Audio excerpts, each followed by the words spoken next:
Stefan Wul Return to Old Junior Folio. Chapter 1. The judge stood up. His lame-purple robe made him seem larger than life. He released the armrests of his plastic chair and reached for an associate judge. The wide pectoral decorated with the arms of earthly justice sparkled on his chest. The associate judge handed him a sheet of paper. The judge took hold of it and read aloud in a grave voice, "Since the citizen Jabinal is responsible for the catastrophe that destroyed a quarter of the city of Lepalvi, since his neglect of duty was the cause of this catastrophe, which cost the lives of thousands of men, since there are no mitigating circumstances, for these reasons we, the Supreme Judge of the World High Court, condemn citizen Jabinal to death." In the dark, Jabinal was astonished to feel no special emotion. He held for an instant the judge's gaze and cast his eyes around the room. The motley crowd remained silent. Jabinal distinguished hostile faces, others frightened. A pink stain caught his attention. It was the tunic of a young woman at the front of the spectators. Benel looked more closely. The very pretty woman had a pale complexion and eyes full of tears. Benel smiled at her. The woman dropped her eyelids. A nervous tic tugged at her lower lip. A firm hand rested on the arm of the condemned man. He turned to the featureless guard. The guard gave him a nod, inviting him to follow. Benal allowed himself to be led away. As he passed through the crowd, he heard a voice murmuring, "Assassin!"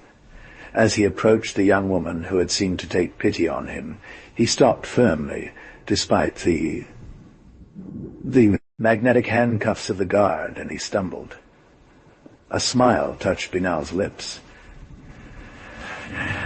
He said to the guard. He leaned his head towards the young woman, their eyes locked. "I would have liked to have known you before," said Benal. He waited a moment and added, "Thank you."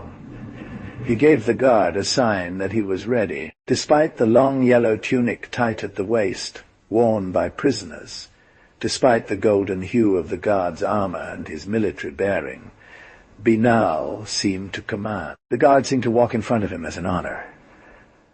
They walked together down the long hallway leading to the cells. Finally, the guard stopped in front of a door. He pulled a key from his pocket and touched it to the lock, which was just a small yellow circle appearing painted on the metal threshold. A click was heard. The panel slid, disappearing into the wall. The guard disconnected the magnetic handcuffs and let Benal in. Then he touched the yellow lock with the other end of the small glowing tube that was called a crematorium. The panel closed, and no human force could have moved it an inch. With his back to the door, Benal heard the guard's footsteps recede down the corridor. A mischievous sparkle passed through his eyes. After such a shock, he said aloud, "I'm entitled to adrenal, aren't I? At an even pace." He went and posted himself in front of some kind of barred grate on the left and pressed one hand against the grate, letting his fingers tapping nervously. For a moment, a small lamp lit up above the grate. He raised the grill and grabbed a small cup, saying, "Put that on my tab, boss." At the same time, he thought to himself, Well, I'm allowing myself cheap shots unfit. For me, I'm not in shape, but it's still got to me." He went and sat down in a chair and drank the blue clear liquid in the cup in one gulp. He closed his eyes for an instant, and then his face relaxed, peaceful. "Nothing like a little drink," he murmured. A soft calmness crept into his nerves, down to every cell. He thought back to the incredible adventure that had brought him there. Director of the Atomic Research Laboratories, located a few kilometers from Lepalvi, he had absented himself in the middle of critical experiments to go to Staliv, African capital, see his sick mother. The day after his departure, he had learned about the explosion from the newspapers. He was immediately arrested for abandonment of post. Such was the official version. As for the truth, Jabinal had found his mother barely disgruntled and doing relatively well for her 70 years. But the doctor, who was by her bedside, had pulled the young man into a neighboring room. "You've probably figured out that your mother's illness was just an excuse to bring you here," he said. "I don't get it," Jabinal admitted. "I introduced myself. Captain Lero, attached to the counter-espionage office. We need you." "Well, Captain, I am a scholar. I know nothing of your—" "Just so. Let's sit down and proceed in order. Your labs will explode while you are away." Jabinal had a start, and the fake doctor calmed him with a gesture. "Don't worry. Everything is taken care of. The outcome of your searches is already safe. Your work will not be destroyed. Don't interrupt me anymore. I continue. The southwest quarter of Lepova is going to be destroyed by this explosion. Old buildings dating from 2300, which have been classified as unhealthy, and whose demolition has long been planned. There will be no victim, but everything is set up so that the whole world will believe in a deadly catastrophe, of which you will be the sole responsible. You will be tried and sentenced to capital punishment. You know where they'll send you. It's at this moment that your real work begins, your espionage job. The Luna population, consisting exclusively of convicts who have been sent there for 200 years. Allow me to interrupt you, Mr. Binal. You're moving too fast for me. The Luna population? What's this story all about? The moon is deserted. Living conditions are impossible there. Difficulty only. We have reasons to believe that a good number of the convicts not only survived, but also thrived there, worked and founded a civilization which now threatens ours. The idea of exploiting our moon, which has lulled our ancestors for centuries, has proved unrealistic, or at least of no practical use. Our moon is now serving as a dump. We send those who are undesirable on Earth since the death penalty has been abolished. But what we have neglected, they have realized. They made the moon a more terrifying power for us than Mars, which can only send us some badly aimed projectiles every 2 years. The Lunaires are of Earth origin. They all have reasons to blame us, since they were prescribed or descendants of prescribed ones. They took care not to give signs of life, but we know from a sure source that an invasion is projected in 5 years.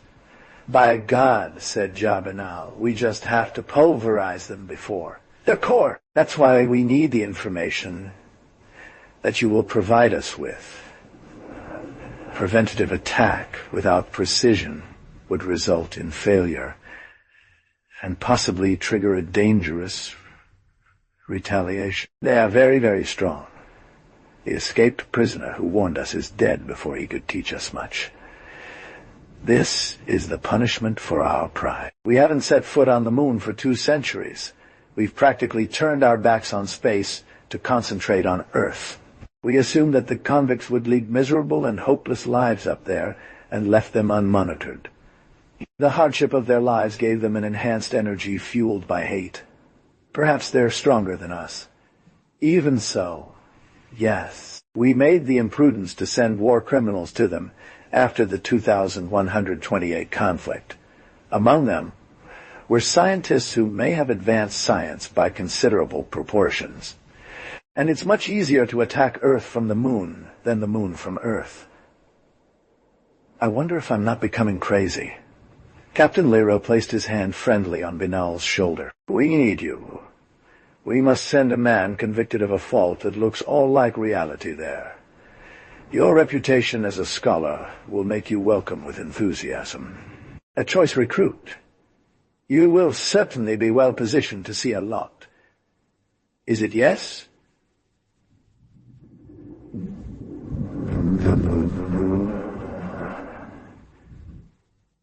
Ja Benal nodded his head. Let the events unfold on their own.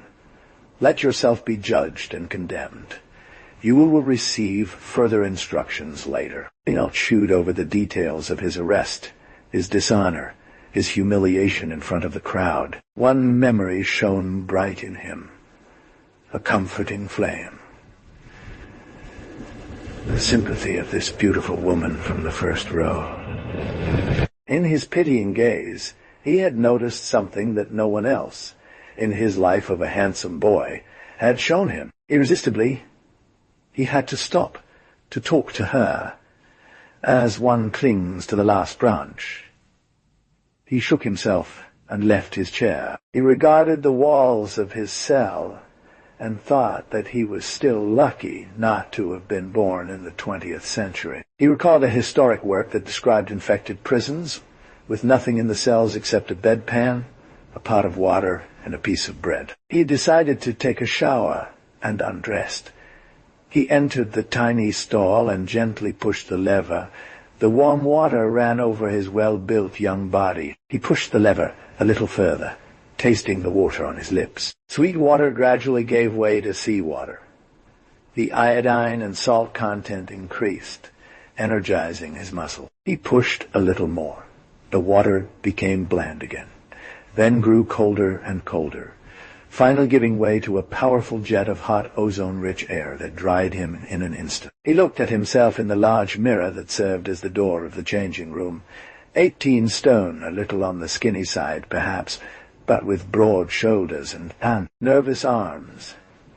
A friendly face with a square jawline, full lips, mocking eyes, and brown hair just slightly wavy above his ears. He spoke. Well then, yeah, here's what they've made of you, a criminal.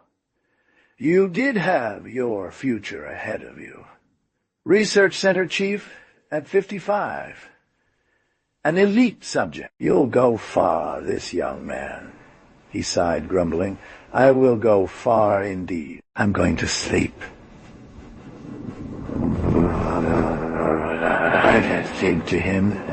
It seemed to him that he had just closed his eyes when a ring pulled him out of sleep. Yes, he said. A voice came from nowhere in the room. Tabenal, a visitor for you. He got dressed quickly and waited a few minutes. After an instant, one of the cell's walls gradually became cloudy, translucent, transparent. Jabinal smiled in recognition as he saw the face of a friend on the other side of the glass wall. Hi, Bode. I'm glad to see you. Hello, Ja, said the visitor, a blond boy with a fine straw mustache. I don't want to make you uncomfortable.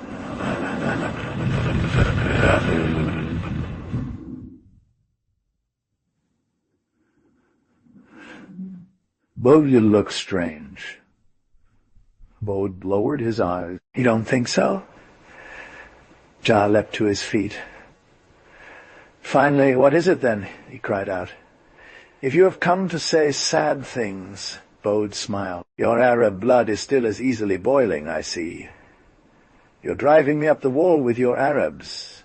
But yes, I assure you, Benal is a franchised evolution of Ben Ali. If you came to give me a course in dead languages, you could stay. Excuse me, old man. All that He told her that he had nothing to do with the circumstances. It was because I didn't know what to say. Don't worry about me, said Ja Benal, moved. I've always wanted to see the moon up close. It's not that bad. You're going to miss me, Ja. You too, old man, of course. You know, I don't consider a man guilty who goes to his sick mother's bedside. Thanks, Bode, thanks. But you mustn't say that. I am guilty. The bell rang again. Bode got up and stared intently at his friend's face. He pressed the hand against the glass wall.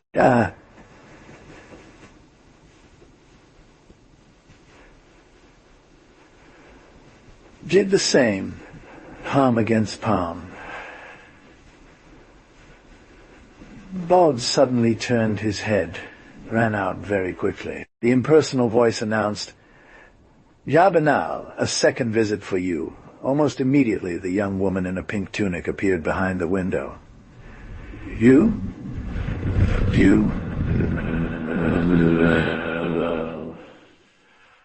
Belle was surprised. "Don't you recognize me?" asked the young woman. "Of course, I was at the hearing," said Binal. "That's not what I mean. We've already met before." "Before that?" Benno made an effort to remember.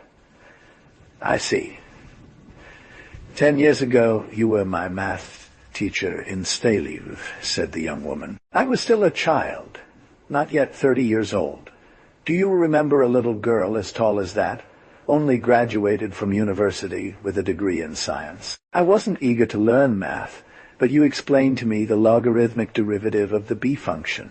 Floor, isn't it?" "That's right, Floor Stevel," she smiled. "My God," repeated Jabinal in wide-eyed disbelief. But you're beautiful."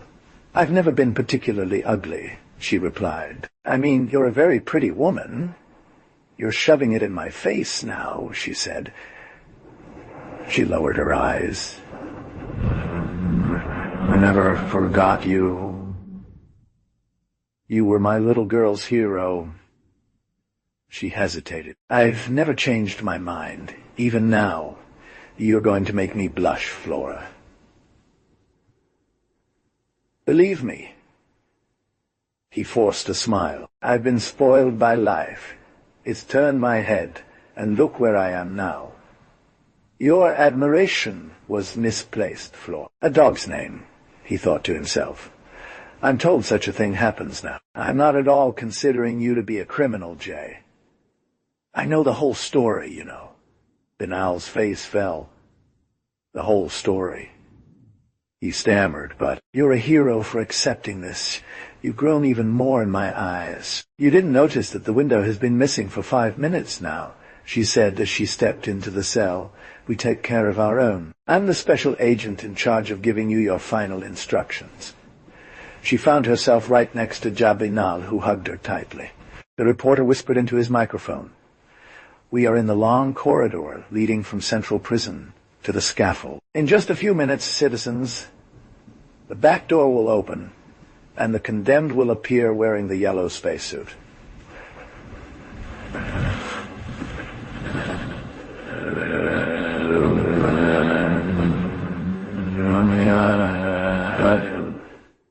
Right now, behind this door, the executioner engineer is checking the integrity of the helmet. There's the bell. The door opens. There he is. Look at him. There he is, whose negligence caused the death of his fellow citizens. Across the whole earth, millions of screens were replaying the scene. The reporter continued, "Surrounded by 2 guards, followed by the executioner holding in his hand the transparent helmet, which he will soon screw onto his shoulders, there is Bellingman. He walks at an even pace. He approaches us. The death bell's heavy toll marks every 2 steps. He keeps going. He keeps moving forward. It was about 50 meters for him to walk to the launch tube, towards the lunar hell. 40 meters. The bell still rang. 30 meters. 20 meters. Followed by the executioner, he climbed the metal staircase. Only the legs of the spacesuit were visible. One would never see again the face of this man banned from Earth. Jabinal entered the cabin and turned towards the executioner. He was about to put on his helmet. Jabinal stopped him with a gesture. "Tell me frankly, how many chances do I stand a chance of surviving?" 30% in theory, said the executioner. "But according to the doctor's report, you have an exceptional organism. I think you will survive." That's the phrase you say to everyone, isn't it? The hangman shrugged his shoulders, put on the helmet, and began to tighten the bolts. "Goodbye."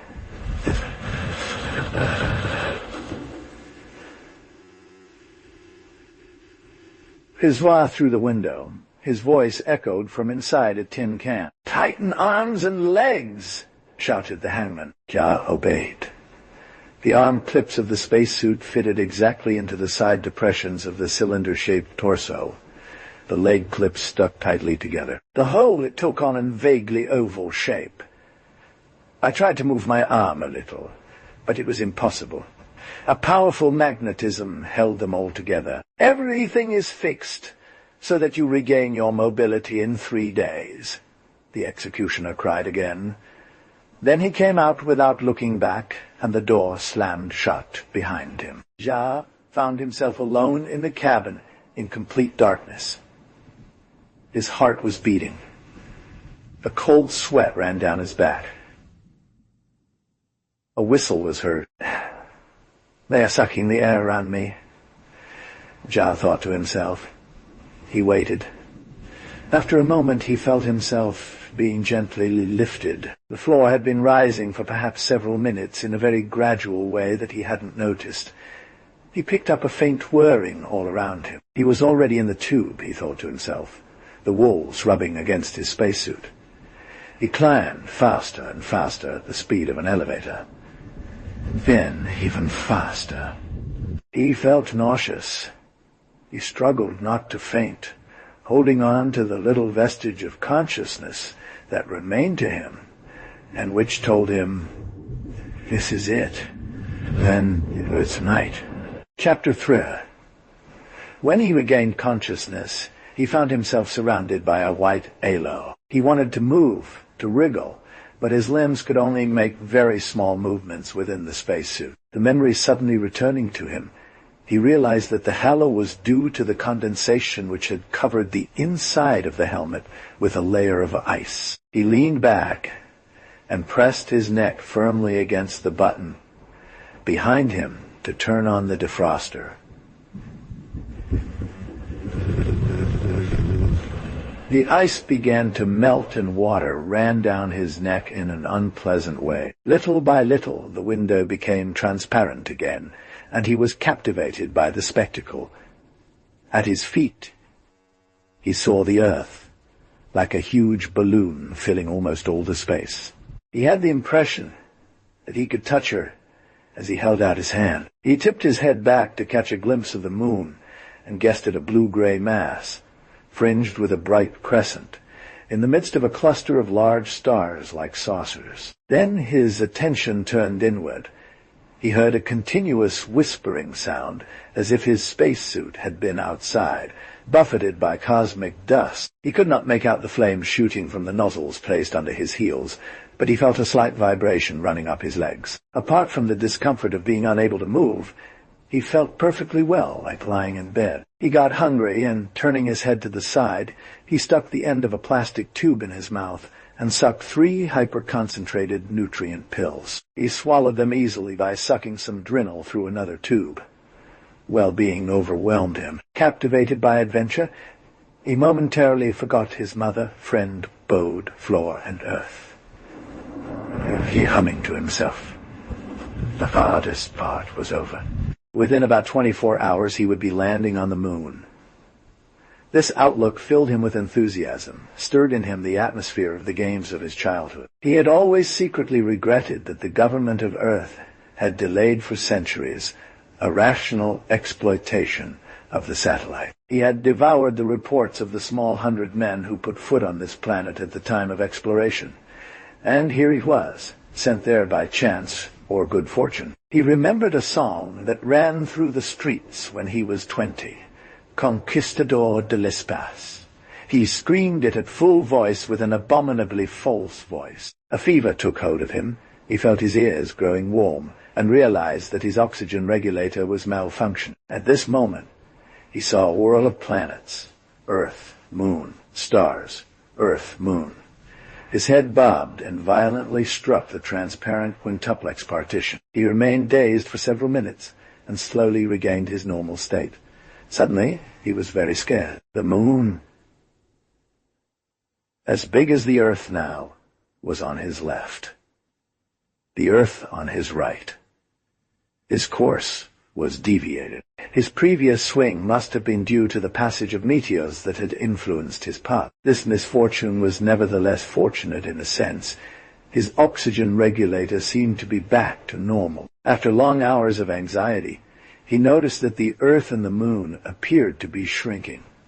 His anxiety grew. He struggled to keep his eyes open, but fatigue overcame him, and he fell into a deep sleep. After an indeterminate amount of time, a violent headache woke him up. He opened his eyes and immediately closed them again in front of the harsh and unbearable light. With his teeth he pulled the cord that was placed 10 centimeters from his chin. The 5-fold helmet turned green, and he could open his eyes without tears. The dazzling face of the moon stood before him, with its cirques, craters, cracks. He wondered how he had been able to approach it while still being distant when he fell asleep. Several explanations were plausible. Passage of other meteors having set things right. A providential malfunction of a parallel tube assembly. He had an itchy spot on the end of his nose. Instinctively, he raised his hand to scratch it, and then quietly rubbed the glass helmet with the polyamide that ended the left arm of the spacesuit. When he realized his futile gesture, he burst into laughter and vigorously rubbed his nose against the window. And suddenly he understood. He had been able to move one arm. The magnetic force had ceased to immobilize his limbs during his sleep. The executioner had told him that it was set for 3 days. Could so much time have already passed? He had no means to check it. The pipe paralleling. Indeed, he had slept God knows how long. Limbers. Scattered at random. Another fortune that he did not find himself in the Milky Way. And now it was about to come out of orbit. I feared very much, according to his position, that he had been satellized by the satellite, because he no longer found himself between Moon and Earth. It was on the face of the Moon that always remains invisible to the Earthlings. This position could only be explained by a vast turning movement. I thought for a moment. With my arms spread out in the vacuum, I seemed to be floating. Then I gently brought my legs in front of me, at right angles to my body. This position made me do 3 quick pirouettes that made me dizzy. He quickly assumed a lying-down position and decided to act more cautiously. He started the maneuver again. Extending his arms, he leaned slightly forward, his torso forming an obtuse angle with his thighs. He slowly spun and ended up head first in a dive toward the planet. The nozzles were successfully able to overcome the centrifugal force slowly. Standing still for long hours, he gradually saw the details of the moon become clearer. Then he felt a sense of stopping. The grand circus that he had taken as a landmark was very slowly drifting to the left, but Ja wasn't getting any closer to the satellite at all. He carefully looked down and noticed that the nozzles were no longer working. Chapter 4. At the Desperado's observation post, the lunar official observed a tiny bright spot on his radar screen. He centered it in the middle, at the intersection of the 2 cross lines, and turned a knob to bring the vision closer. He looked for a few moments and spoke into the microphone attached to his chest. "Here, Desperado. Here, Desperado. A convict is coming to us. All energy exhausted. Situation 4722, 12,000, 1200. Direction 5025.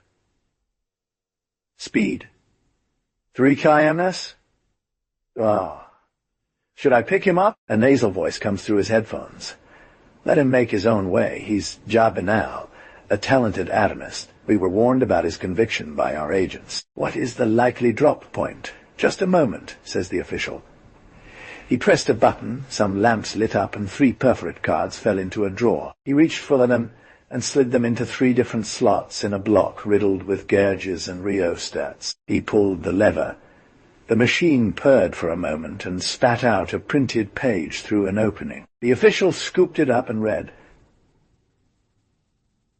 "Drop-off point, Mount Circe's north side in 7 hours, 10 minutes, 45 seconds. He smirked. I wish him a great time, he said.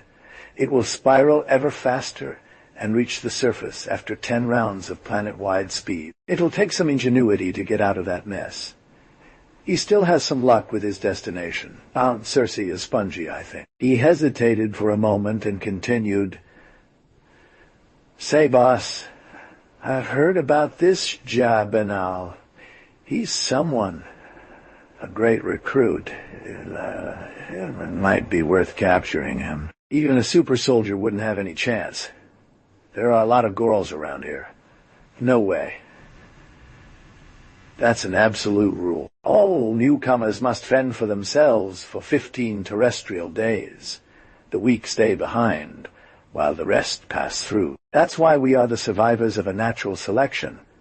The future elite of this heavy earth bogged down by the dead weight of its useless mouths. I admit that even for us, it would be very difficult to survive 15 days in this Circe's hell. Fate has probably reserved the most terrible place on the moon for her to make a hero of her. If he escapes, he will be very high-placed, especially as a scientist. But I doubt he can resist the tortures. I am going to refer anyway to the council. Benal saw the fantastic landscapes pass by him of which he had heard so much. You are satisfied, he said to himself. There is your moon. You now have all the time in the world to look at it.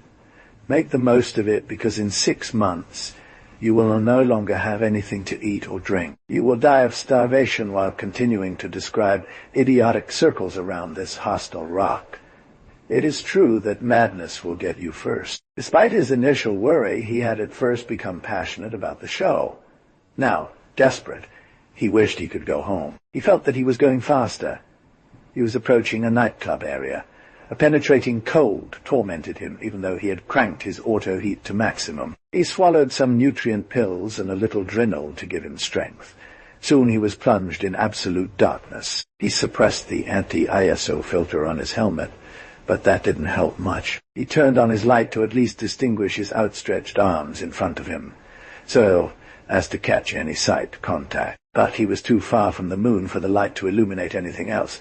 He soon went out to try not to think about anything, and was resigned to waiting. Far, very far away on the sides, stars seemed human eyes watching for his imminent end. After an interminable time, cut by sleepiness and nightmares, he saw the earth rise in a pale blue halo.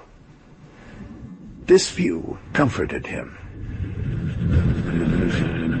Soon he saw the whole thing. With fervor, he gazed at a specific point on the vast globe. Stave, he thought. There is my mother. There are my friends. Then he remembered that for most of the men on earth, he was a criminal. This seemed to him an unspeakable injustice, and all his emotions, having morally exhausted him, made him want to cry like a child. The Earth's light flooded the satellite, providing enough illumination for it to distinguish the terrain below. He was alarmed to see that its speed had increased in incredible proportions. He realized that he would be going faster and faster around the moon while getting closer to it, and that the final impact would smash him to pieces, as he had no way of slowing his fall with his nozzles giving up. In any case, this may have been better than a ghastly death in this traveling coffin that the suit was about to become. How many times had he gone round in circles through the blazing heat of exposed sunlight into the bitter cold of night? He wouldn't have been able to tell. And now he was falling. He was falling standing up, his feet in front of him, dragged by the weight of the useless pipes. And he saw the ground coming closer and closer. This smooth moon, which from Earth appears nearly flat, offered him a Dantesque view with its peaks, valleys, and deep fissures. From the height of space he was hurled straight onto an enormous mountain of blinding white, with an incredibly sharp peak and a slightly inclined slope, like a nightcap, against the ink-black sky. Suddenly, despair gave him an idea. He spread his legs and hit his heels violently together. The expected miracle took place. A thin piece of copper, jammed in the engine by the oxygenation, dropped down a few centimeters, and the straight nozzle spat a long red flame. A harsh jolt shook the helmet, but the descent slowed down. Jack cursed himself for having had the idea too late. The ground was approaching at a furious rate, and the speed was still considerable.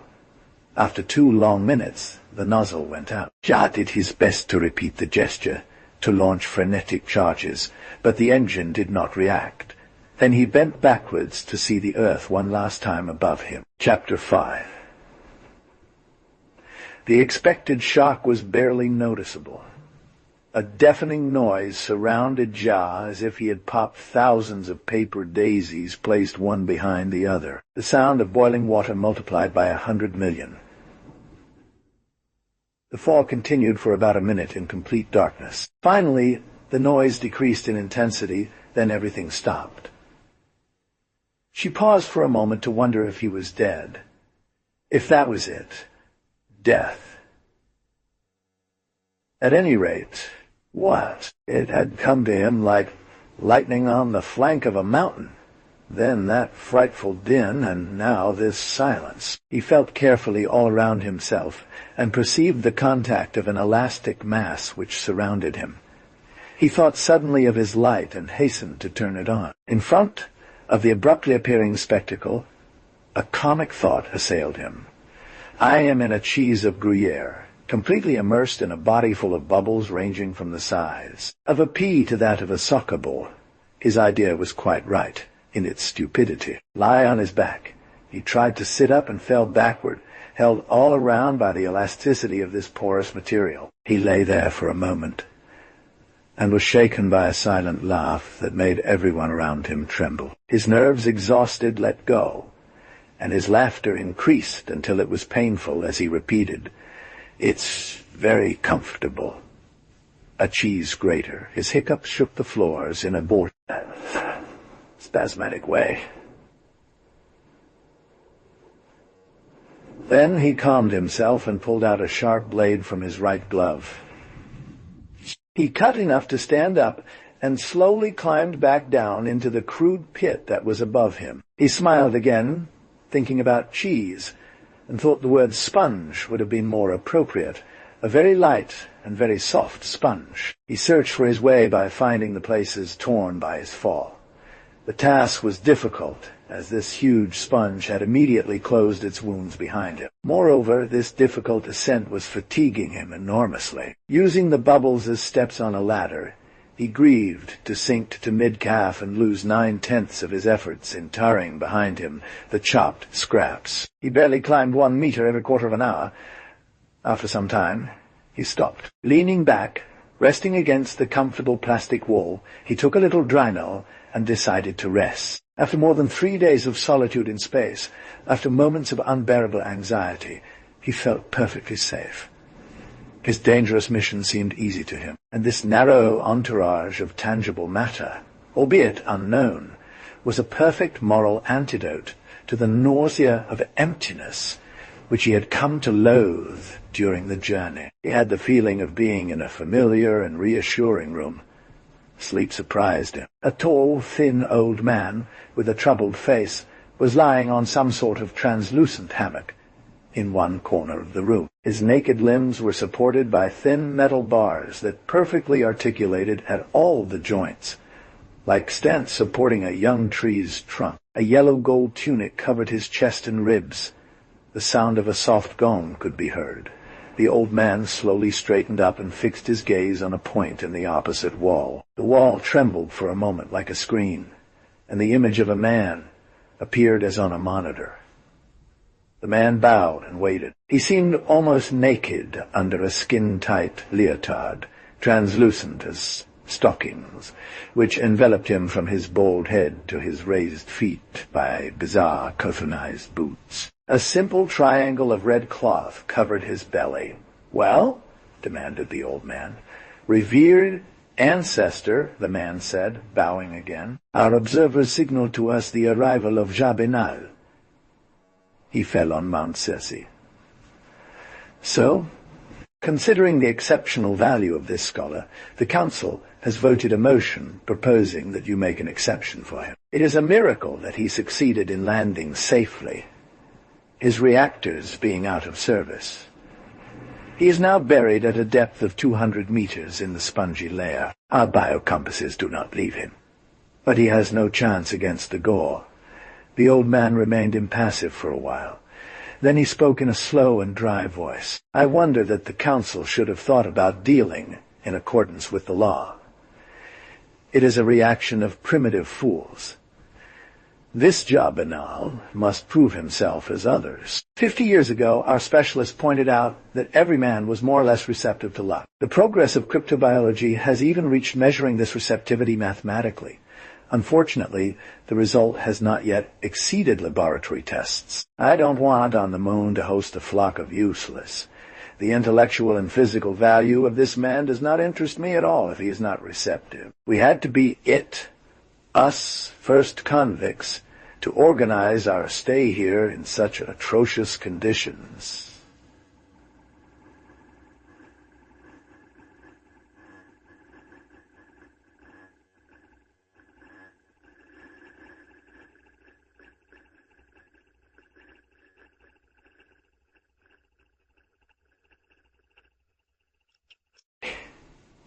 He had to be more than the others, because he is still here today, the sole survivor of the heroic times, to lead your destinies. If this man dies, I will not regret having lost him. I will regret having hoped for a moment that there was one more individual who possessed all three qualities: intelligence, strength, receptivity to luck. I know that the spot of his fall is the least hospitable place on the planet. Too bad for him. He has no luck. After all, when I arrived here 197 years ago, I touched the moon in the Ras Plains, where living conditions were much more favorable than at Mount Circe. Admit.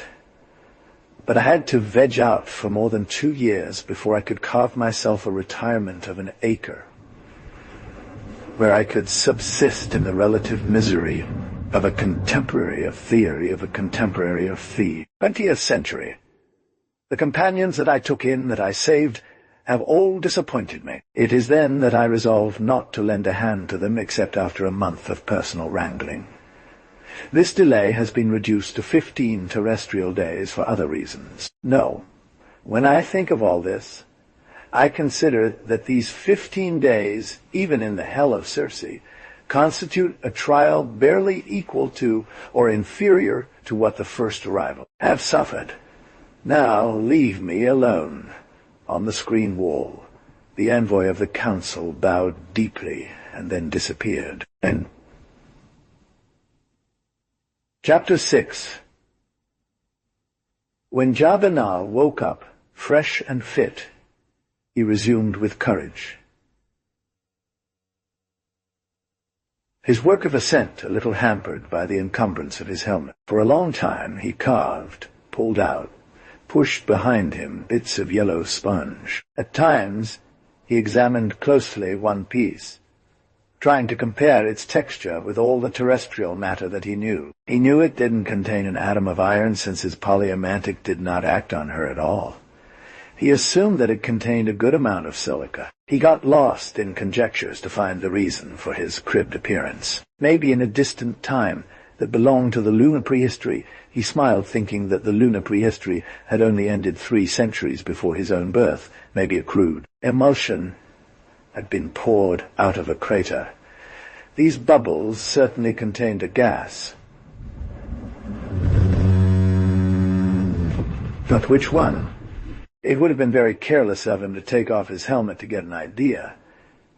He was surprised that he had never heard of this lunatic peculiarity, but it was probably because he had arrived in an area that was poorly explored. The Earth itself, despite the degree of civilization and the powerful means of its inhabitants, sometimes reserved surprises, although it had been probed in all directions for millennia. He always cut squares with big gestures. For some time now, he had noticed that the diameter of the bubbles was increasing. He had even encountered enormous ones, 2 or 3 meters in diameter, and rejoiced, thinking he would progress more quickly. It did not take him long to realize it was an illusion. This only saved him from having to cut his way through, but increased tenfold the difficulties of climbing. The elastic walls only provided illusory and evanescent handholds, and he was forced to maneuver around these bizarre caves. Soon, he could no longer find any trace of the passage where he had fallen. He had completely lost his way in this senseless maze. On the edge of despair, he swung his axe viciously at what lay before him.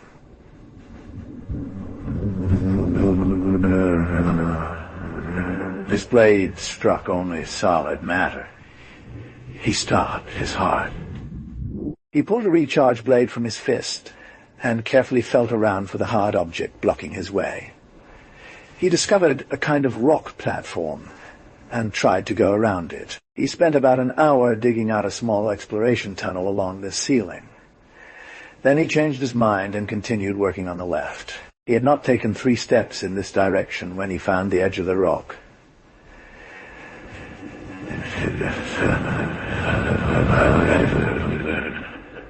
It was just a slab about 10 centimeters thick. He went around it, climbed over, and found himself on the solid floor of a gigantic room whose walls were riddled with smaller bubbles, forming lodges, cubbyholes, and niches. That towered 30 meters high.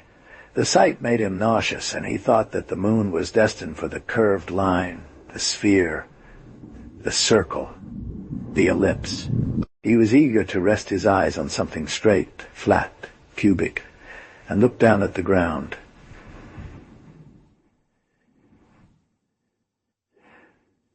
He jumped slightly to test its solidity. Swaying due to the elastic nature of the underlying layer animated the whole. It was a progress. He had the impression of walking on a suspended bridge after having struggled for hours in the gummy bear paste. He slowly made his way around the room and encountered several identical floor corridors that radiated out like stars in all directions. At last, he said to himself, however barren it may be, this is a man-made place. I only have to go on like that. I'll find it in the end. He turned into a corridor and walked bravely on. With every step, the strange platform swayed a little. He wasn't too worried about what would happen to him. He had food for 6 months, drink for as long. If only his endometer didn't go wrong. His atomic pile was set for 20 years. For 20 years he would himself produce the power to feed the oxygen generator, the lighthouse, and the polyamide. Besides, he did not expect to rot away for 20 years on the moon. For the first time in almost a week, his mind was relatively at ease, and he felt very dirty. He pressed a button placed on his chest, and, without stopping to walk, enjoyed deeply the 1,000 contacts of the thread-like jets of detergent that whipped his skin from top to bottom. The dirty liquid escaped in a hiss through 2 valves located at the bottom of his legs. Suddenly, he stopped dead and cut the shower. He had heard something. He lightly rubbed his earphones and tilted his head, lending an ear. "Silence!" he shouted. "Is there anyone?"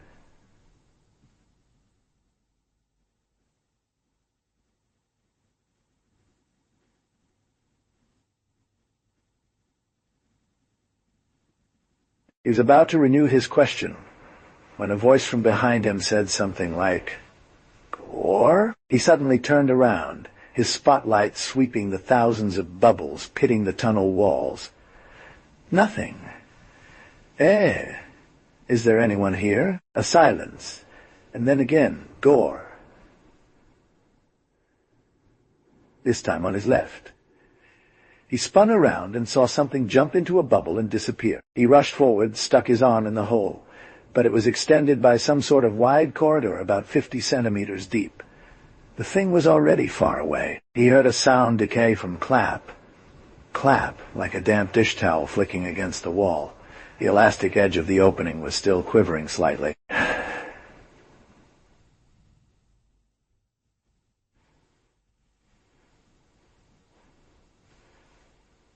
Ja searched in his reading memories all descriptions of lunar animals that he knew.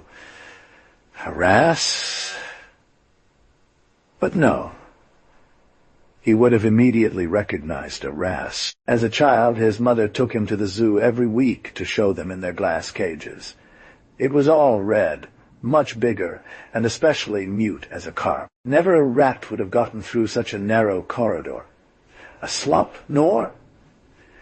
The terminology of the lunar fauna was simple and based on onomatopoeia. We called animals by their familiar cry. The slops, those long pink serpents spotted with blue, took their name from the noise they made as they extended their tongues, which unfurled like a flugelhorn in one swiftly movement. The wrasse produced a unique sound as they sent gravel avalanches into the oxygen pools to raise the water level all the way up to their burrows during the low tide. But he had never heard of a go. Chapter 7, having overcome the initial surprise, he shrugged his shoulders and continued on his way. The unknown was always a little frightening, but apart from the monsters, the only being of this kind which did not owe its appellation to onomatopoeia, all dangerous. Animals, and the vouse, those little flies whose bite caused 3 good days of furious madness, no species attacked man. After all, the size of the mysterious beast, which he had only seen briefly in an instant of shadow, didn't bother him much. It was unlikely that an animal roughly the size of a cat could harm a man wearing a spacesuit designed to withstand the horrifying trials of an interstellar voyage. He walked on again, went through countless corridors, passed by round rooms, and ended up at dead ends that forced him to turn back several times. Tired, he sat down in a bubble of the partition forming a perfectly comfortable seat, with ideal suspension. It was at this moment that he felt the ceiling tremble above him. He looked up and saw a hideous head staring at him through an opening. A human head, or almost. It was verdant in color, with 2 eyes, a nose, and a mouth. The eyes were very set back, like 2 sparks flickering in the enormous and hollow sockets. The nose, or rather the nostrils, were just 2 small, round holes. The same applied to what he assumed served as ears. Mouth, widely opened, seemed to smile over many sharp teeth like those of fish. The whole was macabre. Ja repressed a start. He hid his turmoil behind banter. "Well, my old man," he said, "you're not cute. He held out his hand in the air towards the beast. "Come on, come and say hello to the gentleman."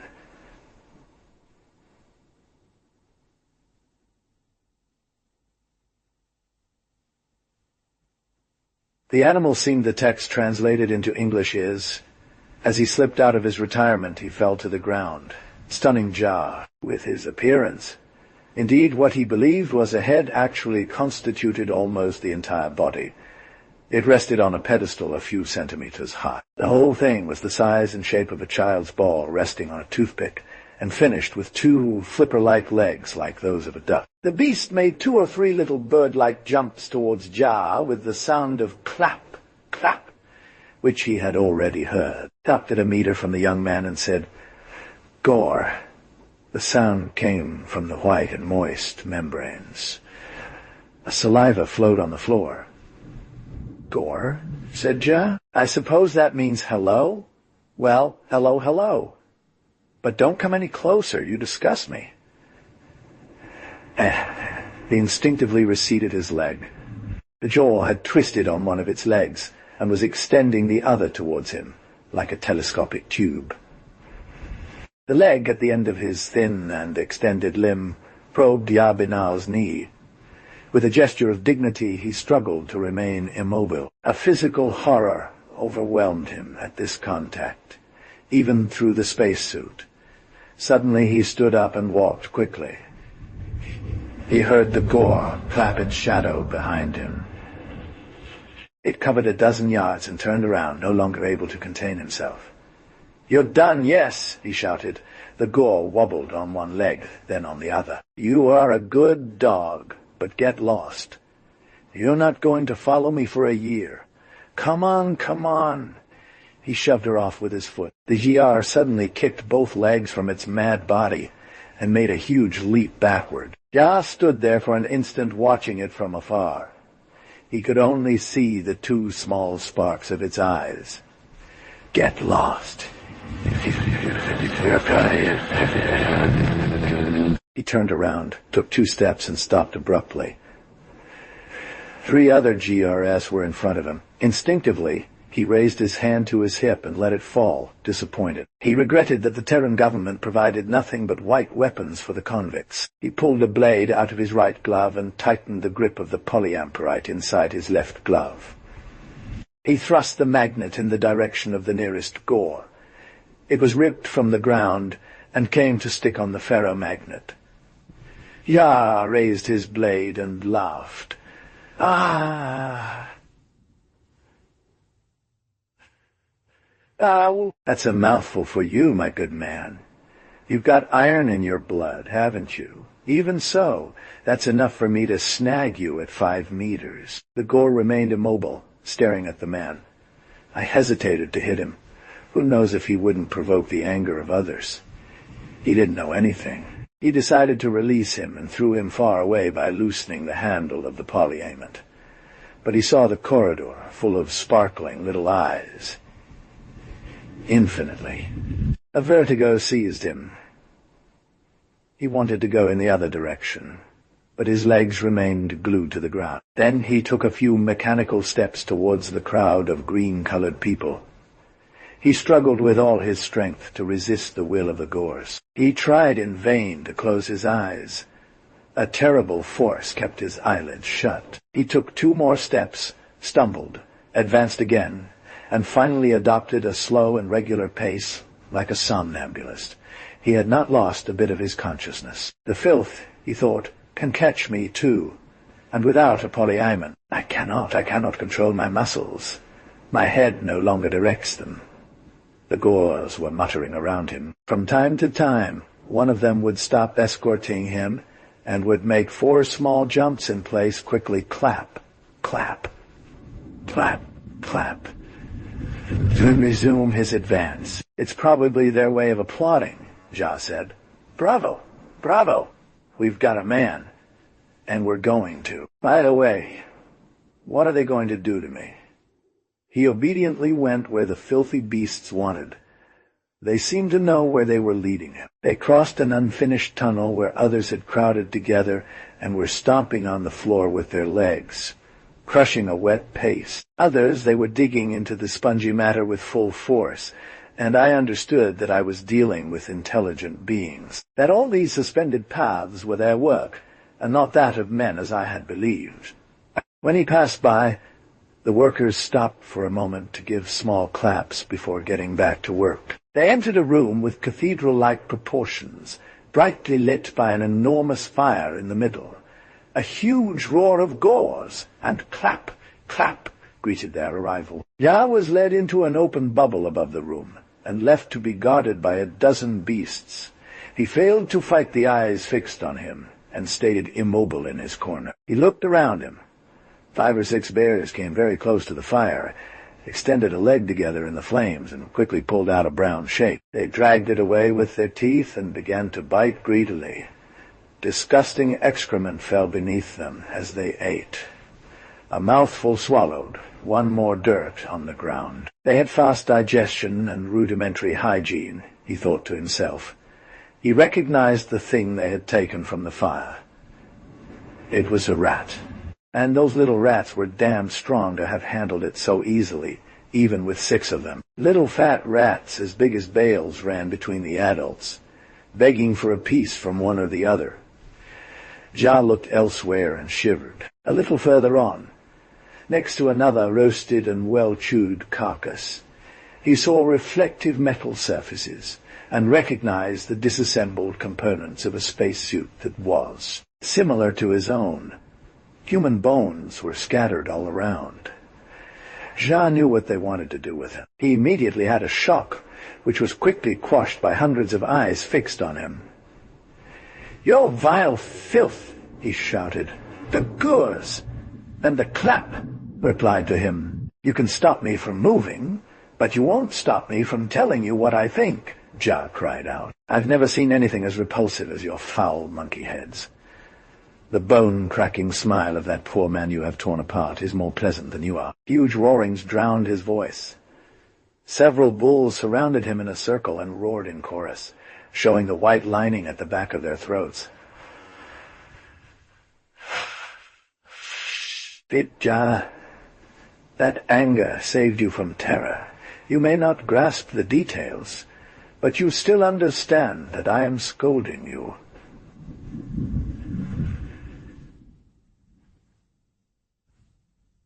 The coarseness of his words did him good, but he had told the truth. He would have kissed without disgust the human skull that lay near the wreckage of the spacesuit. He felt in him a brother, an unlucky friend. He made a threatening gesture, which was quickly controlled by the will of the horrible crowd, and kept silent. He wondered how the Gores had been able to peel off the spacesuit of his dead companion, and found no explanations for it. But the fact remained. They were able to do it. Perhaps they forced their human victims to take apart the device that protected them themselves. He considered his situation while the gorillas returned to their feast. These beings must have had a metabolism similar to his and breathed like him.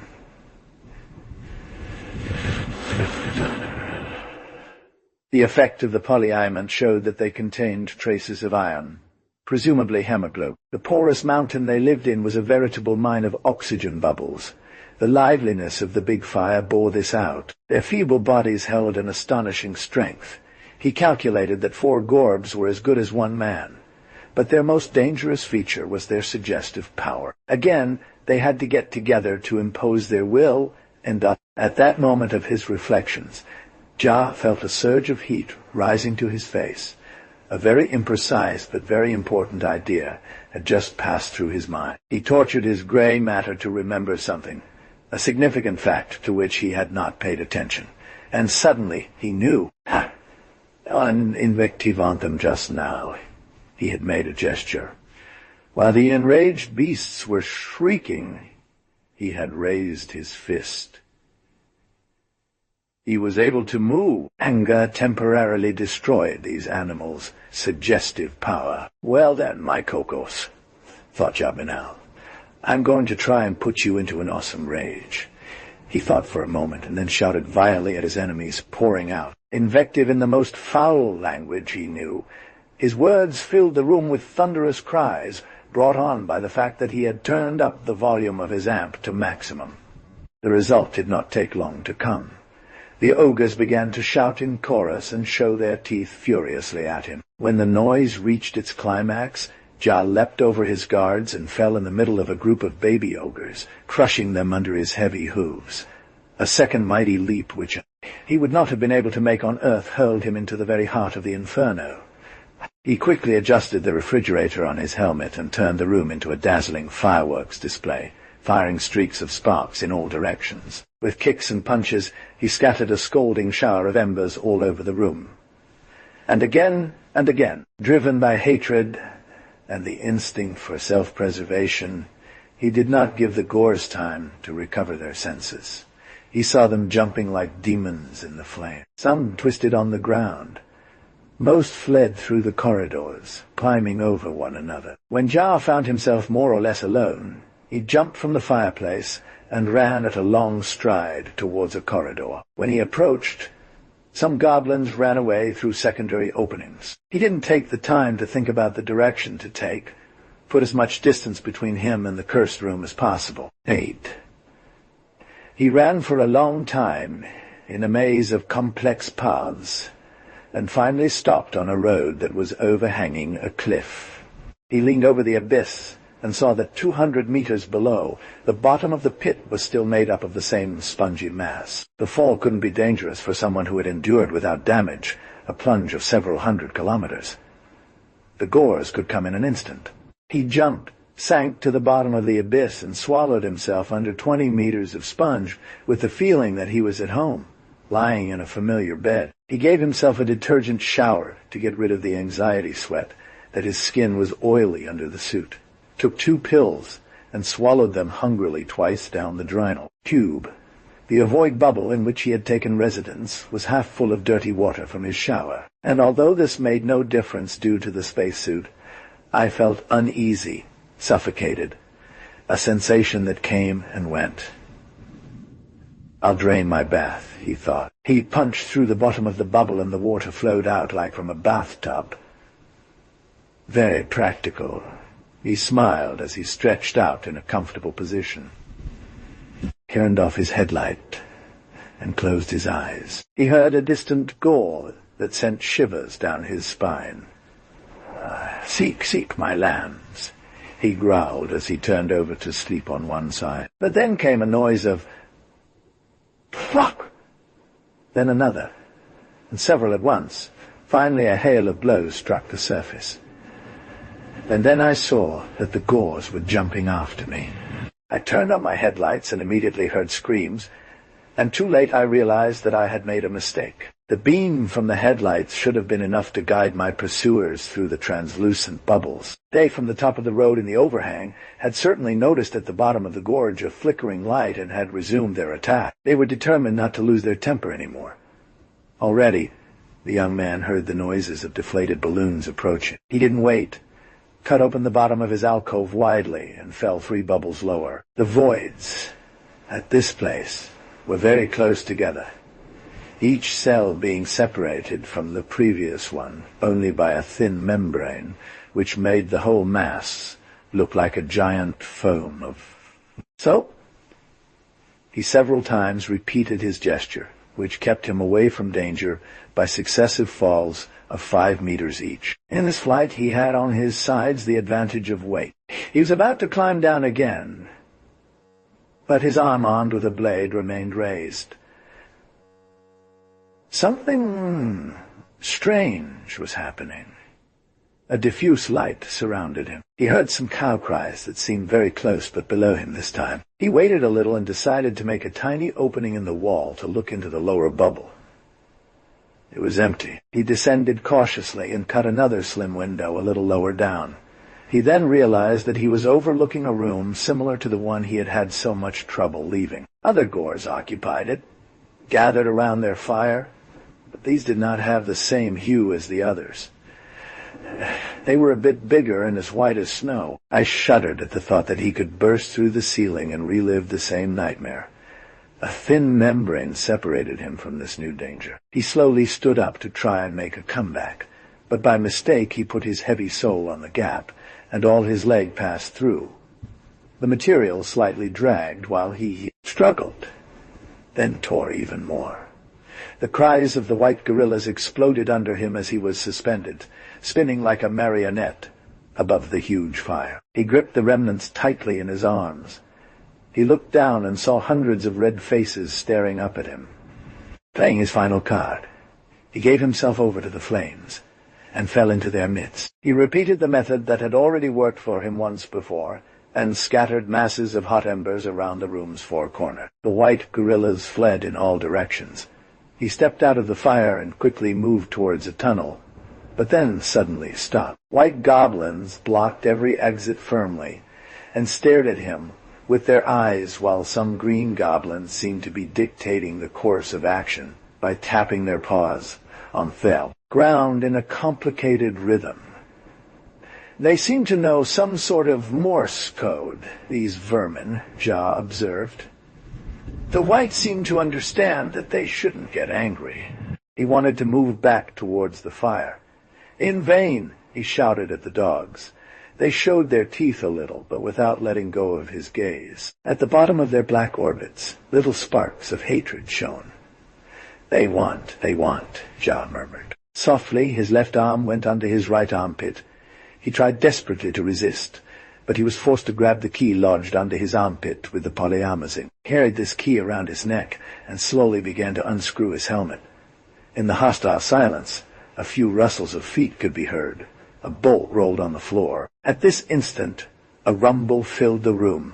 An entire panel of the wall was shattered by a giant tentacle-like limb as wide as a pillar that probed among the wailing gore. Ya leaped backwards at the moment the thing passed near him, whistling like a giant whip. He retreated as far away from it as possible into a bubble and, paralyzed with shock, watched the events unfold.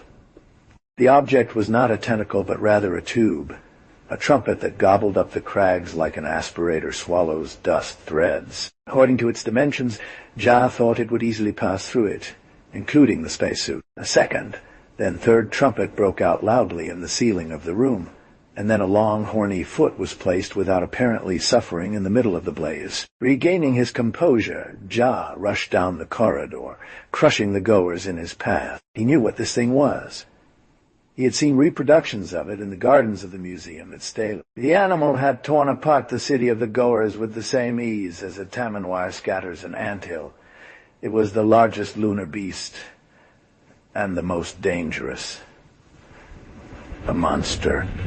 He ran several kilometers, and pierced a partition to penetrate deep into the elastic ground. Choosing a comfortable bubble, he quickly filled all the neighboring cavities with detergent, thus creating a problematic barrier for the investigations of the guerrillas. He took the precaution to turn off his headlight and fell asleep, exhausted from fatigue.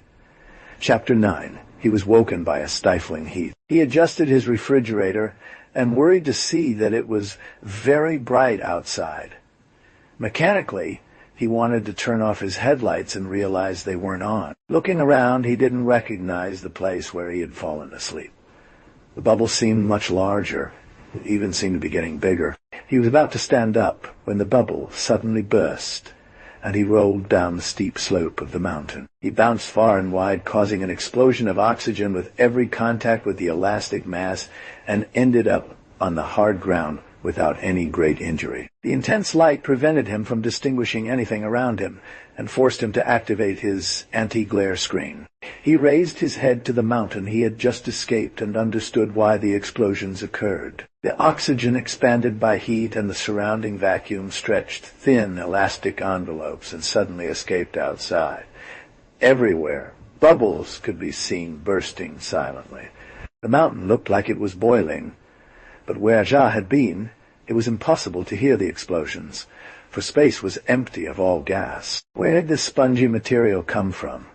Ja regretted not being a geologist. The ancient submarine seas, and containing without doubt a huge proportion of silica-suspended colloidal particles, pushed a little more every day towards the surface. This foam made thicker by polymerization due to the action at depth of cosmic rays, whose effects are still unknown.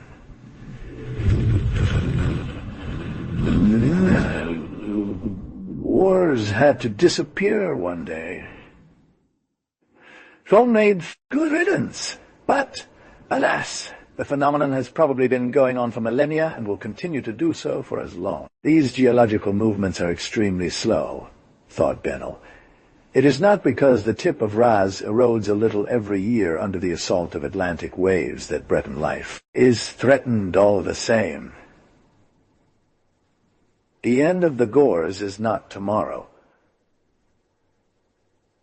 The oxygen bubbles that vivify these worms will continue to rise for centuries to come.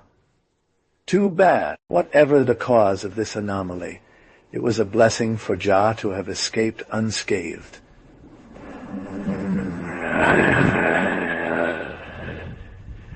The adventure had lasted long enough. It was time to meet men. But where? Ja didn't know at all which part of the moon he was in. For immediate concerns had occupied his mind for no doubt days. He found it cruel that he was not given any navigational instruments. Even watches were forbidden to the convicts. The aspect of the landscape absolutely did not remind him of any place described by the first explorers. He was probably in the zone of liberation, because he could just barely see a small dome of the earth disappear at the horizon. This did not prevent him from having to wander thousands of kilometers aimlessly before seeing a human face, if he escaped the perils of loneliness in these isolated regions. He thought that the instinct of most arrivals had been to settle down in the preferred place on the moon, from where you could best see Earth. He himself had great need to be comforted by watching it. If he was going to meet a lunar city, This was where he needed to direct his steps. He therefore bravely set out in the direction where the earth was about to disappear, and resolved to persevere at all costs in this direction rather than circling around. He jumped down the rocky cliffs of the mountain. His steps raised a sparkling dust around him, exactly like the walk of a diver on a sandy bottom. He raced down the rocky slope, sending stones tumbling and falling away behind him, and came to a little dry valley, closed at a distance by an earthwork dam of wrasse. Then he soon heard the ras that these animals produced as they scratched at the ground with their hind legs, and realized that he was in an oxygen pool. Several details came to confirm his suspicions. Here is the translation of the text into English. The thin lichens covered the ground in some places. He even saw a pink and blue slop run away as he approached it. A deeper cleft, he passed through clouds of dust and was glad to have a spacesuit. Finally, he saw wrasse and hid behind a rock to observe them. The wrasse were like beavers on the moon. They knew how to hold back the oxygen in all possible ways and render life to desert valleys, erecting stone dams that they made waterproof by covering them with big blows of tongue of an organism secreted by their glandular salivary glands. In fact, what was once pompously called oxygen on the moon was just a gas mixture that contained only about 10% oxygen. But the lunar fauna was adapted to this poor air, and some animals could even do without it for several hours, topping up their supply from time to time. Similarly, a whale stays underwater for an hour after breathing at the surface. I saw a raccoon descending into the valley, blowing loudly with its trough and swelling like an omelette.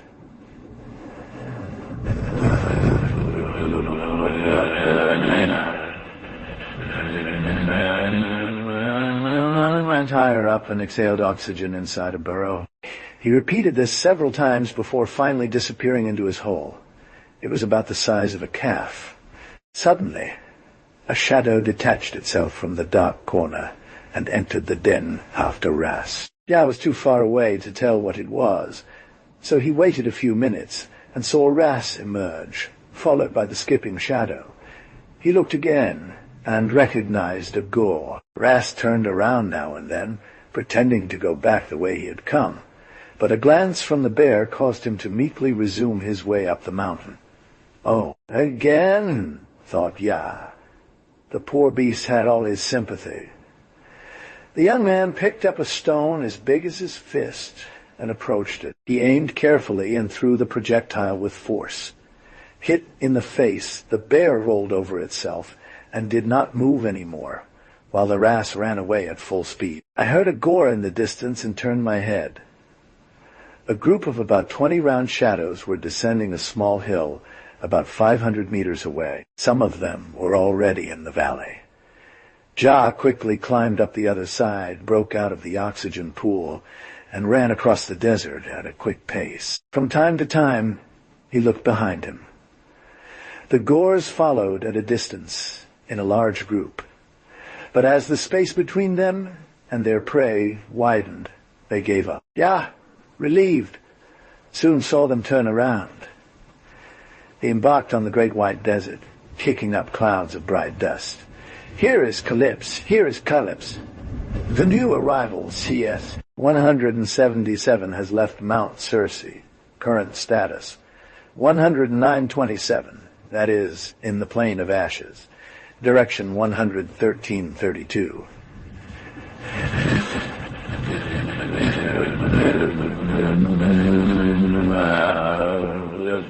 Legend 32. It heads straight for the chain Pluto. Thank you, Calypse. I'm going immediately to Central. Central. This is post 100. This is post 100. Calypus gives us position CS 177. That is 109.27. Direction 113.32. The thin young man with a serious face frowned and answered briefly. Thank you, Central. He cut and approached a sphere 2 meters in diameter representing the moon. He spoke with a precise voice toward the sphere. 197.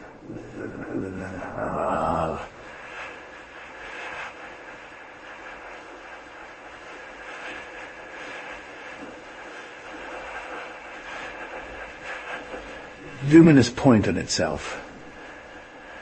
A luminous point appeared on the northern hemisphere. "The ash plane," he said dreamily. "It's not over yet. I wonder why they attach so much importance to this type." "Yes," said the young man.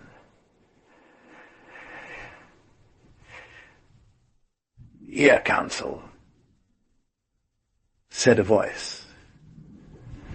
"Oh.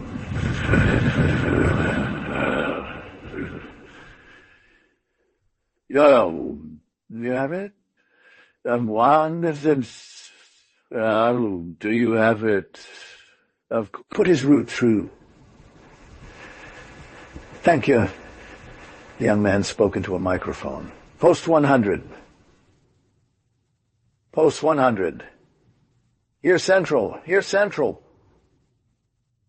Please pass. The CS 177 route to the Council in real time. Thank you." Chapter X. Excellence was lying back in his hammock. A kindly smile played on the fat man's lips as he regarded his visitor sitting opposite him. "Hasn't been too bad on Earth, do they demand? My very first missions amused me, but now, on my 10th trip, I'm quickly getting tired of eating their filthy food and wearing their ridiculous suits." Both were practically naked under their tight, translucent uniform. Their heads were shaved. The big man cast a distracted glance at the Earth, whose huge mass was visible behind the glass dome which constituted 3/4 of the room. "Don't say that, citizen. The Earth is good. Believe me, it has been more than 60 years since I last saw a real blue sky, nor did I see the sea or feel the wind caress my figure." The visitor slowly shook his head. "You know," he said, "I was born here." The large man quickly brought his eyes back to his companion, then, rising, he began to walk back and forth. "Of course," grumbled he, "of course, but I would like to be your age so that I could go breathe something other than artificial air. Ah, if I were 80 years old." He stopped by the window, his hands crossed behind his back, his fingers tense and nervous. "I will never forgive them," he murmured with conviction. The back door became transparent as a pearl sound filled the room. Excellence turned around and saw the 3 men waiting in the anteroom. "Enter, citizens," he said. The door completely disappeared. The visitors advanced and stretched out in the hammocks that Excellence pointed out to them. The big man cleared his throat. "Citizens," he said, "I have brought you here for a very serious reason. 2 new arrivals have been on the moon for over 8 days. One died quickly, and so does not interest us. The other struck Mount Circe. He must have taken a lot of hard knocks during the 3 days he took to get out of it." The visitors opened their eyes wide. One of them spoke. "You mean he got out by himself?" "Perfectly. And that shows he's particularly lucky, calm and full of energy. This man isn't a real criminal, but a spy from Earth. Listen to the report of the citizen Tem here present. Go ahead, Tem." Immediately after the conviction of Ja Binal, a scholar from Earth, accused of causing the explosion of part of the city of Lepolvi through negligence, His Excellence entrusted me with the task of going to Earth to carry out the thorough investigation for any new arrivals. This investigation has shown, despite the publicity given to this event and the precautions taken to make it appear serious, first, there are no victims. Second, the affected quarters of Lepolvi had long since been promised for demolition as insalubrious. Third, valuable equipment and laboratory files of Ja Binal have put in safe place before the explosion. There's a 99 chance out of 100 that Ja Binal is a spy, concludes His Excellence. They didn't send just anyone. The honorable ancestor. He bowed deeply, followed by his companions.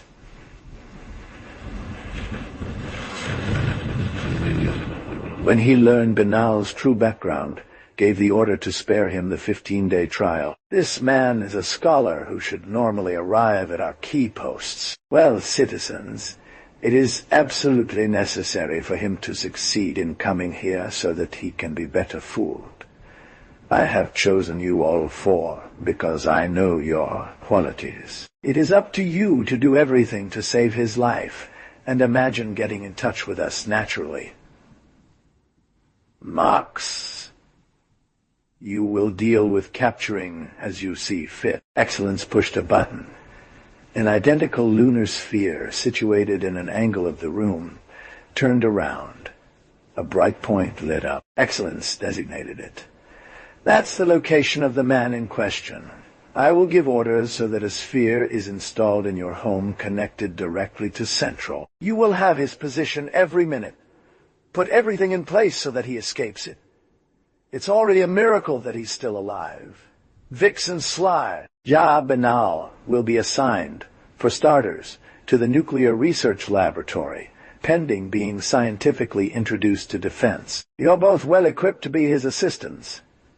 As for you, Tem, your task, seemingly simpler, may prove the most delicate. You must become Binal's closest friend, arrange matters so that he trusts you, discreetly simulate anti-lunar feelings.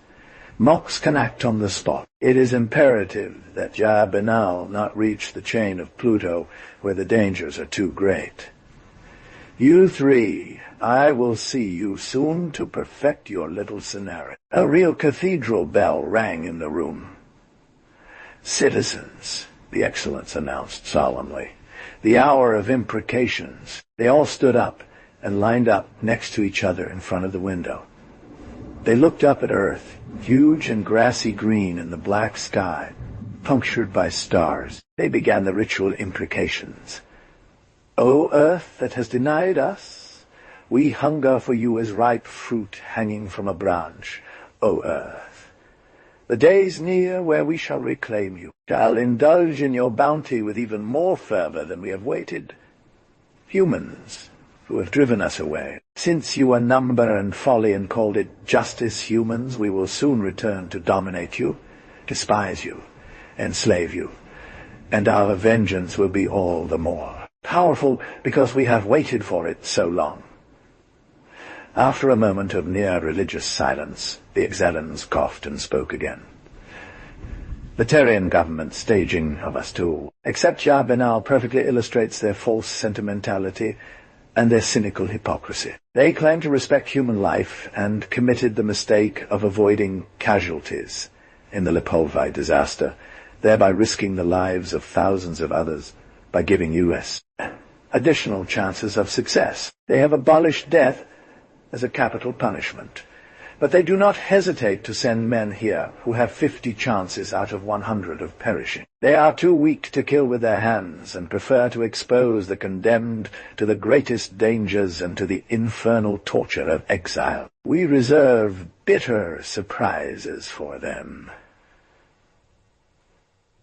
Chapter Rashid was advancing painfully. Under his feet, the sand had given way to an impalpable substance, a real greyish ash in which he sank by moments up to the shoulders. He backtracked, searching for firmer ground, dodging through the desert by areas where ash, reaching to his mid-calf, allowed for easier walking. Tired, he enforced a short rest every 500 steps. He was heading towards the mountain range that he could see on the horizon by taking long detours. Little by little, after exhausting descents into the craters filled with ashes, he saw her coming closer.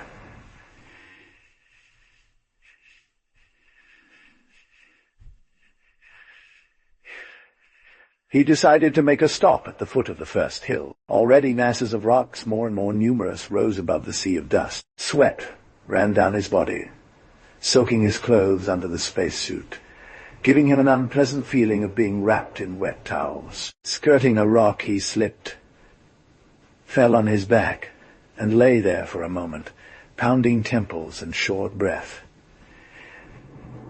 He looked up at the sky, and what he saw puzzled him. Among the stars one seemed to change places. He watched it grow by the eye and recognized a bright rocket.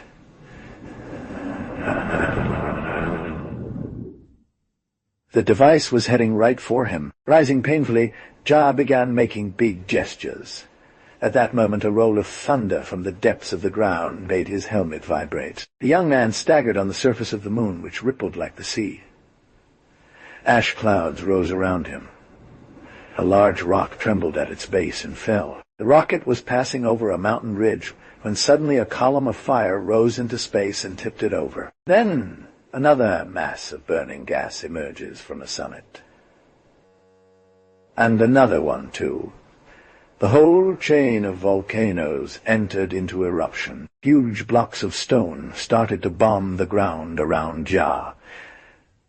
A deep night covered the light of the sun. Before it was total, Ja Banal had time to see a mountain open in two and vomit a river of glowing lava. Curved in two under a hail of projectiles, he came back on his heels, staying as far away from the catastrophe as possible. He didn't see coming towards him the torrent of lava that carried him off like a piece of straw. Mox was struggling with a complicated keyboard made of metallic keys. He pressed one. Hey, erupting. The lost rocket. He turned his eyes to his sphere. A shiny point flickered before the Pluto chain. Send rockets X4 and X5 from the east. It's necessary alive. Do you hear it? Connect me live to the rockets. Well, I wait, yes. Continue. A nasal voice crackled in his ears. Pass through the valley of hell. Mount Circe in sight. Ash plain in sight.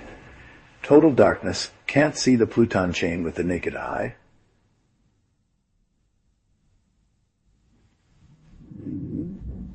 Descend to 500 meters. 200. 100. Can't land for now. Lava is flooding everything. Mox punched the keyboard edge hard. Put on your spacesuits and land as close as possible to.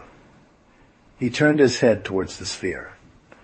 119.10. He pressed a button. Send X6 and X7 reinforcements from the south. Hook them up to me live. Hey, pay attention to the special instructions, huh? He grumbled to himself. 119 to 10. Just for emphasis. A 5-kilometer square. The earpieces squawked. What? 119 completely submerged. The lava is fluid. Not too much. Well, get me in there and look around. His foot pressed a button under the table. Step in. Take my place. A man came in without saying a word and took the seat that Mox left free. I'll take X8. I'm going myself. Keep in touch, said Mox. He left the room and got into some kind of cylindrical, transparent box. He was barely seated when the box rose up, free of all weight. The ceiling of the room opened like magic and the glass box shot into space. It whizzed for 2 minutes and landed on a vast flat roof. The roof opened as it approached and closed behind it. Mox leapt from the small device. A man approached. Protect seat. And let's jump. Mox walked with long strides in front of the man, who ran towards a set of handcuffs and buttons attached like an armor on the wall. The subordinate pulled out a handcuff marked X8. Some sort of lift immediately dropped a metal egg-shaped rocket, 3 meters tall, in front of Mox. Mox entered through a small door, and the rocket took off right away. Someone not in the loop, who had turned his head for a second, wouldn't have time to notice either the takeoff or the opening and closing almost simultaneously of the ceiling. On the rocket's passage, it quickly took altitude and headed northwest. The controls were as simple as the dashboard was complicated. Flat on the magnetic straps, Mox piloted with a simple metal pole connected to the floor by a knee joint. But around this attachment shone a jumble of dials of all sizes, which the man occasionally checked with a quick glance. Soon, the machine was violently shaken. Mox pulled at the control and felt himself rising at high speed. Far away, down below, he made out flickering lights. He crossed the Pluto chain. After a few seconds, he looked at a round screen on which two bright points came closer together. When the 2 points coalesced, he pushed forward the lever, and the rocket dived toward the moon. When it stopped, he let go of the controls and quickly put on a spacesuit. It was just a loose-fitting suit, enveloping him from head to toe. The fabric's weave was made up of a quadruple network of very fine capillary tubes through which a liquid circulated rapidly, automatically providing either cold or heat, depending on the outdoor temperature. In front of his face, the fabric was stiffer and completely transparent.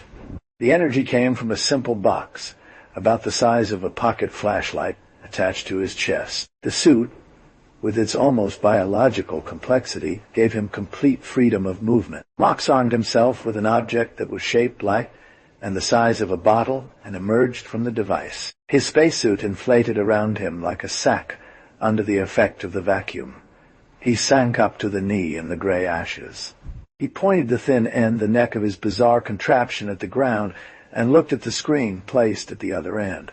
He started moving. 2 bright points separated on the screen. He veered to the right. The 2 bright points separated a little more quickly. He went to the left. The 2 points came closer together.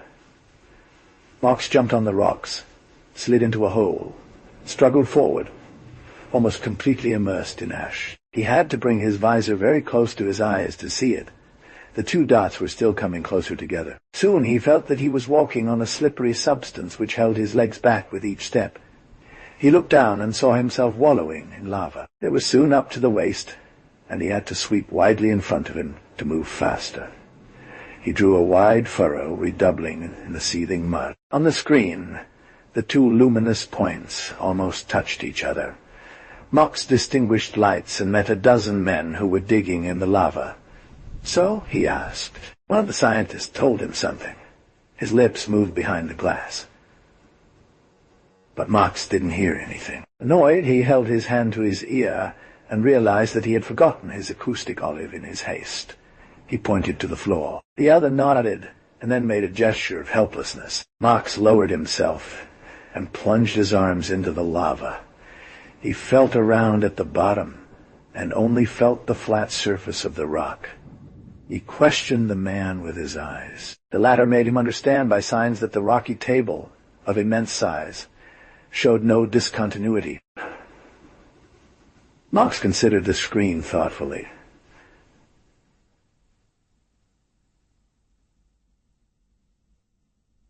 There was now only 1 bright point on it. "But he's right there," he said to himself. "Just below.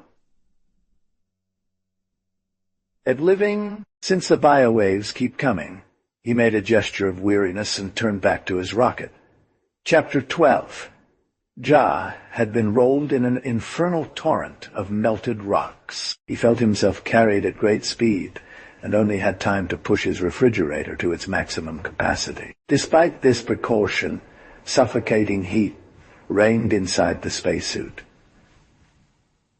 No man before him had ever needed to experience such an adventure. If some had endured it, none had lived through it. Through the wall of his helmet, he felt as if he were gazing close up into the inside of a kiln heated to white. Shining clumps crashed down on each other around him in a silent mess as he whirled like a wreck. He suddenly felt the speed accelerate prodigiously, and a shock shook the spacesuit. Rejoicing that it was designed to endure the worst trials, he felt as if trapped against a solid body by the pressure of lava. His arms explored around him. A wall of rock prevented him from going any further. He climbed as high as he could, touched an unyielding ceiling. The rock towered over him. Then he forced himself to make calm gestures so as not to lose his temper. An artificial smile tensed his mouth while he repeated aloud, "There is no reason to worry. My spacesuit is a marvel of perfection. I'm in no danger. This situation is especially exciting." The lava river continued to flow in front of him with such force that he couldn't overcome the current despite his efforts. Each time he tried to get out of the kind of cave in which he was a prisoner, He felt violently pushed back. He had to resign himself to waiting. He let himself sink to the hard floor and waited for hours that seemed like eternity. Finally, the scalding sheet that enveloped him appeared to be standing still. Jia slowly advanced into hell, brushing the ceiling of his prison with his raised glove. It seemed to rise. Soon, his presence was no longer perceptible, but if he stopped there, Jia would not get any further. It was impossible to go back. The viscosity of the lava was holding the helmet down. Jia gave up and went forward randomly. Leaning forward, he pushed hard with his soul against the ground while his arms made a slow breaststroke motion. A thought struck him. What if the lava hardened? Surely the speed of the torrent that swept it away indicated that it was formed of basic lava, which should remain very fluid for a long time. But if night fell on this region of the moon, the surface could very well freeze under the action of terrible cold of less than 100 degrees, and he would be sentenced to a slow death in a cauldron of fire under a slab of rock, an ideal fossil for future generations to discover. Under the influence of fatigue, his movements became slower. Though this idea was absurd, he imagined that the lava was becoming thick and struggled to move as fast as possible and find an exit somewhere. The walking caused bubbles of gas, probably hydrogen sulfide, to form and rise up his legs. Soon he heard the bubbles burst overhead and realized the surface wasn't far away. Doubling his efforts, he was able to climb onto a higher bulge in the ground and his helmet emerged. At this spot, the lava was much less fluid and kept him back in all directions. He had to make great efforts to get out of the sticky mass, and finally succeeded in getting out by cracking solid crusts into a desperate push. A delightful coolness invaded the helmet, but it quickly turned into sharp cold, and Jia cut his refrigerator. He stretched out a few meters from the hellish slide and regained his breath. When he calmed down, he drank some Dranil and swallowed 2 pills. He sat down and turned on his headlight to look around, because it was very dark at night. His disappointment was sharp when he found himself in a spacious cave. A fate always brought him back to explore the bowels of the moon, while he only aspired to the surface. He looked at the lava from which he had emerged, which seemed to form a plug at the entrance to the cave, and a phenomenon that had escaped him struck him. Bubbles were coming out and rising towards the heights. These also did not only emerge from the lava, but were born in the places that bordered on it. I understood that I was in a pocket of water and not in a vacuum where oxygen was, and this water boiled at the touch of the overheated materials vomited by the volcano. The thing was normal after all, because if the lava had met gas or vacuum, it would have easily invaded the cave, while water had constituted an effective dam. We had to get out of there. The walls were quite uneven enough for a climb. I slowly climbed up, taking advantage of every small irregularity. In some places, the task was relatively easy. In other places, the young man several times came close to slipping by the bottom and thus losing the path he had gone. It soon seemed to him that the liquid around him became greenish, opaque, and he was surprised to find himself evidently in an oil field. That would be proof that there were once seas on the moon, he thought. He continued his ascent with his hands, hindered by the opacity and the viscosity that made the rocks very slippery. Finally, he came out. The effort of persisting was spared him. A terrible crack shook the lunar underground. Jia fell back into the liquid, accompanied by large blocks of rock. He felt himself spinning around and was then sucked up by an ascending current and thrown by a terrible force into space. It rose some 30 meters above the surface, lifted like a feather by a powerful jet of oil, and fell heavily into the thick layer of ashes that softened its fall. The ground still quivered 2 or 3 times, but Jia wasn't even scared, having gone through much more terrible trials that had immunized him against fear. As soon as he looked up, he was surrounded by people dressed in inflated uniforms like balloons. At first he felt uneasy, but he recognized human faces behind the transparent membrane that protected their bodies. He waved to them, wanted to stand up, and held back a cry. His left leg no longer carried him, probably broken in the fall. He let himself be dragged in a bizarre egg-shaped device and fainted. Chapter 3. "My job is done," said Mox to the Excellence. "It didn't work on its own. This guy has an incredible chance. Think he stayed 4 days under lava. His quintuplex helmet must have softened from the heat. He was all warped. A little crack. That's it."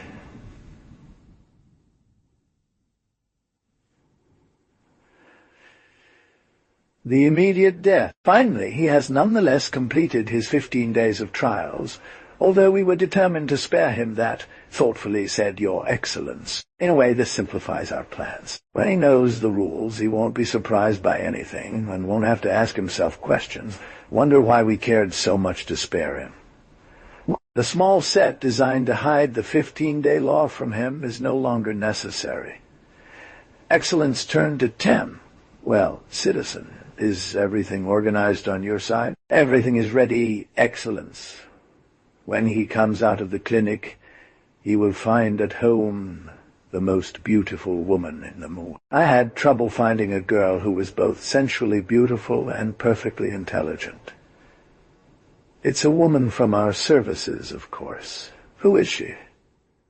"Nira Slid." The big man furrowed his brow. "Nira Slid?" he said thoughtfully. "Yes, Your Excellence. Agent AE-712. A beautiful blonde daughter of Gome Slid who died last year in the accident at Circus 13. "Ah, yes, perfectly," said the Excellence. "Your choice is not bad. On the other hand, Ja Banal will be my immediate neighbor. I'll play the game as you asked me to do it." A sound of pearls rang out in the room. "Come in," said the Excellence. His secretary appeared. "News from Jabinal, Your Excellence. Well then, his leg is green. By God's name, what do you say now? The professor himself is on the line.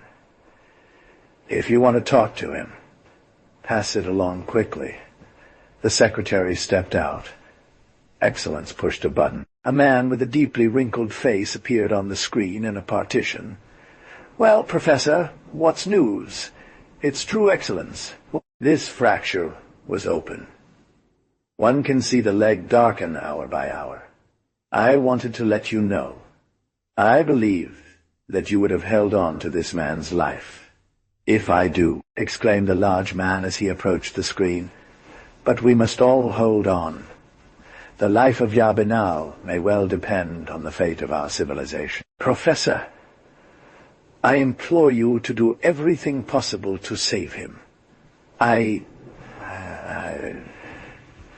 know what you mean. You can't cure trichocystosis. Well, you're wrong. Forgive my brutality, but we must say, no one has ever cured trichocystosis. Ja Banal will be the first survivor of this disease. Professor, it is necessary. You have already given us proof of genius. Be worthy of your past."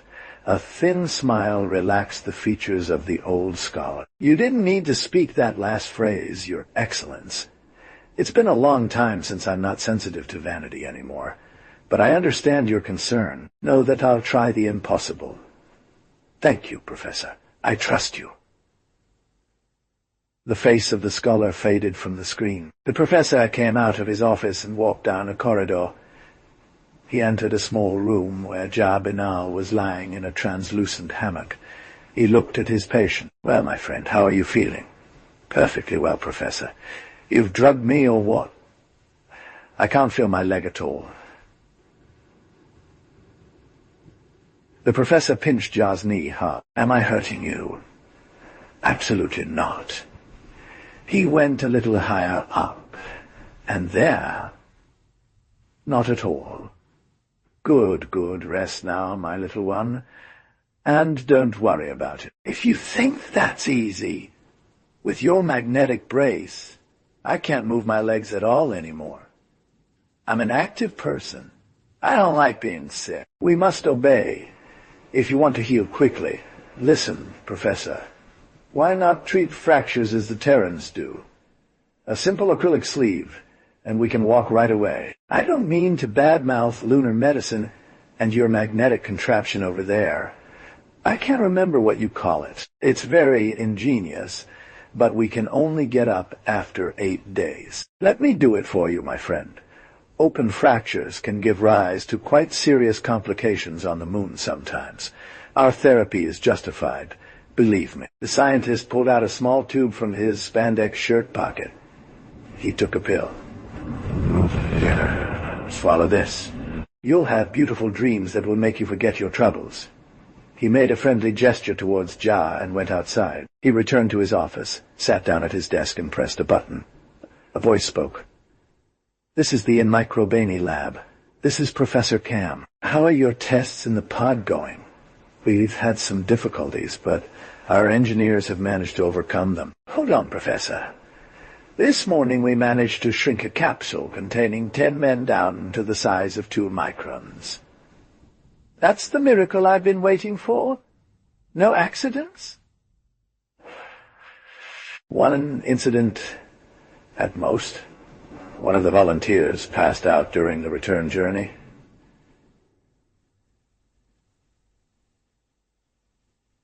Except for him, the others did very well with the experience. Tell your boss I'd like to see him soon. Hold on, Professor. The scholar waited a few minutes. A deep bass voice was heard. Here. Roll, how are you, Cam? Did you want to talk to me? It's important to Roll.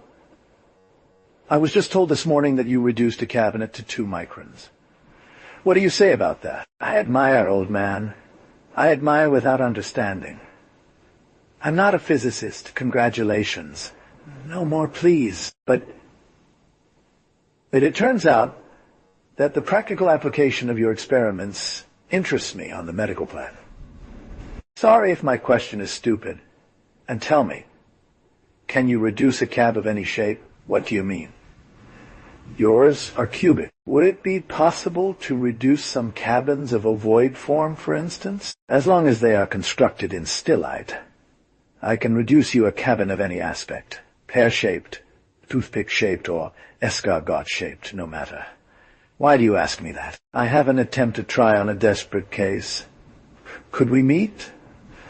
Of course. You are welcome, my old friend. I am coming. Chapter 1450. Medical students were gathered in the amphitheater.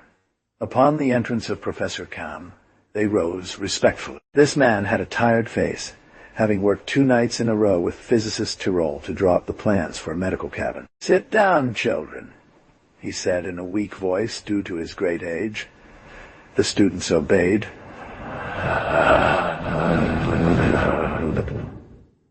The professor stood looking at them for a good while. Finally he spoke. My friends, let me first tell you that the spectacle of your youth is a pleasure to behold. You have the look of those who are starting their life. I can talk to you with this paternal bonhomie, because the oldest among you barely exceeds 40. I guess you're wondering where I want to get to. Well, here it is. I chose you among the most talented because I need you for a mission of trust. I have work for you that is out of the ordinary, a real gladiator's job, where you will need all your physical strength. Do not ask yourself if I am going crazy and put in your head that I will train you like a real commando. You are going to be transformed into legendary knights to battle formidable monsters. Take my words literally. You must think that I could have addressed myself to professional soldiers for this task. Well, no. It is important that my little army is made up of doctors, because the monsters you will be charged with destroying will be giant microbes. The theater of operations will be giant microbes. The body of a patient. I explain. You all know chlorotrichocystosis, the only lunar disease that our science has not yet conquered. you know the reason for this failure. The agent of this disease, the trochocyst, is protected from leukocytic attacks by a fatty, non-saponifiable membrane. On the other hand, it causes a negative chemotractant.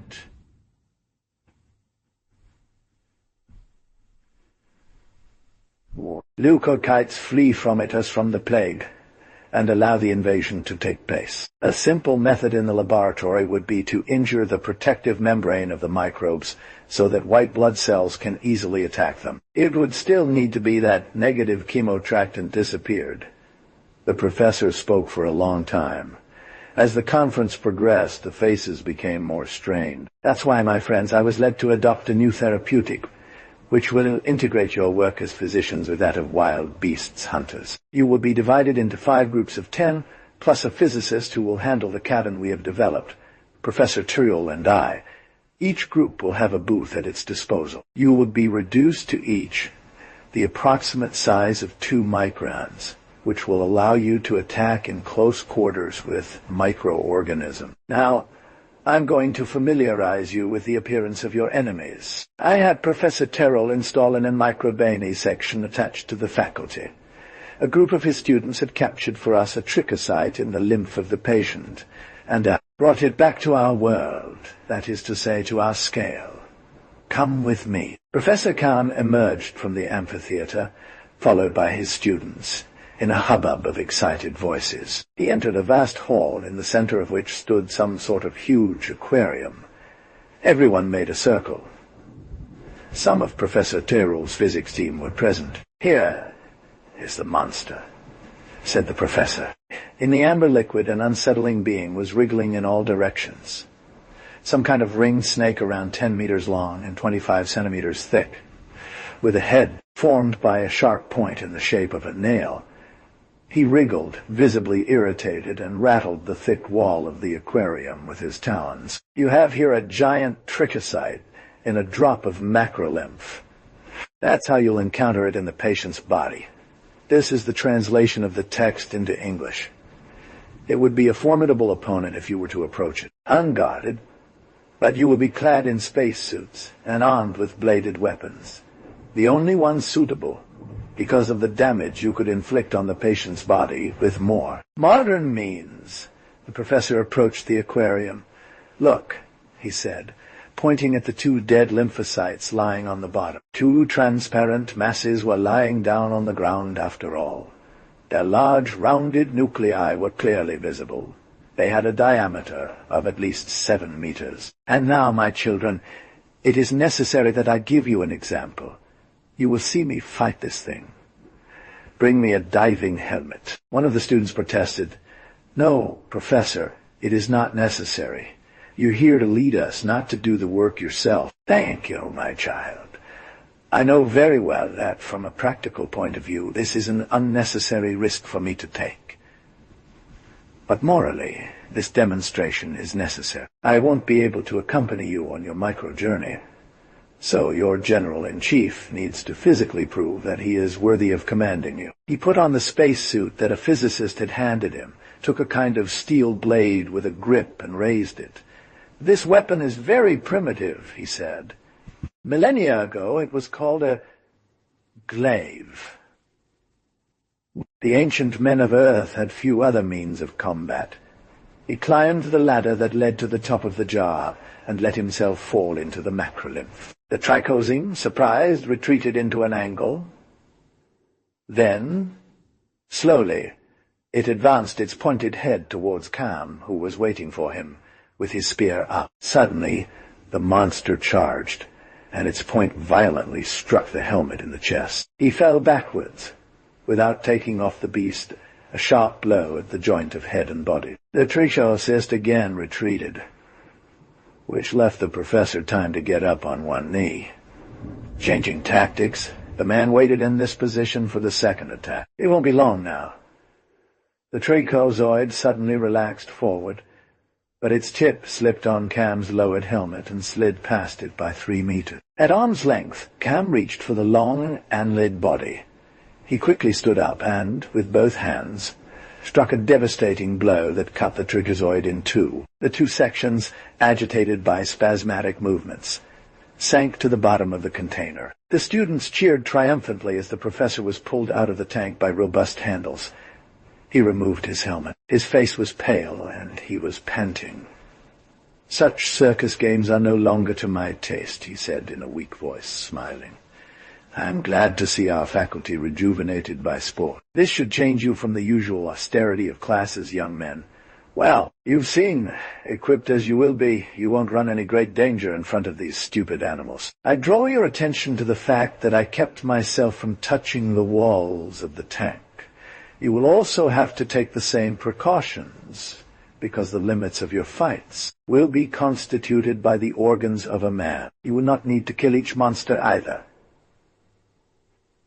Content yourself with wounding them, and let the leukocytes finish them off. These will be your allies. For the outer surface of your helmets will be coated with a protoplasm of a formula analogous to theirs, and you will have nothing to fear from them. I suppose that my little exhibition just now has prompted some remarks in you which you are perhaps hesitating to formulate. Has anyone a question to ask?" This trichohysteria was damned quick. A student threw it. "That's the remark I was waiting for," said Cam. "It is obvious that a normal trichocyst has slower movement, but I injected the patient with a solution of a product which will be the subject of another lesson. Unfortunately, this also benefited the unwanted hosts of our patient. You know that a leukocyte takes a good hour to engulf a common microbe. In your next adventure, you will see white globules around you, moving as fast as those of the monster I just split in two. Children, today even you must have fought a giant trichocyte. This will prepare your hands and prevent you from getting too nervous when you actually get into action." In the vast hall, 5 large transparent eggs were placed on feed, 4 at equal distances from each other. In front of each machine, a physicist in a diving suit waited, holding a helmet. Professor Terrell was walking back and forth behind them, apparently nervous. Further on, engineers were busy around a large metallic table, topped at right angles by a screen of the same size. Terrell stopped in front of them. "Will it work?" "Does he demand?" "Just 10 more minutes," said one of them as he dove back into the intricate knots of electrical wires. At that moment, old Cam entered. "Extraordinary experience, isn't it?" he said to Terrell, shaking his hand. "You gave me a hard time with your screen, my old man," observed Terrell. "I had to provide special isolators to eliminate the biowaves from the patient that would have disturbed your students' waves. Time was short for us to create something perfect, but it will do for now. There is also the emission throttle that isn't very well tuned. It would be impossible to understand a man's voice 2 microns high, even if amplified. The imprecations, for instance, pronounced by him, would come to us like a very brief, gargling inaudible. I have done what was necessary, but we will hear them with solemn and comic voices of faulty and too slow transmission. On the contrary, our personal voices will reach them accelerated. In 48 hours, the trichocysts will exit the lymphatic network, and it will be very difficult to stop the invasion. One by one, students entered the room and put on their spacesuits. A nurse distributed knives, completing their transformation into knights of another age. Soon each compartment had round it a group of 11 men, 10 physicians, and 1 physicist. Carroll addressed his students. "Above all," he said to them, "don't forget, reduce the speed as slowly as possible from 2000 to 1 the dial. And do not leave your compartments under any pretext. Let the doctors do their thing. Remember," Cam told the others, "to not go near a blood vessel. You'd be pulled off into who knows where by the circulation." He turned on the screen above the operating table. The lifelike image of a transparent human body appeared, showing the complicated network of vessels and nerves. I'll follow your respective positions on this screen. Each of you will be represented by a bright spot, which will allow me to give you instructions. Only the 5 team leaders will be in direct oral contact with me via radio. Their voices will reach me through these 5 transmitters. It is clear that if all of you were to speak at once, confusion would result. He hesitated for an instant, lost in personal thoughts for a few minutes. I think that's it, kids. You're all pretty good anatomists, so you'll get to your posts with no trouble. I'm repeating one last time, cabins A2 and the 3rd, afferent vessels of the inguinal ganglia. Cabins the 4 fetae, vessels afferent to external iliac ganglia. I remind you that the question of lighting will not be raised for you. The body of the patient will be rendered entirely translucent by transillumination. Let's go. Professor Terrell stepped forward. Let each team enter its cabin, he ordered. Put on your helmets. The men obeyed. The doors slammed shut one after the other. Close the curtain.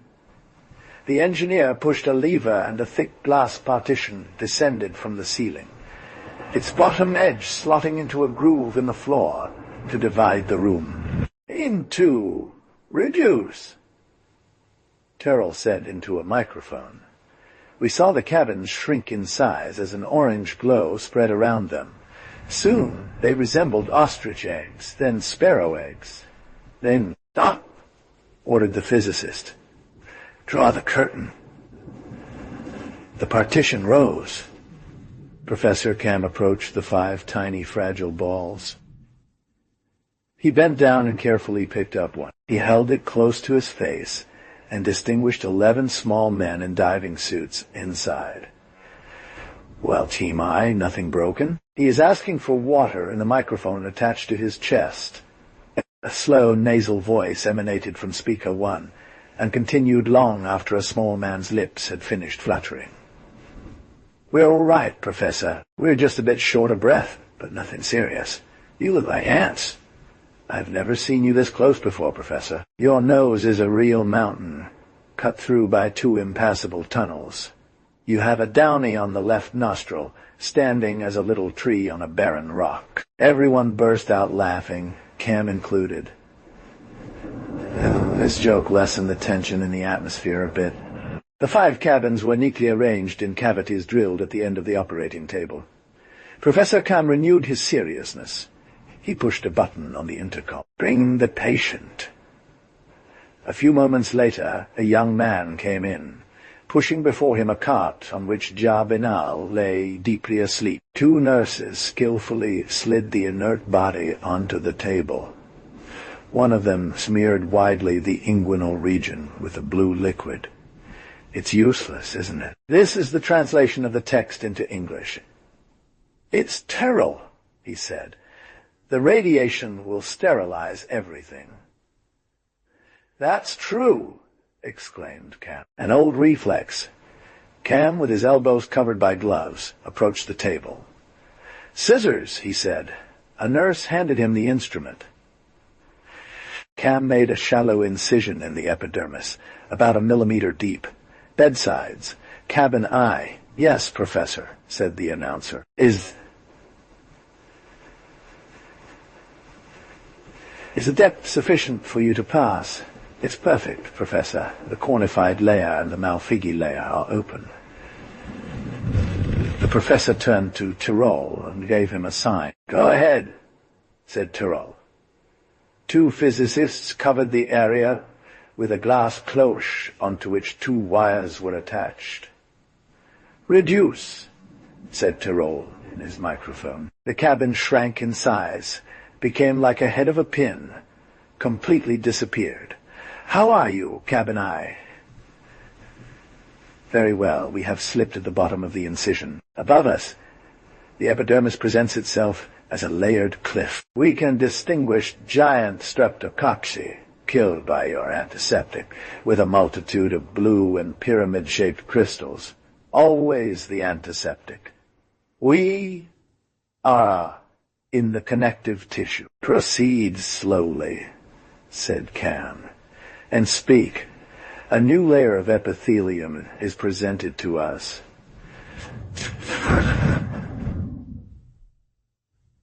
Surround this kind of thing, old man. Comment? Professor, I'm talking to the pilot. Continue. We are skirting a sebaceous gland.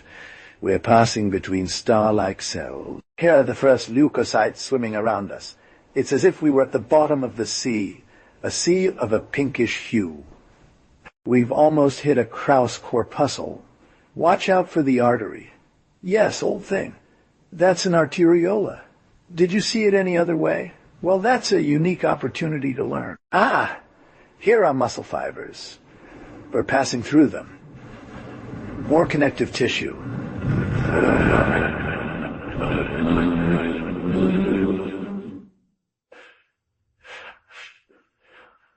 Leukocytes are more numerous, more muscular, but much tighter.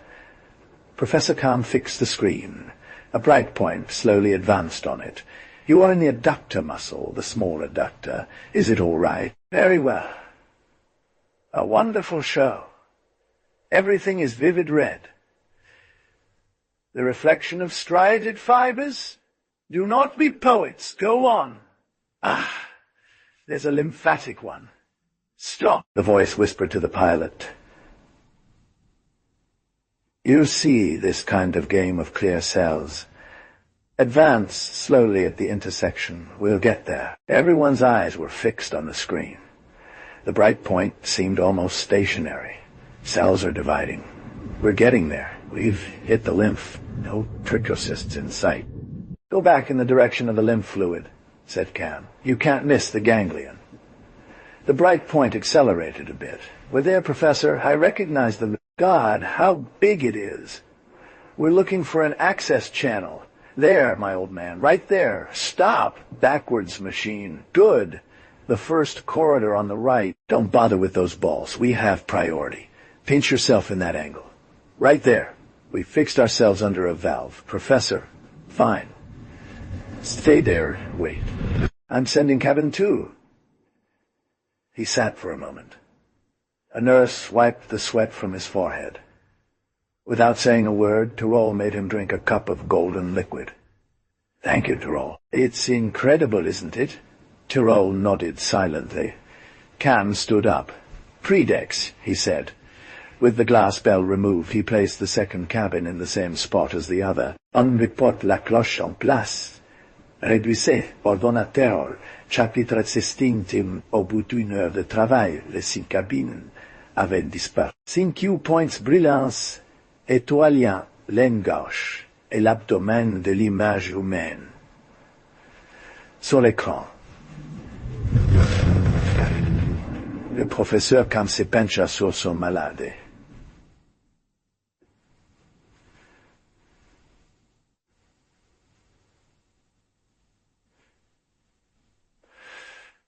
La zone verte avait encore remonté le long de la cuisse déjà toutes les cabines. Dit Cam, entendez-vous? 1. The 5 loudspeakers took it in turn to speak. Well, said Cam, get out of your vehicles and go up the lymphatic. Leave the pods where they are. Don't leave your group leaders. You must stay grouped by tens. Leader of pod of I speak alone. The others keep quiet unless there is an emergency. Each bright spot broke up into 11, and more reduced. 5 remained immobile. The others slowly slid down along the lymphatic vessels. Here, cabin chief first. The progress is slowed by valves that we encounter every 10 meters. I mean every 20 microns or so. Express yourself in meters. It's quicker said, and I will understand very well. You have to open the valve some way and hold the door for the next comrade. Don't hurt anything, especially. No danger, Professor. We are back in the ganglion. The transmitter emitted a confused murmur resembling the sound of distant rushing water, rhythmic with dull blows. What is this noise? You must hear the pulses and the friction of red blood cells that we see whiz by at tremendous speed behind the translucent wall of capillaries. They collide with each other, bounce off like big rubber plates. Around us, an abundance of leukocytes, looking like large, flat jellyfish. Forming in an Indian file, we bypass conjunctival membranes. Here's a vessel approaching. Next, Professor, they're already there. I see 3 of them passing a valve. Trichocysts? Yes. They're fluttering. They look to be in fine shape. My classmates have joined me. We're going to attack. The third speaker said, "Trichocysts in view, Professor. We are attacking," Cam spoke up. "Hello, everyone. Groups I infer are in combat, and soon you'll all be in the same situation. Do your best to prevent infection from spreading to the ganglia behind you. Group I leader, you may speak." "Yes. I'm sorry, Professor. Here, I have another one. We're making a real mess of it. My right-hand buddy is rolling around on the floor, if I may say so, wrestling with a monster. He's hacking at it with his sword. The others are lost to me. I am being attacked.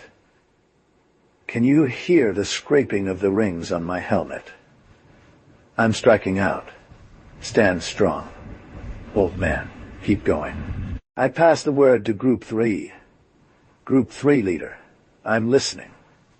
"Here, Group the 3rd leader, we are forced to retreat under their push. They are countless around here. Debris of their corpses passes by us, pushed by the lymphatic current. Professor. Good news, white blood cells no longer flee. They cluster around the debris, engulf it. Yes, that's right. We see half-digested segments in their vacuoles. Oh, but yes, the leukocytes attack. They stick to 10 or 20 at a time on the trichocysts, paralyzing their movements. They even attack non-injured trichocysts. Professor, an antibody must have formed in the surrounding plasma. The trichocysts are now receding. The leukocytes are doing a great job. They always are coming from everywhere. We can see them passing between the cells of the partition. They crawl everywhere. A trichocyte comes towards me. It flails about in all directions to shake off a leukocyte attached to it.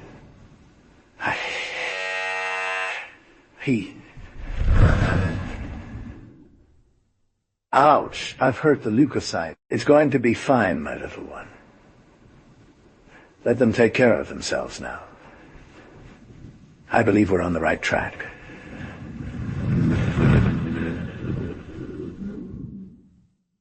Bring your comrades back to the cabin. Group 1. Where are you? We no longer have enough freedom of movement due to the abundance of leukocytes. They are attacking. I know.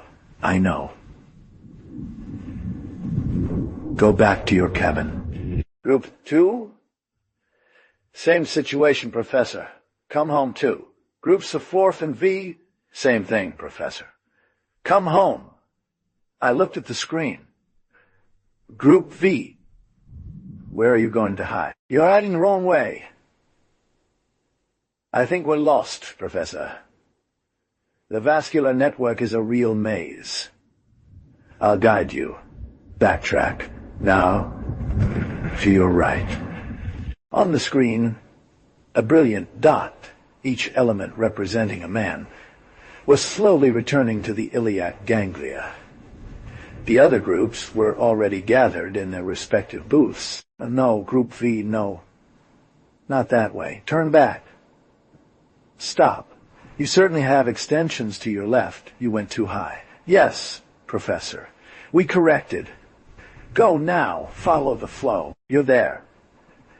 Do you find the relevant channel? Here it is, Professor. Everything is fine. Oh, I see a trichocyte. Good grief, Professor. He's knocking me over. I've come out of the capillary. He follows me. I'm entangled in an elastic fiber. He charges again. He pushes me against a blood vessel. There isn't enough space for me to hit. He shoves me. The shining points seem to be going much faster.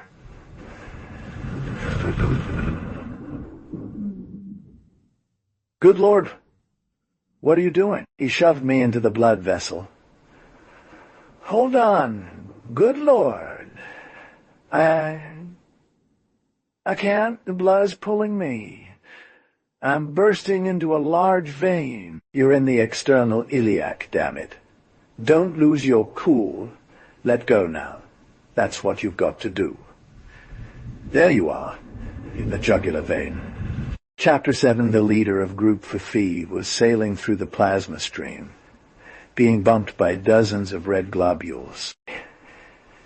He had the presence of mind to clench his sword against him so as not to damage anything.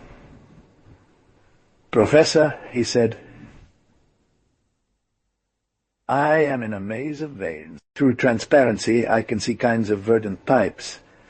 They're bile ducts, old man, the professor's voice said in his ears. You're in the liver. Let yourself be carried away always. You're coming out now. I'm going very fast. It's giving me a vertigo. I believe you. You're climbing into the sinus cavity. Take care. You'll arrive at the heart. The man felt himself drawn into an abyss. He had the impression of falling into an immense cave.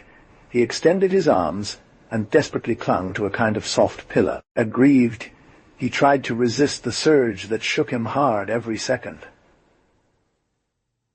The professor's voice, as if from another world, split his eardrums. What are you doing? Exhausted, he replied. I can't take it any more, Professor. I'm holding on to this thing. Let go of that, you damn fool. That must be a fiber from the triciped. You're going to disrupt the pulses. He obeyed and was violently pushed out of the organ into a majestic tunnel. He sped through an intersection to the right.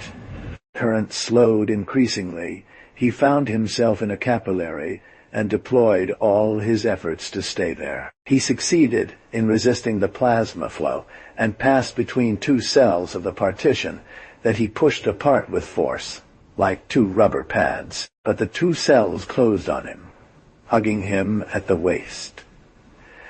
Dazed, he remained in this position. When he had regained some of his wits, he was surprised that the reassuring voice which had guided him did not any more. He struck his helmet. To no avail. The radio no longer worked. He examined his surroundings. While his blood rushed in his legs through the capillary, the upper half of his spacesuit emerged from a huge balloon which swelled, and it deflated itself regularly with a noise of storm. From all sides vessels ramified themselves. He noticed that the red globules had a much lighter tint, and realized that he was in a lung alveolus. Suddenly, an enormous explosion made him jump, then another one still. He pricked his ears. Something in that noise seemed familiar to him, but what? Listen carefully. Listen carefully. Why did this phrase keep echoing in his mind? The shots continued, and all at once he realized that the professor was speaking to him in Morse code, no doubt by tapping on the operating table with some instrument, which caused these real cannon shots. He listened attentively, spelling out words. Let yourself be carried away by the circulating torrent. Let yourself be carried away by the circulating torrent. Rested, he retreated, passed between the two cells, and was swept up. The torture recommenced. Rolled in plasma, jostled by erythrocytes, a jumble of some leukocytes. It ran at full speed. Fell into an enormous artery that obliquated to the left. You couldn't tell where he was being trained. After a few minutes he was thrown from one tube to another in a new capillary. The professor's voice screamed, "Stop!" into his ears. The engineers had to fix the radio. Try to stay put, old man. We'll come get you. I'm going to slow down local blood flow with a vasoconstrictor. You'll be more comfortable. The young doctor clutched the membrane of an epithelial cell with all his might. Renewing the immobilization method that had already worked for him in the alveolar lung, he slipped his arms between two cells. In what region have I arrived, Professor? Questioned. You are about halfway between the long and short head muscles of your right forearm. Stay still. And my men? What? Your men? Ah, yes. Calm down. They're all in Cabin V. You're the only one missing." The professor felt sweaty from head to toe under his clingy shirt. He turned to Tyrol with a deadpan look. "Hot alert," he said. "What an exciting experience," she said, drawing his attention to the patient's leg. "The green zone has shrunk by 3 centimeters in half an hour. Shit, I almost forgot. But it's true. Tyrol, old man, I think we've won the battle. But let's not leave these boys to fester in the depths of a human body. It's time to bring them back into the normal world," the announcer spoke. "Here, Cabin I, we certainly don't fester, Professor. We never get tired of such a sight, you know. We still have to come back, my boy. Given the immense prospects that the invention of Citizen Tyrol opens up for science, you will never stop making such trips. Since it seems to please you, I will send your cabin to rescue your companion. Let's start. Cabin I, ready for the ascent." "Yes, Professor." "Descend slowly towards the hub. We've arrived. Take a connecting vessel." On the screen, the luminous point began to travel. Chapter 88, Khan held his glass pistol within 2 centimeters of Ja Binal's thigh. He pulled the trigger. The transparent barrel slowly filled with blood that Professor drained into a test tube. He took blood samples from various parts of the patient's body: liver, kidneys, heart, armpits. When the sample was full, he placed it in a device and pressed on a pedal. A small tube descended to the bottom of the sample and pumped the liquid slowly.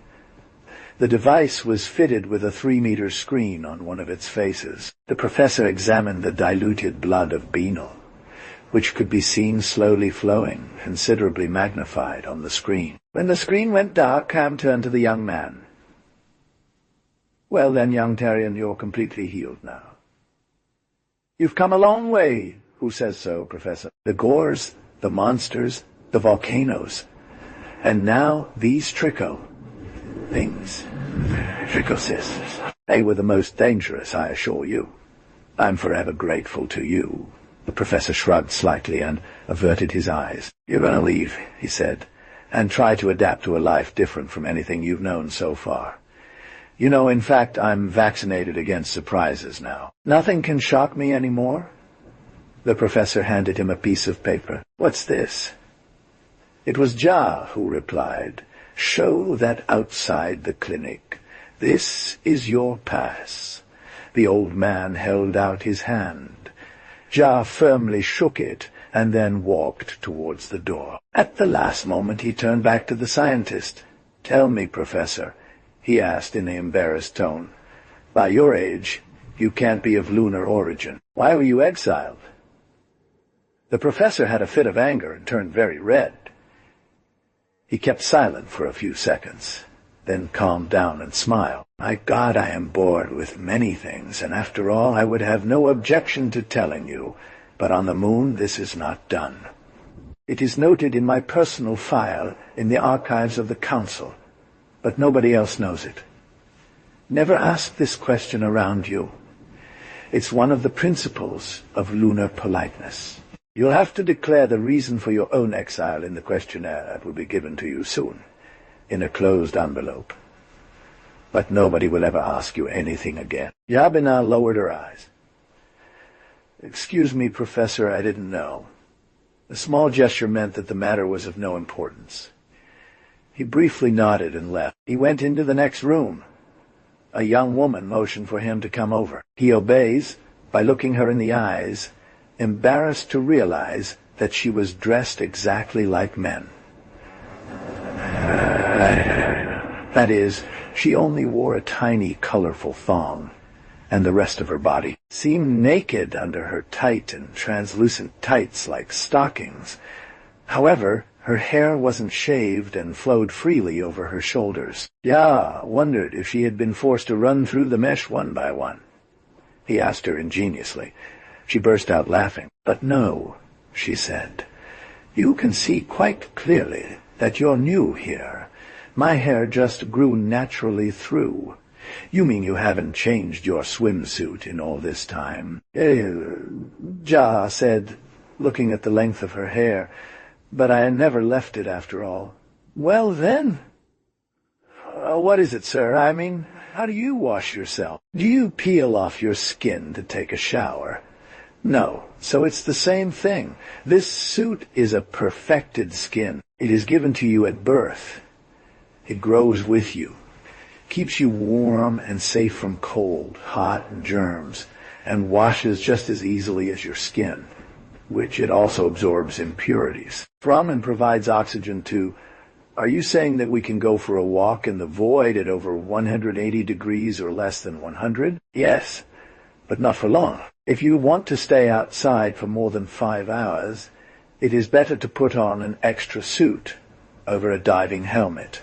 Otherwise, you will freeze, roast, or suffocate. Wait for me a moment. She was gone for a few minutes and came back throwing a T-shirt at Binal. Put this on, she said. He felt the soft and elastic fabric. What is it made of? It's a tight mesh of hair-like tubes in naderme. Yes.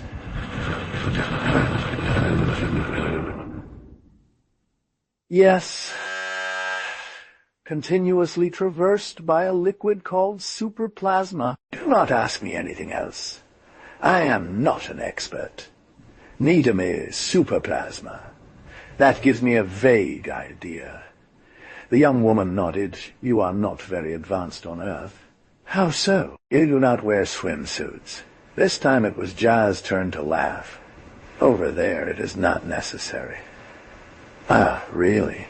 She was doubting. The Earth has an atmosphere, explained Ja. I don't know what atmosphere is. I'm a woman. Why women? Only men have the right to be educated. A comrade told me that there are women who can read among the officials attached to the council, but I didn't believe it. It's forbidden. You don't know how to read? Demanded Ja, stunned. Of course not. Now, citizen, you would do well to pass your shirt, and don't forget it is forbidden to remove it. Ja put one leg in the garment. The young woman laughed again. No, not like that, she said. I expected this. Your panties must be removed first. You would put them on top of it. Ah, good, said Ja. He looked at the young woman. So, she said. You're staying here? Yes, she said. Why? While I get dressed? She opened her eyes wide and shrugged her shoulders. Oh, yes, that's true. If it made you happy, I'd go into the next room. You people from Terra have such modesty. I'll never understand it, she said as she left. Ja smiled as he watched the door turn opaque again. He pulled his shirt over his head, which fit perfectly around his body, and then pulled on his underwear. For his head, he didn't know how to do it. The fabric remained gaping at the neck. Hey! He shouted. The young woman returned. Ja pointed to her throat. How does one do that? Just leave it. It'll all fuse together on its own in 10 minutes. Ja got up from the seat where he had settled to get dressed. His gesture sent him flying in the air. He hit his head hard against the ceiling and fell to the floor. His fall gave an impression of slowness. The young woman was choking with laughter. You find that funny? Ja exploded. I also expected it. The woman hooted. The newcomers always do so. I find it amusing. You forgot to put on your clogs. She's completely stupid, thought Ja.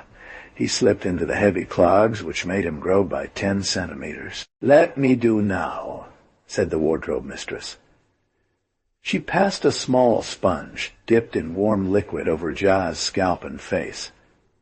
What are you doing? Your hair and beard were starting to grow back. You will need to come for waxing every month. She backed up a few steps and looked Binal up and down. Now you are fine, she said. You are even very fine.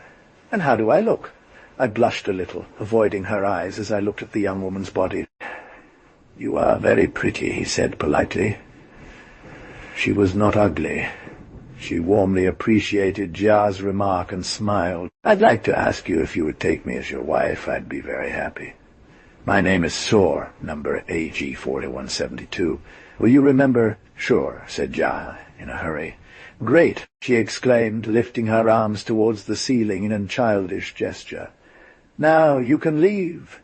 See you soon."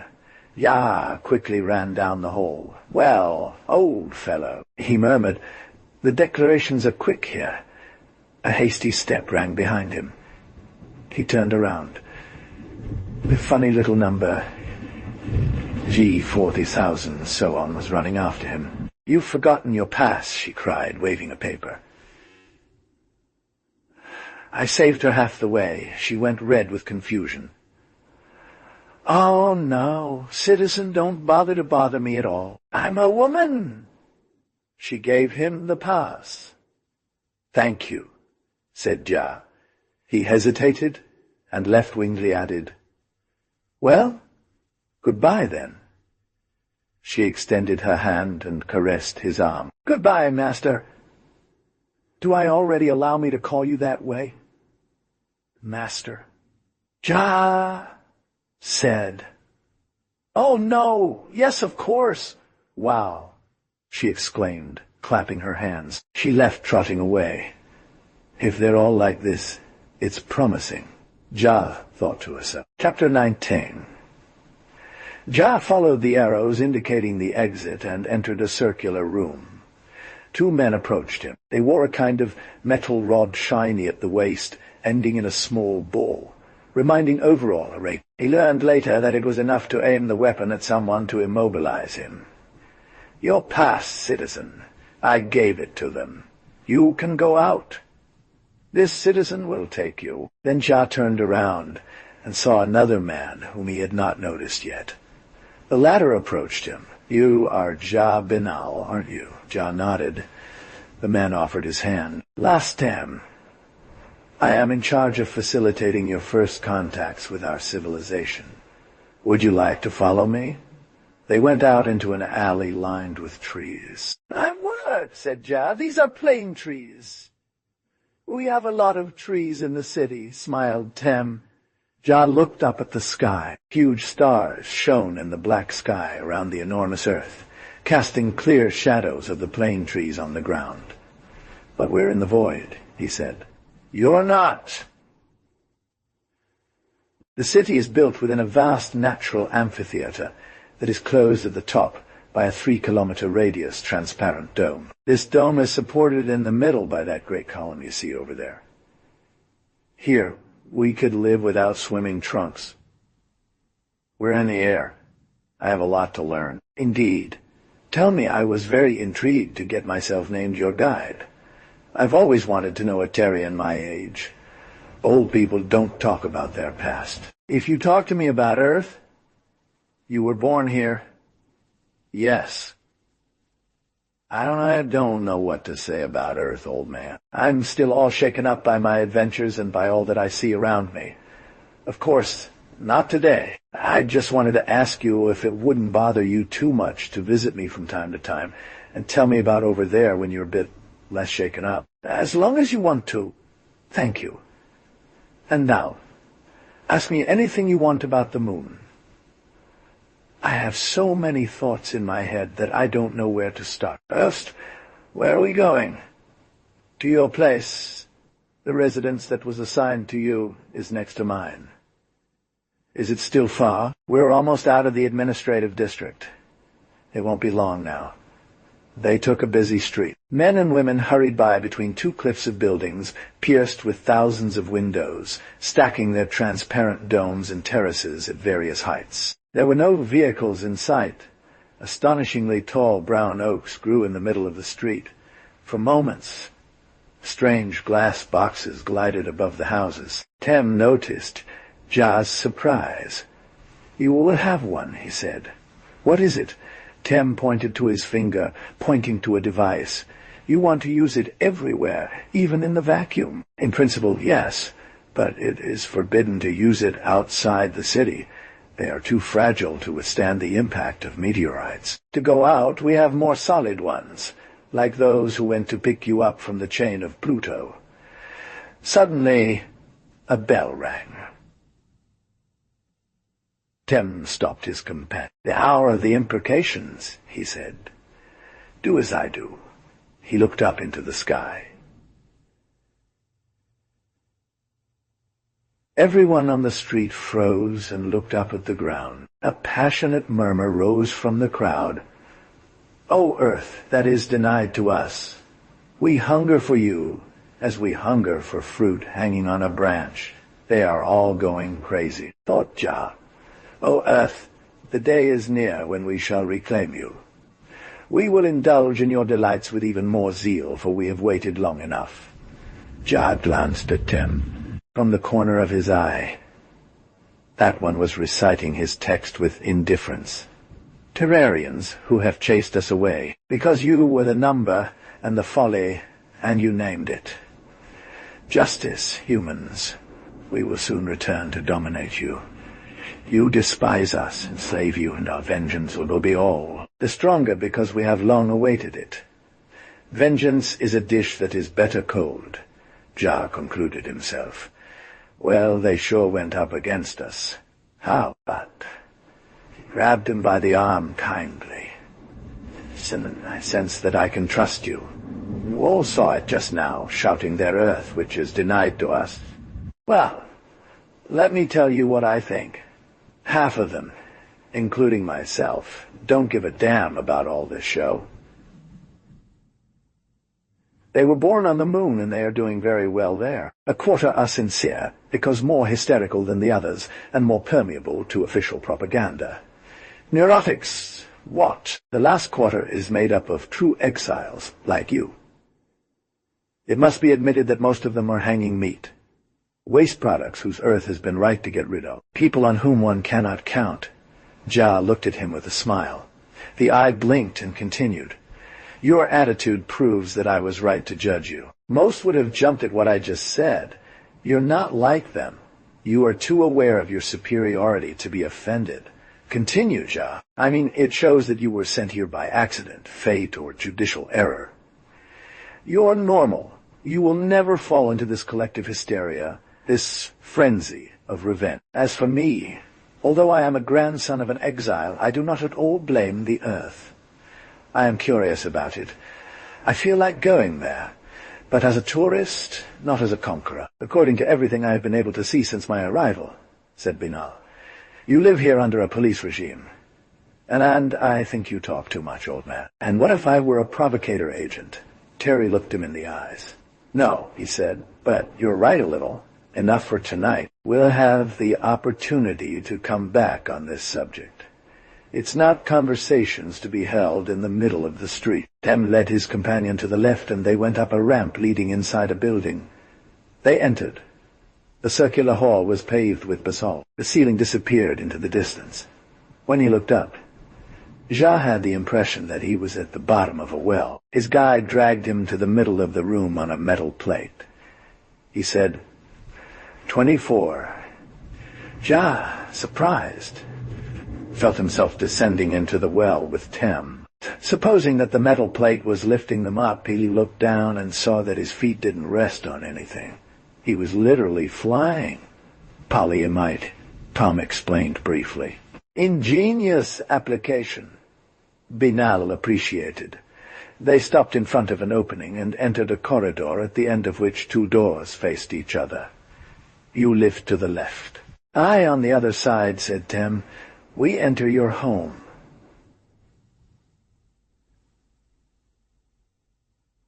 They placed themselves in front of the door and heard a pearl sound on the other side. A soft voice said, "Enter." They moved forward as the partition disappeared with their passage.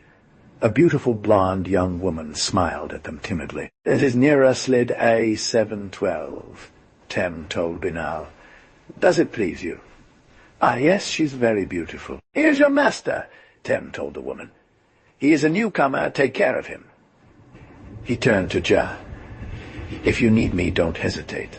I live nearby. I'm leaving now." On the verge of leaving, he turned around.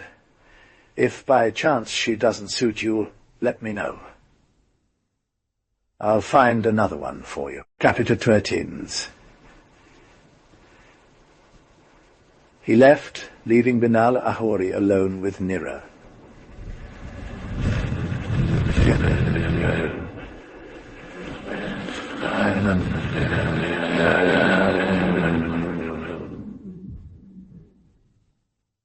She intensified her smile and said, "Do you have anything to say, master?" Jah gained his composure. "Yes," he said in a slightly irritated tone. "Do not call me master. My name is Jah Binal CS 177. Call me Jah."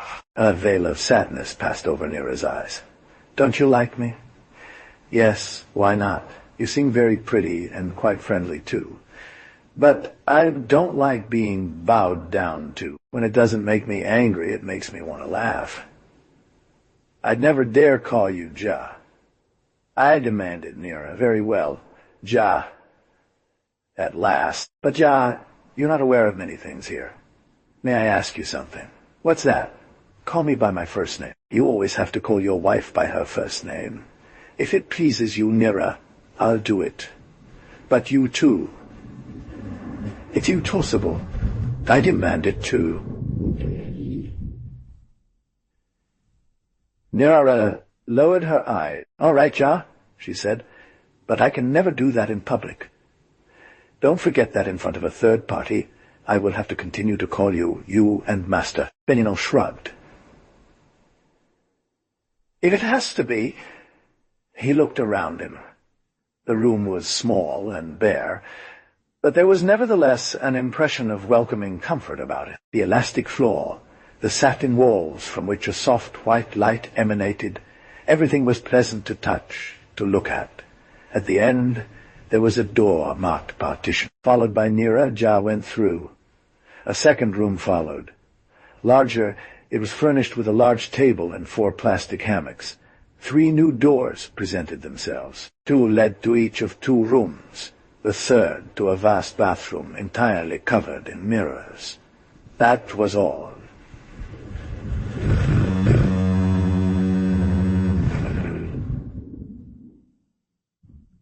"We are better housed on Earth," said Jah.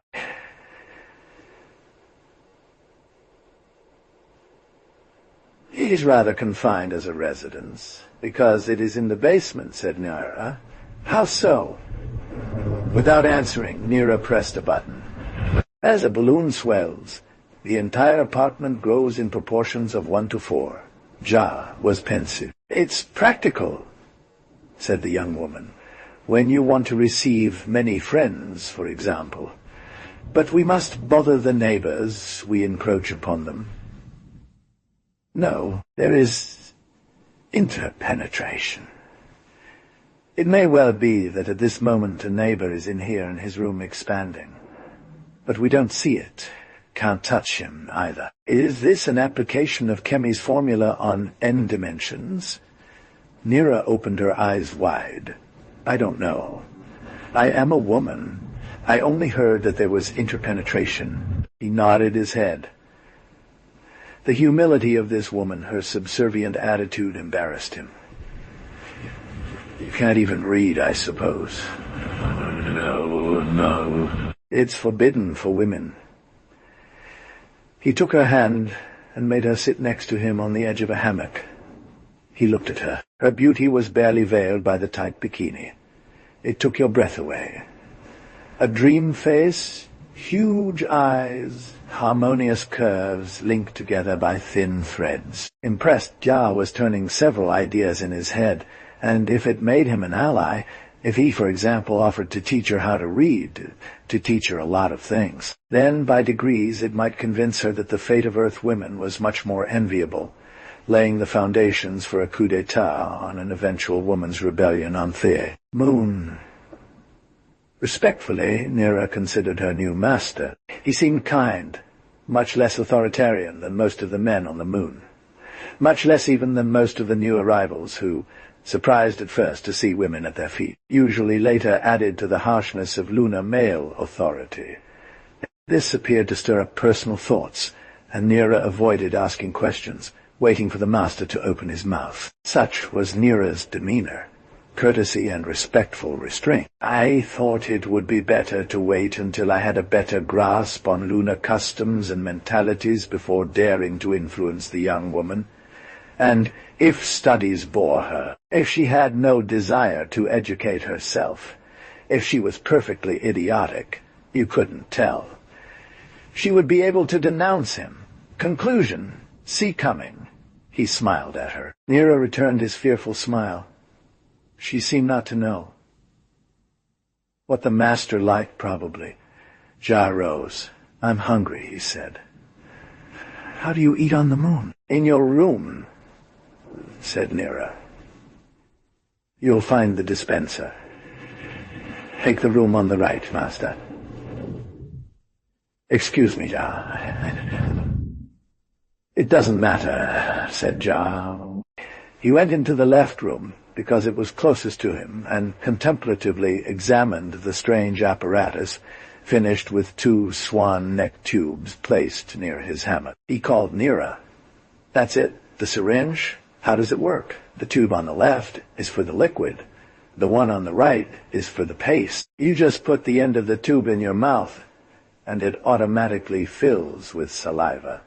When you've had enough, you simply take your mouth away. But my T-shirt will get in the way.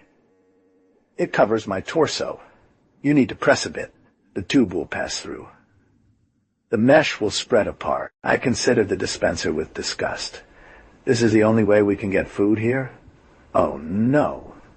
There are also portable dispensers. They're smaller and last for a month without being refilled, but they're only used to go into space. He let out a sigh and brought his lips to the right tube. He pressed his mouth. The tube went in easily, and he felt his mouth fill with a slightly sweet paste. He quickly stepped back and swallowed, making a face. But that's exactly what they gave me at the clinic, he said. I thought it was a diet food. I hope that we change the menu from time to time, right? The menu? I hope that we eat something else. Nira took a stunned expression. Why would you want to eat something else? Finally, are you going to tell me that you have been feeding on this stuff forever? Yes. Just like everyone else. He sat down, overwhelmed. You've never been to a restaurant. Do you know what that means, restaurant? Nira shook her head negatively. It's the first time I've talked to a new arrival. I was already told that you were strange on Earth. When I think that I had to make do with pills for more than 3 weeks and they made me eat through a tube. And liquid, what is it? We call it liquid simply. I tried the second tube of the apparatus. It's vaguely reminiscent of Drinal, he said after taking a sip. There's something to that. In the neighboring apartment, Tem was making his report. He was speaking into a microphone. Lubin. So far, so good. I think I've managed to win his sympathy. I was able to pass myself off as a peaceful boy with no preconceptions about the Terrans. He is now at home, alone with Nira Slid. He seems to have taken a liking to her. I believe she won't have any trouble leading him by the nose without appearing to be doing so. End of report. He walked away from the microphone and looked pensively out of a window. Riga, he said in a brief voice without turning around. A woman entered the room, shy as a fawn. Distract me, Sing, Tem said. The woman took hold of a metal blade about 1 meter long, with a handle at each end. She sat cross-legged in a corner, took the object in both hands, and twisted it slightly. An odd and deep music filled the room as the blade bent in a somewhat random fashion, following the rhythm of the notes. The woman, with a voice barely audible, spoke more than she sang, prolonging the last syllable of the phrases. Hundreds of stars shine on your face. No, not that one. Tem said, Sing me the Lost Man. The instrument began to play. The woman began. He will spin without end in the cold of space, a helpless prisoner of distant orbits. While the woman sang, Tem lay back in a hammock and closed his eyes. Chapter 21. What is there to do here for fun? Asked Yah of Nira. I have 8 days of leave to use up. "Do you want me to dance for you?" said Nera. "Do you know how to dance?" "Of course you will see." She stopped and continued, "Or maybe you could take me to Eden. I'll dance later." "What is this Eden?" She clapped her hands. "Oh, yes. Take me. I am sure that it will please you. You will see." She took his hand, and Jah let himself be led towards the door. They gently descended the magnetic well and came out into the street. They walked side by side beneath the tall tree. Jah was delighted by the youthful and childlike cheerful atmosphere that Nera radiated. He admired her graceful demeanor, her youthful enthusiasm, the beauty of her long golden hair that flowed over her curves. They arrived at a vast... In the middle of the open space, 2 circular openings pierced the ground. From one of them people emerged, as if sucked up by an invisible force until they reached the surface. The second magnetic pit was reserved for entry. Jah repressed a step back when he put his feet in the pit's void, but he felt himself descend smoothly along with the young woman and some others. They arrived at the end after 2 minutes of deep journey. Jah looked around and didn't believe his eyes. He felt for an instant that he was on Earth in a wonderful park, with vast lawns, magnificent trees, star-studded with huge, multicolored flowers. From the vault fell a light reminiscent of that of the sun on the good old planet, one beautiful spring morning. The illusion was perfect. There was no ceiling in sight. Brightness seemed to come from very, very high up through a blue sky. All around were valleys, forests, green hills, and leaping streams between polished rocks. People ran, drunk with freedom. Others dived into a river with great peals of laughter. The air resounded with joyous cries. It was truly Eden, the Earth's paradise. The Earth, yes, but without those annoying insects, without vase in watercourses, without dirty or dangerous animals, and no stinging nettle along roadsides. "You could be on Earth," he said, lying a little, "with this difference that over there you don't need to go down into a hole to see it. It's everywhere as here." They followed Nera, who dragged them into a mad race toward a vast plain. They crossed it to enter a forest. "Where are you taking me?" asked Jah. "To the lake's edge. That's what I prefer," he said. They were running like gods, lightened by the weakness of lunar gravity. Suddenly, Jah stopped. Nera kept running for a few steps and turned around. "What are you doing?" Jah pointed to a tree. "A cherry tree," he said. "Have you never eaten cherries?" "Cherries? Oh, yes, of course. But it's not food. It's just to play with your mouth. I like the expression. In any case, I feel very like playing with it instead of pasta." He plucked a branch outright and gorged himself on cherries, to the amazement of his companion. "Are all people on Earth so greedy?" she asked. "No," said Jah, with his mouth full. The fruit passed easily through the elastic mesh of his clothing. "I'm not particularly greedy, little one, but this is the only really nice food I've come across in a long time." He filled his left hand with cherries and continued walking beside Nera, spitting the pits now and then. They ventured into a gorge where a small waterfall sang of water, incredibly clear. On either side, a smooth wall of basalt rose up to the invisible vault from which fell the comforting light. Bushes with broad leaves grew here and there under the shade of towering ferns. In truth, Nera said the heat would be unbearable here without our shirts, but it's necessary for the exuberance of the plants. We're reaching the lake. Her throat widened, and Jah's eyes were filled with a wonderful spectacle. A vast expanse of clear water spread out before them at the foot of a floral slope. The surface, not troubled by any breeze, was as smooth as a mirror, and reflected the vertiginous green cliffs and beaches that surrounded it. "Let's go swimming," said Nera. They ran to the lake, shed their heavy boots, and dived in side by side. Ja thought he had never swum so well in his life. The light weight allowed him to plunge with a delicious sensation of slowness, a true glide. He swam widely and moved very fast, leaving the young woman far behind. All his gestures seemed easy. Free of effort, he felt like a superman. His swim took him to a small beach. He stretched out, lovingly dipped his hands in the sand, then waited for Nera. When she arrived, he smiled at her and beckoned her to sit beside him. After long days of moral suffering in desolate landscapes, he felt himself reborn. Chapter 22. In the days that followed, Zhao was informed that he was to present himself at the council building to fill out the paperwork required of incoming arrivals. A 5-page questionnaire was presented to him, requesting a clear and detailed summary of his terrestrial life. Zhao noticed that the 30 or so questions posed left nothing to chance.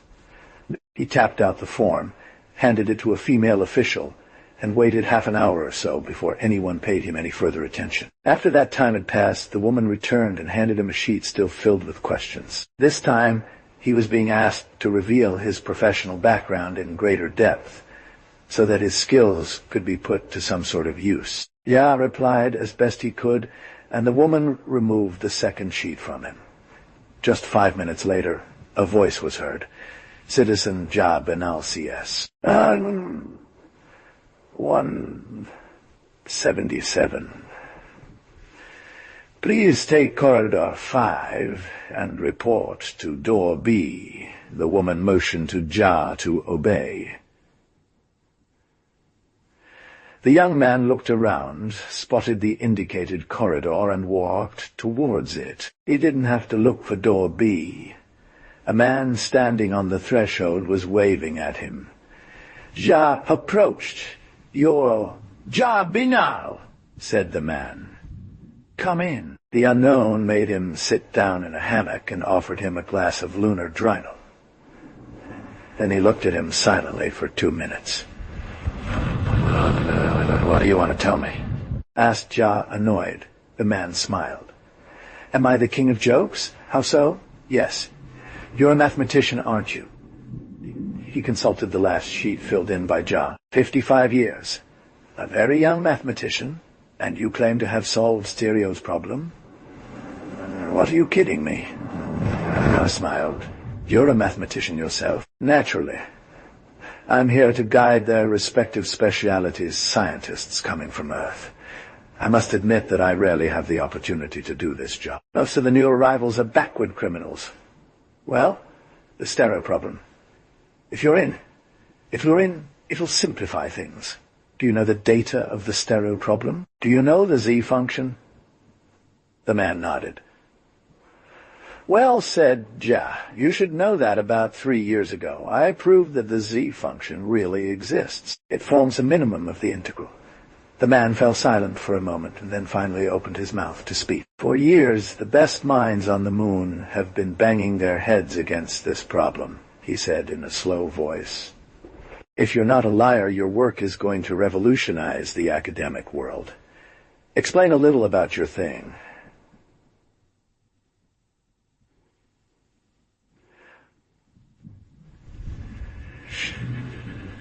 Ja bit his tongue. By filling out his form too well, he had revealed to the lunar scientists a secret that could advance their science in ways dangerous for Earth. He grabbed a pen lying on the desk of the official and began to blacken a sheet of formulas and equations. The two men worked long hours with their heads bent over the desk.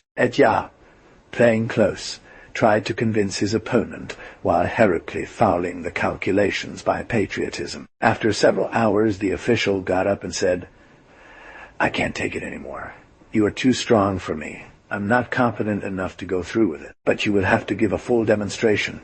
It will be examined by our specialists. In any case, you have convinced me of your abilities. We will find you a high post. In the meantime, you will be required to undergo accelerated training for 1 month. Accelerated training? It means that we will instill in you the knowledge of what every Lunarian should know. Despite your intelligence, there are simple things that you do not know. On the moon, you're a bit like a child in a new world. Even a woman knows more about selenography, for example, or lunar law. It's essential that you come of age. You won't be until you need a guide. For a month, Ja became a schoolchild again. He needed to become a true Lunarian. It was necessary for him no longer to have to ask, "Where is it?" When the chain rock was spoken of in his presence, and for him to know the names of the 5 great cities, he learned that Toll, the city where he was staying, although an administrative capital, was relatively unimportant compared to huge urban centers like Fram in the Plain of Foot, the Clouds, or even Dav, whose lights could be seen at night on the horizon. He was taught how an antigyro worked, these strange flying boxes made of transparent material. He had to familiarize himself with all the common details of his new life. Entrapped by the advanced techniques revealed by everything he learned, he shuddered, thinking that perhaps the only superiority of the earthly civilization was his personal work on the Z function.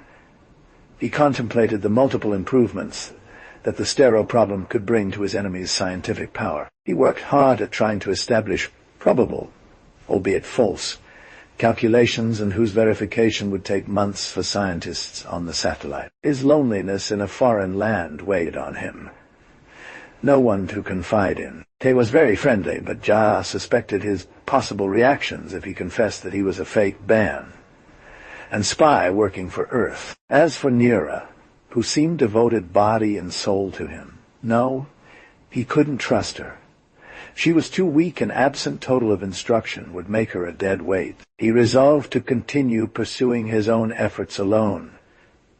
What did the last instructions receive from Floor, the Earthling, who had kissed him in her prison, prescribe? First, try by all means to occupy a key position in the lunar government.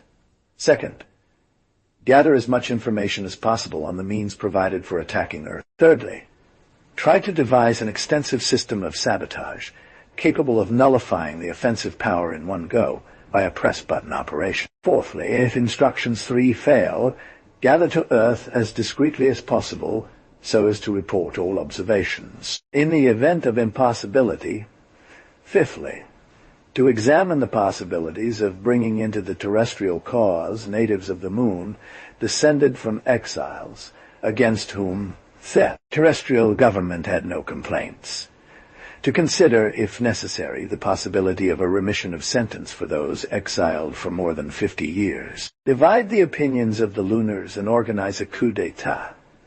Ja thought these instructions were absurd, born out of childlike brains. How could the Terrian government have come up with such ridiculous ideas, which equated their secret agent role to an adventure comic book? He took Ja for Superman, no doubt. The first 2 steps of his mission did not seem too difficult, but sabotage and individual return to the motherland.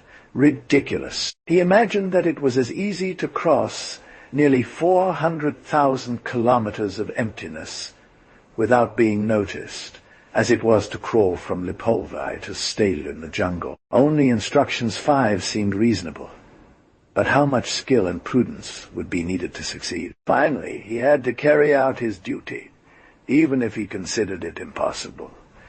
It was too late to turn back. Miracles had already saved him. More miracles could help him accomplish his task. Already, after intending him for a high post in a nuclear laboratory, the lunar government had changed its plans and ordered him to be assigned as an officer to the cohort of officers, scientists attached to the lunar defense, due to his exceptional scientific value. Far from suspecting that his status as a spy was known, and that they would try to get the maximum amount of information from him that could serve for lunar progress, while closely monitoring his activity. He didn't know that Tem and Nero were tasked with reporting his slightest actions or suspicious words. He didn't know that the person named Sly, who had contacted him as a future private secretary, was also placed in this position with the same intent. A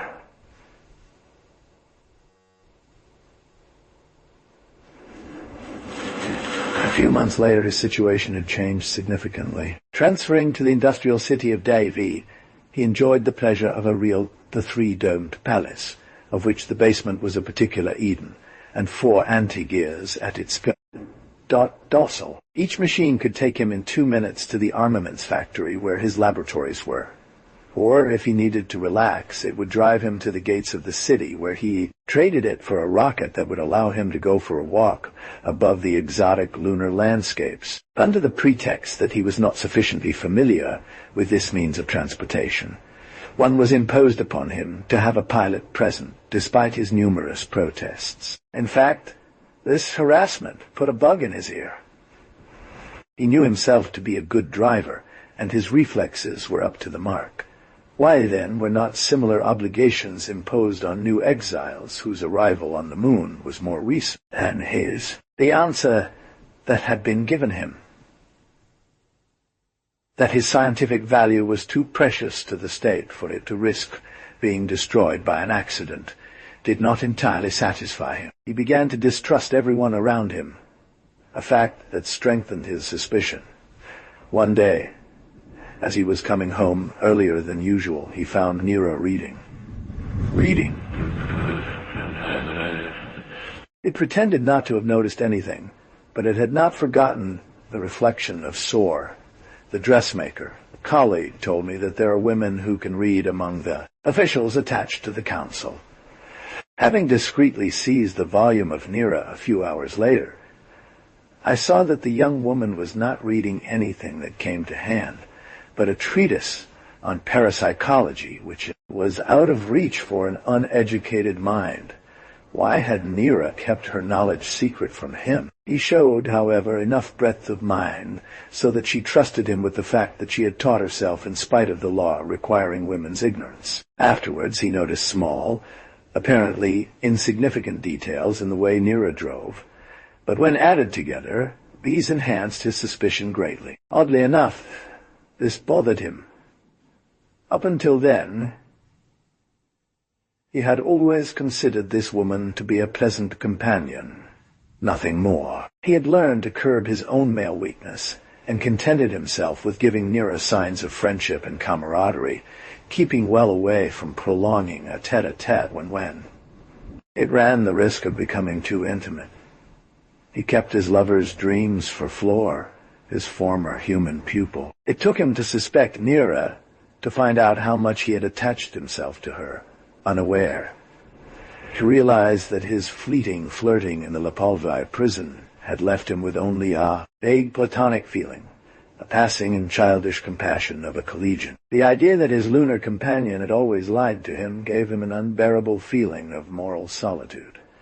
His attitude toward it was changed. Though indulgent, so moderate in expressing his authority, he became harsh and grouchy, so much so that Nira redoubled her attentions and kindness to try to pacify him. This behavior by the young woman, far from succeeding, irritated Ja to the highest degree. He saw this as further evidence of duplicity. One day Nira threw herself into his arms, crying, an extraordinary thing to do, considering that her attitude had always been respectful and reserved. At the time, Ja, surprised, hugged him with passion. Then, angry, he unraveled the hypocritical embrace and pushed Nira away violently, so that her head hit the bar of a hammock. The young woman slowly collapsed on the floor. Afraid and overcome by contradictory feelings, Ja ran to help him. He laid him down in the hammock and tried to revive him, murmuring tender words to him. She opened her eyes, took Ja's head in her hands, and brought it closer to her face. "My love," she said, "I can no longer bear this nightmare life. I have to tell you something." The young man waited for the next move, his heart pounding with hope. "I am a secret agent," Nira confessed, "but I can't continue to spy on you.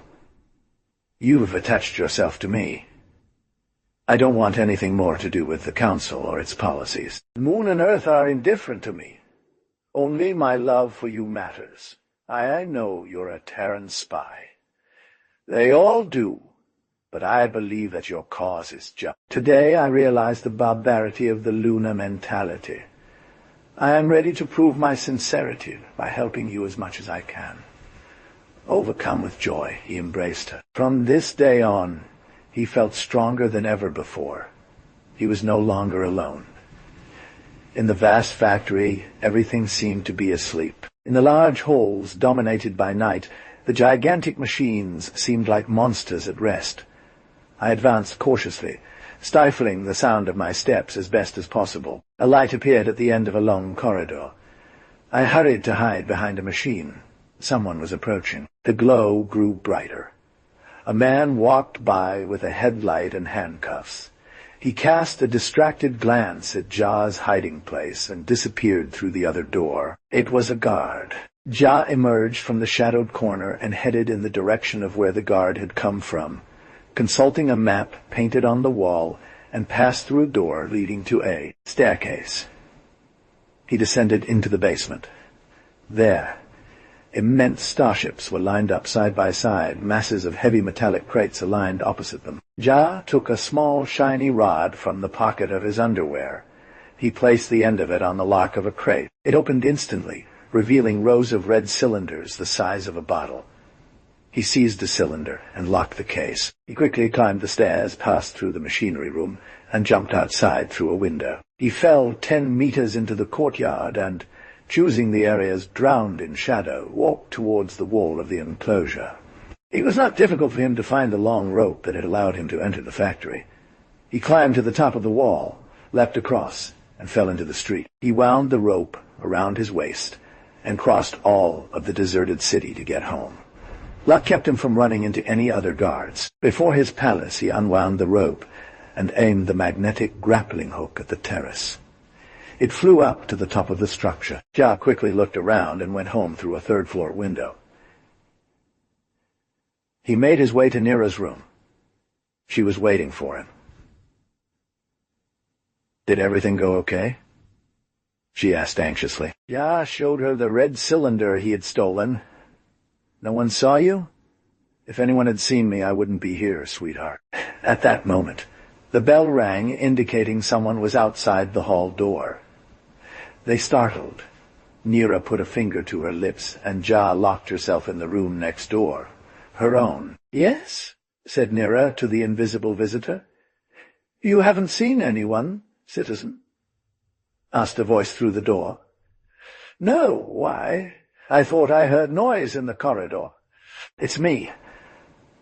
I went to get some sleeping pills. I can't sleep." The voice whispered, "Is Beanle in his room?" "Of course. Well, I suppose so. Wait, yes, he's sound asleep." "Very well, citizen. Good night. Thank you, Kawo." One step retreated in the vast residence. Ja entered the room. "Damn Kawo," he said. "He really takes his work serious. It's sometimes infuriating to know that every servant in this house is paid to watch me." Nira soothed him with a caress on the cheek. "Patience, Ja. All this will come to an end soon." Ja brandished the red cylinder. "This is the beginning of the end," he said, smiling. "This bomb will make a splash. I am proud to think that it is thanks to me, my work on the Z function, that Earthlings were able to develop the multiplier. Are you sure about the one you managed to make?" "Be quiet. I brought a cherry from Eden yesterday. You will see the result." He entered his room and soon returned with a bag. He emptied it into Nira's hammock. 100 cherries, all like one rolled. They were perfectly identical. Each had the same little brown spot on the side. "This bomb can also provide another 100 like it," said Ja. "And each of these 100 new bombs will give another 100, and so on." "And they didn't suspect for a second the use of your multiplier?" "No. I've added a hodgepodge of complicated mechanisms that make it unrecognizable. They're convinced that I'm building an omega ray transmitter. It's a bit true. I've astounded them by burning away a chunk of rock 10 kilometers away last week. They leave me full freedom to work on it under my promise to improve performance. All that's very good, said Nira. But when you have 10,000 bombs, how do you hide them? I have an idea. On this subject, I wanted to ask you a difficult task. Yes? Can you get hold of the Professor Cam and Professor Tyrrell's secret files? I have access to the Council, as you know, but it won't be easy. Up placed both hands on Nira's shoulders. My love, he said, I know that you are making me play a dangerous role, and I suffer from it. But the knowledge of these cards is essential to the success of our venture. Don't worry too much, Jadir. I manage just fine. You'll have this tomorrow evening. It's tomorrow that I must appear before the Council for my monthly report. Ja remained silent for a moment. And your mouth-to-ear propaganda? He asked. Nira let out a sigh. It's difficult, she said, but I've managed to cleverly give some women the idea that their Earth sisters are much happier than they, and that their current fate is true slavery. Women are talkative and love the wonderful. It will spread. Chapter 24. The next day, Nira was received by Excellence. The big man distractedly flipped through the report with a single finger. I've already read this all, he said, because I receive your observations every day. You don't come here every month to repeat what I know, but to give me your overall impression of the person you are monitoring. Nothing can replace direct experience. In a few words, Your Excellence, the hypothesis that Beanel is a human spy seems to be confirmed. But they don't seem to have sent someone very skilled. Ja only makes casual references to the joys of life on Earth. He timidly attempts to gauge the intimate opinions of those around him to see if there are any lunaires who aren't enchanted by the idea of being killed for their homeland. Perhaps he is a great scholar, but surely a ridiculous spy. He seems rather lost. But when I try to get him to talk, he shuts down. Like many shy people, he is very cautious. Whatever the case may be, have faith in me. I am sure that I can get to know his secret instructions. He seems to be falling more and more in love with me. Nira remained silent and smiled, thinking that only her last sentence spoke the truth. The big man rubbed his chin. All of this is very nice, but I want facts. When can you announce the good news that Beanel has confessed everything to you and trusts you completely? Nira thought, it was me who told him everything. She replied firmly. In a month. How can you be so precise? I am confident in myself, Your Excellency. Your Excellency smiled. You are sure of your charms. Especially, he continued, his eyes shining, when this story's over, I'll take you as my wife. It will be a change from all the little fools who have come and gone at my place. Now, go. Nira turned red with anger, walked towards the door, but her attitude seemed to greatly amuse the Excellence. On the verge of leaving, she turned around. Excellence, said she, with a rather dry tone, but still deferential, I would like to be able to consult the sheet of Beanel, if possible. Ask my secretary, beautiful slave. The young woman turned angrily and went through the secretary's office. The voice of the Excellence rang in the intercom. Give Nira Sled knowledge of the secret sheet of Jar Benal. She needs to know him inside out. Very well, Your Excellency, the secretary said. He waved at Nira and led her into a small room with a screen in it. He leaned over a microphone and ordered, Play file CS 177. Almost immediately, the screen lit up and a text slowly scrolled across it. CS-177, Ja Benal, arriving from 27.33,692. Survivor from 13-4. 2692. 55 years old. born in Staleeve, Africa.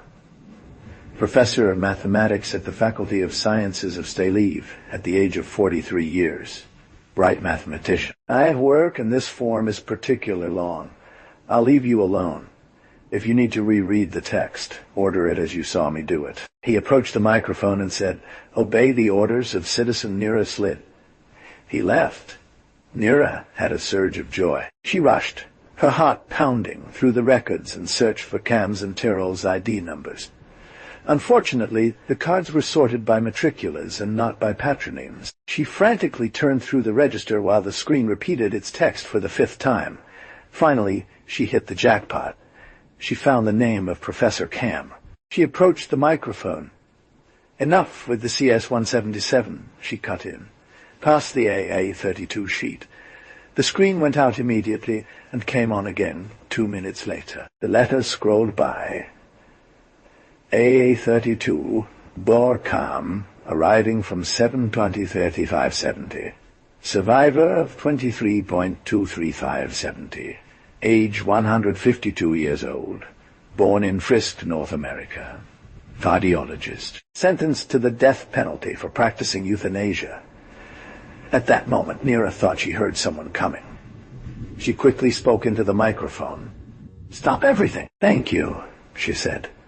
The screen went black just as the secretary came back into the room. "What are you doing?" he asked. "You've been here for half an hour." "I'm afraid of my memory," Nira replied. "I preferred to learn everything by heart." That very evening, Nira reported to Ja the half-success of her mission.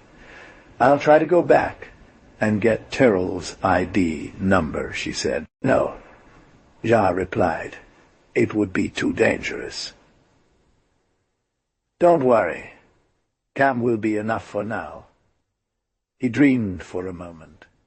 "Condemned for euthanasia," he repeated, thoughtful. He should have been rehabilitated long ago. It's been over 70 years since euthanasia became commonplace on Earth.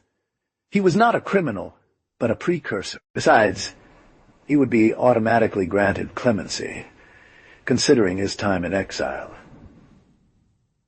What is the date of his conviction already? 3,507. 122 years of exile. Jai enunciated slowly. Are you interested in Cam? I'm going to make him an ally. Do you think he would accept? The elderly man of 152 seemed to me all-wise, and an enemy of violence. I have the feeling that official propaganda does not touch him at all.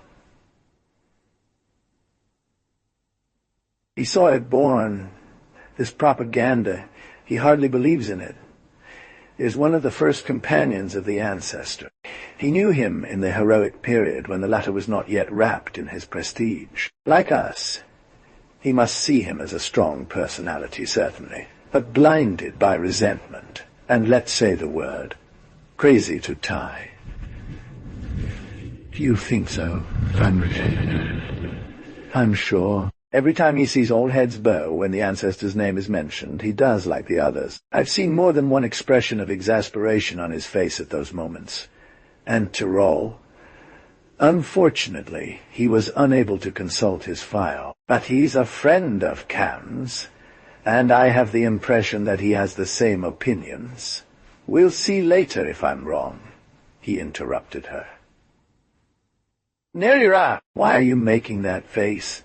Nira jumped. She turned red. I haven't told you everything, she murmured. The Excellence wants me. Les papiers déjà épicèrent. Ses yeux étinceleront comme ceux d'un loup. Tell a little bit, he said. He literally told me. When this story is over, I'll take it. It'll be a change from all the idiots who have succeeded at my place. Now, go. He also called me slave. Is that it? Yes? So? He didn't touch you? No. What are we going to do, Ja? Ja clenched his fists. That son of a bitch, he said. Try keeping him at bay until. Nira shook her shoulders gently. She cut in. You talk like a Terran. How am I supposed to keep a council member at bay? He's all-powerful. Ja pacing back and forth in the room. He stopped in front of a hammock and ripped the plastic fabric into shreds in a rage. Nira threw herself at him, hugged him. Well, Ja, she said, I won't see you again for a month. You can do a lot of things in a month. Ja, calm down. He lovingly stroked the long blonde hair. You're right, he said. I have to see Cam as soon as possible.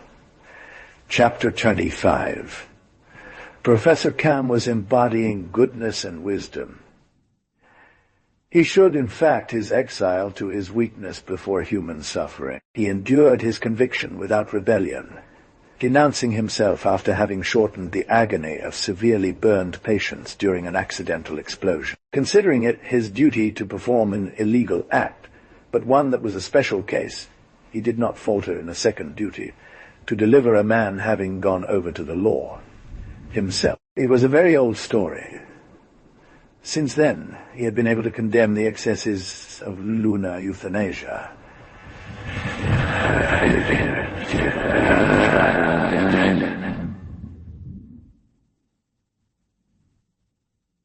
Indeed, this extended to all unnecessary amounts. The translation is, the Cam had clashed time and again with the ancestors' implacable will on this matter. He had even categorically refused, in the midst of a council, to sacrifice human lives, and only owed his life to his indispensable scientific value. But they failed to get him to collaborate on the work of death.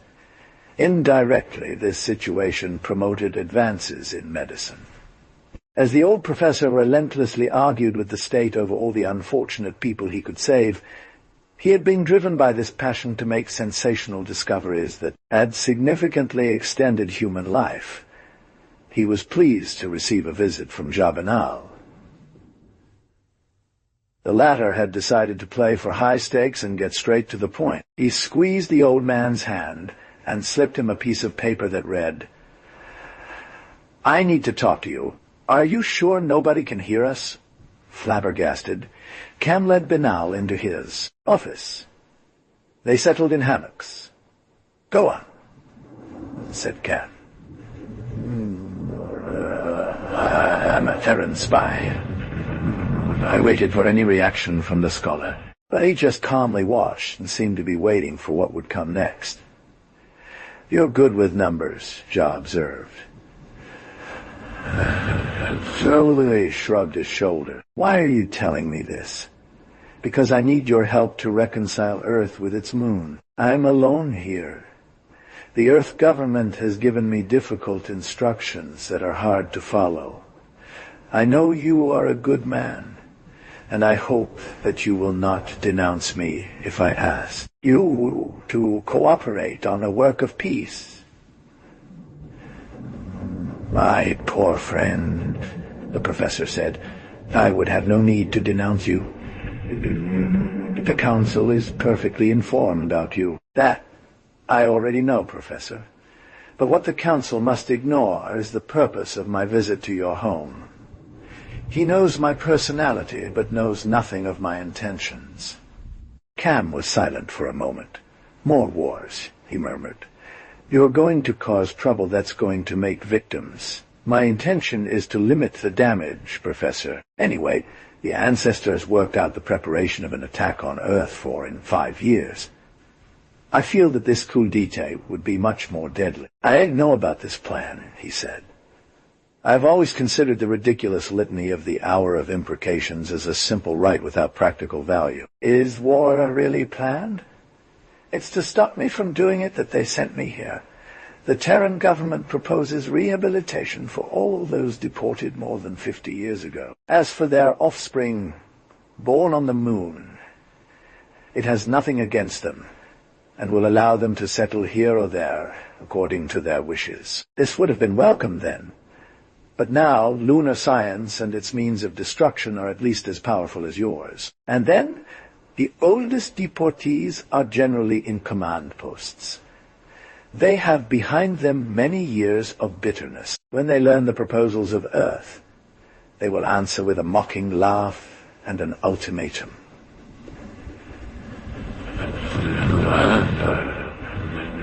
And that will be war.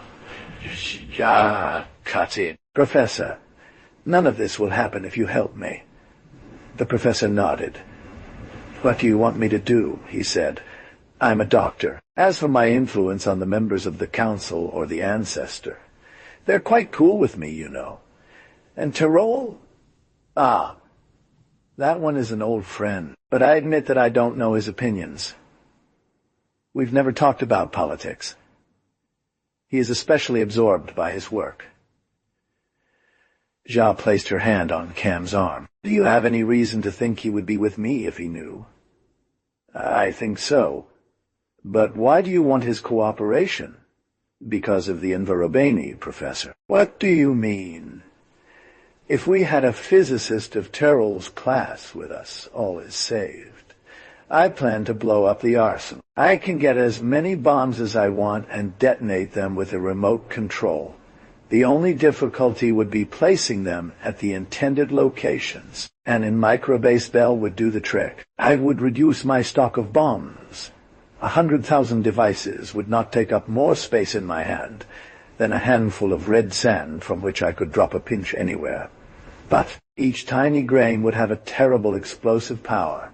Without offensive means, the lunar ballicism would no longer be effective. How can you have such a large stock on hand? You don't hold the monopoly on amazing inventions on the moon. The Terrians have developed a device called a multiplier. I was able to build one. I stole a bomb from deep within the factory's soul. I can multiply it by 10, by 1,000, by 1,000,000,000. The professor rubbed his chin. But once they are reduced, he said, these bombs will have a reduced explosive power as well. It doesn't matter, replied Jia, if we can place them easily in the precise places where they will be useful. But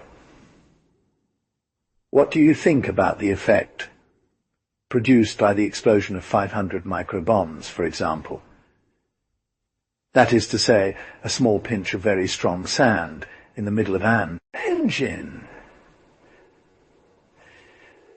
Imagine the results if there were an explosion in a munitions factory.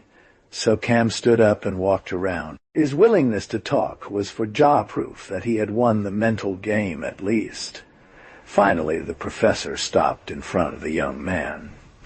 You took a big risk telling me all this, he said.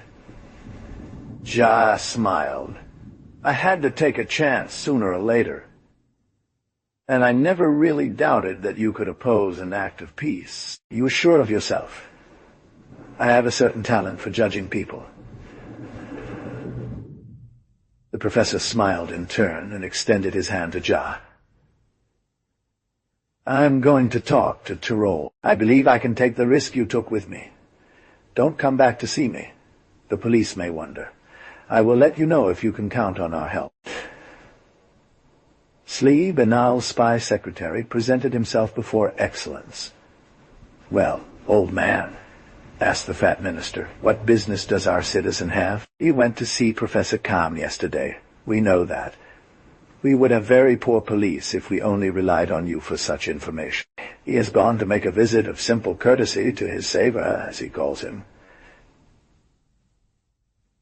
Do you really think so? Inquired the false secretary. What we think is none of your business. You've been given a specific task, to monitor Benal's activities at the factory, that's all. Your role is to make the most of lunar science's capabilities, while also strategically sabotaging it in such a way that Benal develops a false sense of our power. Have you managed to get him to feel free? Allowed to know all our secrets and perfectly aware of all our techniques? Yes. He spends his time giving us lectures and showing off in a superior manner that gets on my nerves.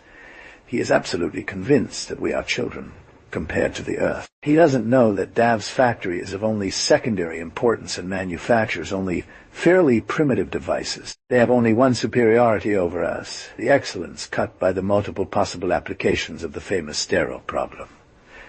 As soon as our mathematicians verify Binal's calculations, nothing will be lacking to us. I wonder why he revealed his secret so easily. There are times when I feel like taking him to Num, showing him everything, telling him, look at what we're capable of, and this, and that too. You don't do that much on Earth, do you? Now you don't need to act so big. The Excellence smiles. Yes, that's tempting, but it would be contrary to our plans. He must go home, convinced of our inferiority. When we have gotten the most out of him, we'll send him on a special mission. He'll think he's a brilliant double agent, and the Terrian government, informed by him, will believe that we are incapable of a serious attack. Chapter 30:16. For a month, Yah worked in secret. He added a device to the bomb that would cause it to detonate at a distance. One day, he found a note from Professor Khan letting him know of Tyrol's agreement and asking him to hand over his bomb to a doctor who would come to see him under the pretext of examining his leg to alleviate a relapse. A little while later, Jah was officially requesting an interview with Tyrol, arguing that he needed his help in developing a new type of spacecraft. The Exalted gave the physicist a lesson and ordered him to leave Jah Binal in ignorance of advanced lunar techniques. The minister did not take notice of the ironical glint in Tyrol's eyes. The Terran and the physicist engaged in a serious discussion for about an hour. Each of them was surrounded by a few engineers and the inevitable Sly. Their words were what they were, namely absolutely innocent, and Jah tried his best to eliminate the witnesses, but without success. After an hour, Tyrol took leave, saying, I'll always be at your disposal. Consider my science as a thing I give you. With your means, you will know how to multiply it by 1,000. Jah was startled by this cryptic phrase, but when he shook Tyrol's hand, he felt that the latter slipped him a small object. As soon as he was alone, he examined the item. It was a small cylindrical box about 2 centimeters long. She was wrapped in a piece of paper that Jah carefully unfolded. On the paper were these words, Here's your bomb. Be careful. It's easy to lose. Being only 2 millimeters wide, you will find its appearance changed. I had to cover it with stillite before reducing it. Good luck. He returned home and led Nara to the secret laboratory he had set up in a cave in his personal Eden. With a pounding heart, he opened the little box and carefully slipped the small, shining grain it contained into a capsule. Then he slipped the tiny object into the multiplier and turned on the current. An hour and a half later, the capsule was filled with fine gravel made up of about 1,000 grains. And there you have it, said Jah. All I have to do now is spread everything out in the right places and repeat the operation as many times as necessary. The difficulty will be getting you into the right places, said Nira. As they know who you are, you still don't think that they informed you of everything. How so? You can certainly blow up a few unimportant arsenals, but the real power to annihilate is elsewhere. Have you heard of the city of Num? I smiled. Don't worry about Num. They will never let me get close to them. I know it. But it will be easy for me to convince Tyrol to lay the bombs there. He's part of the inspection mission that goes there every quarter. It's as simple as sending him my explosive sand. The scientific wonders of Num will jump when I want. And then I have another idea. Jah pointed to a metal sphere, as large as a clenched fist, with 2 flat wings attached. Do you know what this is? He asked. With you, I expect anything. Nira smiled. Well, it's not that fascinating. You're going to be disappointed. Another bomb. No such thing. A simple radio device, but extremely robust. What are you going to do with it? He grabbed Nira by the waist. Just like the bombs, but on a larger scale. We'll make it smaller and multiply it. I need tons of dust. Each grain a post like this.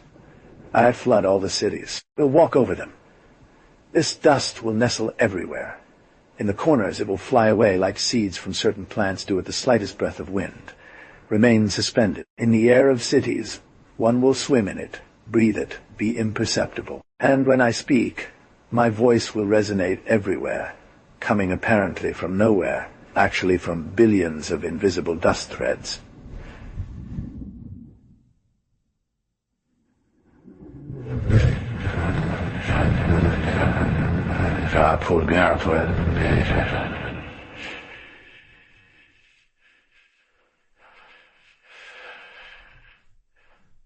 You can stop your dangerous and primitive propaganda, he said.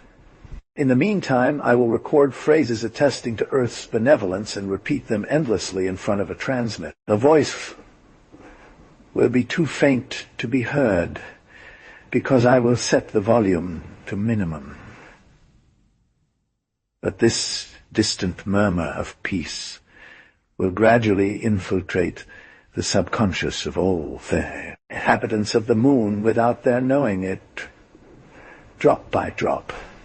This psychological weapon will be much more interesting than the bombs, which I will only use in an emergency. But, Nira said, don't you realize the staggering amount of work and time it'll take to make bombs and tons of receiver dust? Jah, happy and triumphant, burst into a great confident laugh. You haven't seen everything, my dear. Look. He pointed his finger at the spherical post and went to push a lever.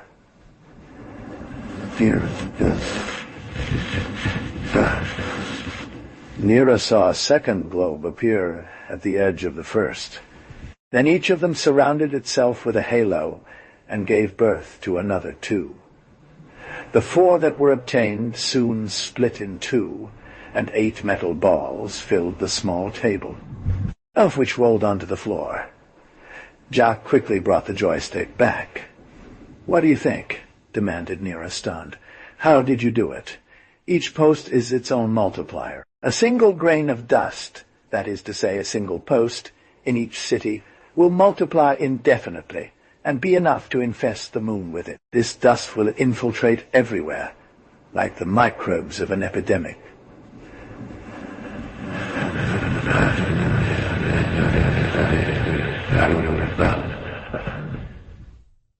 I won't even need to go plant it anywhere else than in Dave. Men will introduce this microscopic multitude everywhere at the heel of their clogs. I have worked a lot to achieve this result, and notice that I haven't pushed the handle all the way. If I had done that, we would have been forced to flee under the terrifying push of thousands of balls reproducing at top speed. This danger will no longer exist when the balls are reduced. Why don't you do the same with bombs? Too dangerous. I can't control the powder. Everything would jump up. It'd be a slaughter. But it's about building peace, if possible without violence. Thing happened immediately after the hour of curses. As soon as the last phrase was spoken by the crowd, a multiple voice full of benevolence filled the streets, houses, public buildings, paradises, anti-gravity devices, or spaceships in flight. It was omnipresent and murmured, "Lunarians, you don't need to try to conquer Earth. It offers itself to you. Your leaders have lied to you. The Earth does not feed any bellicose intentions. It would be easy for him to destroy you and to nullify your weapon. Remove yourselves from your arsenals. Remove yourselves from the industrial cities. For if those foolish shepherds persist in their intentions, we will be forced to blast them to smithereens. The Earth does not want evil for you.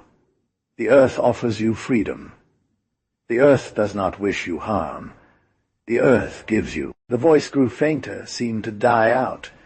In fact, it continued, very weak, indecipherable, to haunt the subconscious of all with its last sentence. This sentence, which had wrung the minds for the past 15 days, without being perceived by anyone. On the streets, the crowd that had just resumed its movement after uttering the incantations suddenly froze. All eyes turned to the huge globe, which was floating in the sky. After the first moment of shock, people began to exchange thoughts. Astonished faces leaned out of all the windows, calling out to each other. A whispered murmur rippled through the city, cut short by angry orders from the guards shouting, Move along in bad humor. But the crowd no longer obeyed. Groups were forming, arguing. Only the arrival of armed guards packed with anti-ice was able to disperse them. The same scenario had played out in all the cities of the moon. A few hours later, the whole council met in the great hall of the palace. Usually a calm and respectful atmosphere prevailed at meetings, but this time the hall resounded with excited voices. The president had to press hard on the bell of the 30 for silence. "Excellencies," he said, "a serious event has just taken place. For the first time, Earth has spoken to us. This fact indicates, first of all, that Earthlings know our plans and take the initiative. Secondly, we have underestimated their scientific means, because they have succeeded in defeating the Great X, this unknown wall that always blocked the radio communication. Trials between the two planets. If it is indeed radio, who requests the floor?" A good third of the assembly raised their hand. Floating in the air, obstructions by tiny recesses, dragging on the floor, hung from swim trunks, sucked in, and then exhaled by the 30 chests. Billions of microscopic particles without weight whirred around the room. Each particle was a radio set tuned to the same wavelength as all the others. With a keen eye, the president scanned the faces of the candidate speakers, pointing to one of them. "You, sir," he said. The man promptly climbed the steps of the podium. He opened his mouth. At the same moment, Earth's mighty voice stopped him from starting. "Lunarians," she said, "here's what Earth offers you. Rehabilitation for all those deported more than 50 years ago. Complete freedom for all the sons of exiles. Lunarians, beware. Stay away from all arsenals. Stay away from the industrial cities of Num, Dav, and Sakram. It is beyond doubt that your rulers desire war. Consequently, we will be forced to blow up the places where your offensive power resides. We repeat, move away from all arsenals. Move away from the cities of Num, Dav, and Sakram. They will explode in an hour. The Earth does not want you harmed. The Earth offers you freedom. The Earth does not want to harm you. The Earth gives you freedom. The Earth does not." The voice died away. The president had stood up, enraged. He had wildly stuffed his ears and could not understand why he could still hear despite this precaution. Various reactions were stirring in the assembly. The spirits, struck by the fact that all the excellencies, given their age, were promised freedom by the terrestrial government, were in great confusion. "It's a trap," someone cried out. "They are stronger than us. Let's abandon it." Another yelled. The large man who was in charge of the lunar police, and whom Nera depended on, took over the podium with force. "Excellencies," he said in a strong voice, "let's not lose our heads. We have dreamed for several decades of returning to Earth as masters, even if their proposals are sincere, which remains an enigma." He pounded the table. "I absolutely refuse to return to my home planet as a simple freed prisoner. I'd rather die than give up my ambitions, or accept this humiliating favor." "Not me!" someone cried out. "Traitor!" another voice shrieked. "Dangerous lunatic!" On the wall behind the president, a huge screen lit up. The wall became transparent, and the ancestor's face appeared. The commotion ceased. All heads turned towards the moon's master, whose giant and indifferent figure was observing them. Instinctively, most of the council members, formed by long habit, bowed deeply. Some, out of bravado, crossed their arms across their chests and stared at the venerable with insolence. He spoke. "Young fools," he said in a tone devoid of warmth and laden with authority, "an emotional shock has turned you inside out. For the time being you're incapable of a reasonable discussion or making decisions. I therefore decide." His voice rose. "I order each one to return to his ministry and take emergency measures. We will fight." A man stepped forward towards the screen, facing the ancestor, and said, "I refuse. Then he staggered and fell heavily to the ground in the stunned eyes of the crowd. The ancestor continued, "This traitor is dead. This is the fate that awaits those who would try to imitate him. Remember, I hold each one of your lives in my hands. It would take me only pressing a button to kill any member of the council. I have 30 tele-vibrators at hand set to bio-wavelengths for each one of you." Chapter 28. In the industrial city of Nam, on the opposite side of the moon, a crowd of workers rushed to the exit chutes. It had been a long time since the last rockets had departed. The guards had killed some people, but they were overwhelmed by the furious mob, who were in the grip of panic terror. A long line of refugees were crossing the desert plain towards the nearest town. Their suits would only provide heat and oxygen for 5 hours, they knew. So they hurried to cross the 100-kilometer distance between them and the next settlement.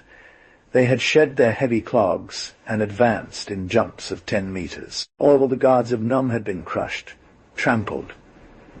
The lunar government had cleverly selected them from among the new arrivals. These, filled with a fresh hatred of the world and dazzled by belonging to one police after having been under another's control, gave the best guarantees of loyalty. For a long time, the majority of the Lunarians had unconsciously hated the guards who were both foreigners and criminals to them.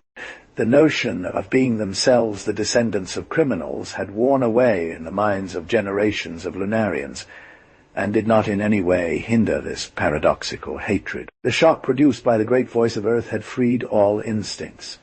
The arsenals, the cities of Sacram and Dav, had also emptied out. Benel and Nira had taken an anti-gravity ship and flown towards Tol. Yah had on his person 2 objects of little bulk.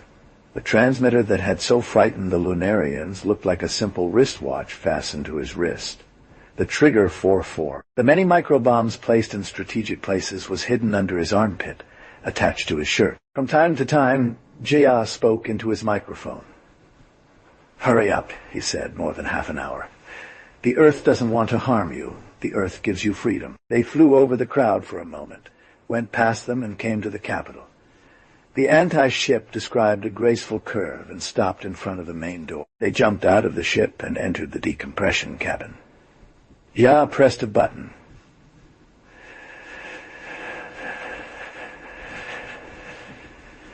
The door slammed shut behind them, and the artificial air hissed into the cabin. The second door opened. They entered town. A guard officer stood in front of them. "I saw you coming in, anti-J citizens. You know it's forbidden to use them in Void. You're going to." There were no more rockets available. Ja cut him off brutally. "Let us through." "Ah, that's how it is," the angry officer said.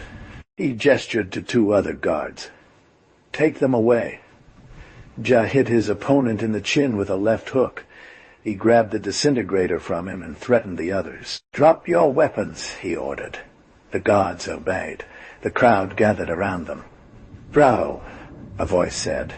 "I had enough of seeing these guys act cool. It's going to teach them a lesson," cried another voice. "Je glissé les 2 autres disintegrators in my belt, took Nyara by the hand and made way through the crowd." That moment, 3 anti-gravity cops arrived, sirens blaring, and blocked off the street from end to end. The guards leapt onto the floor and advanced toward the doorway, sweeping the crowd before them. One of them came face to face with Ja. A flash of light appeared in his eyes. He leveled his weapon. Faster than thought, Ja fired and leaped over the corpse, dragging Nira with him in their flight. They dived into a side street, entered an apartment building, and were carried up by the magnetic elevator. "I've been recognized. They're looking for me," Ja said. "We absolutely have to get to the palace. It's the only place where they won't think to find me. That old trick always works."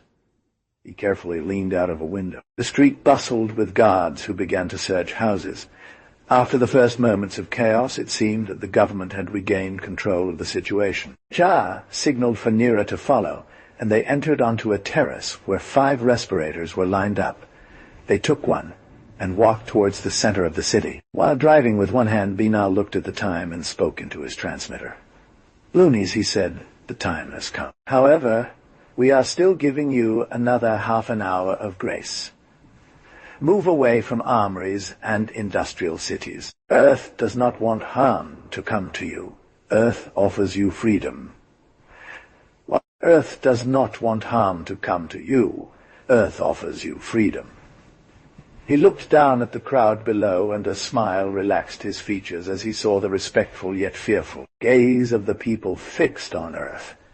They arrived in full administrative district and landed on a balcony close to the palace. Leaving their clogs behind, they leapt across the street and clung to the roof of the great building. Nira, who was familiar with the topography of the place, gestured to Jia to follow her.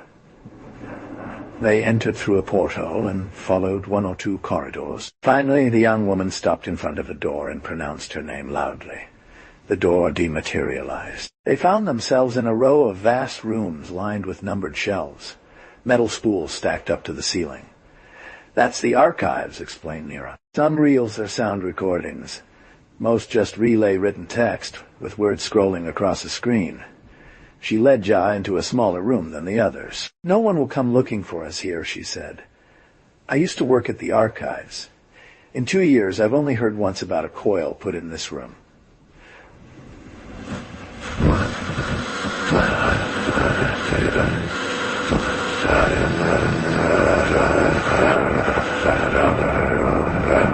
"I don't know anything.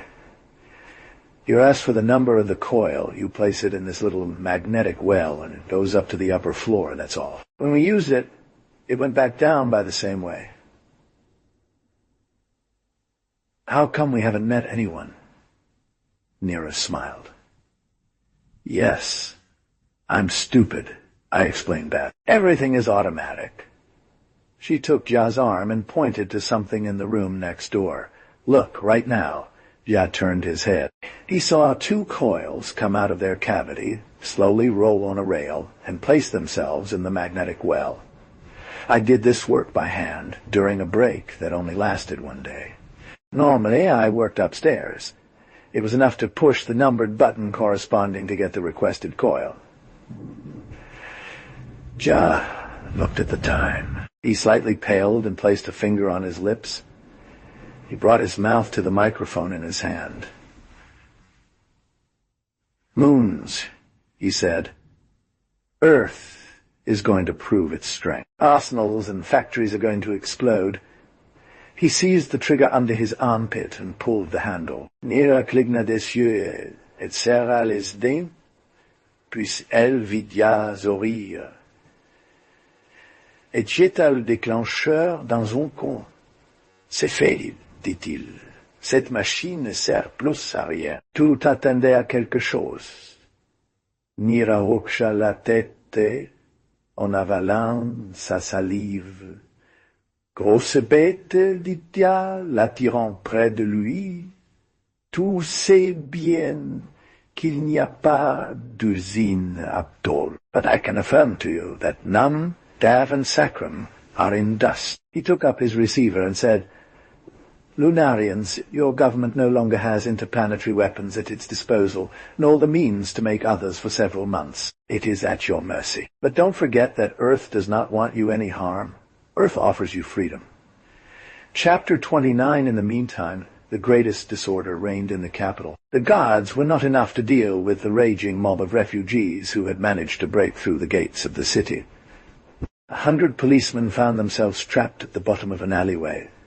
They brandished their weapons on the right. A citizen, hissed up on the shoulders of his companions, addressed them. "Be reasonable," he said. "You want us to leave Toll. Where will we go? Dav no longer exists. What was once this city now only stands in ruins. The dome has fallen. Life has become impossible there." He turned to the crowd. "Citizens," he shouted, "we must force the government to abdicate. Let's all go to the palace. This proposal was met with ecstatic enthusiasm. The motion of men and women pushing around the speaker transformed into a human current flowing towards the administrative quarter. The guards, feeling forgotten, took a bit of a breath. Their leader spoke into his portable radio. Near the palace, the crowd was stopped by a police blockade. It took another route to reach the palace by a different street. Another roadblock. The government building was protected by an armed guard belted out to the teeth. The multitude made a half-hearted assault attempt that was easily repelled. The streets were littered with corpses.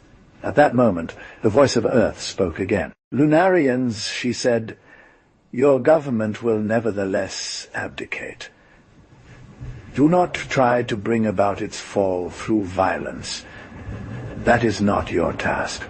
Go home. Each privileged citizen should generously offer hospitality to the refugees. Fear not. Earth keeps watch over you. The Earth will soon send troops to you who will restore order. Wait a few days. The Earth does not mean you any harm. The land offers you freedom." After speaking, Jia looked at the crowd for a while as it dispersed with triumph shouts. The guards remained frozen in their hostile attitude. They hadn't moved an inch. Jia stepped away from his window and turned to Nira with a sad smile. "If they only knew the truth," he said. "What do you mean?" she asked. "They wouldn't know that it all came from just one man, forced to hide like a criminal. Just one man wondering how to warn Earth of what's happening. For Earth knows nothing. It's such a shame that all radio contact is impossible with this planet. The Earth is waiting for me to come back and make my report. We have to find a way to get back there. Do you know where we could find an astrolab?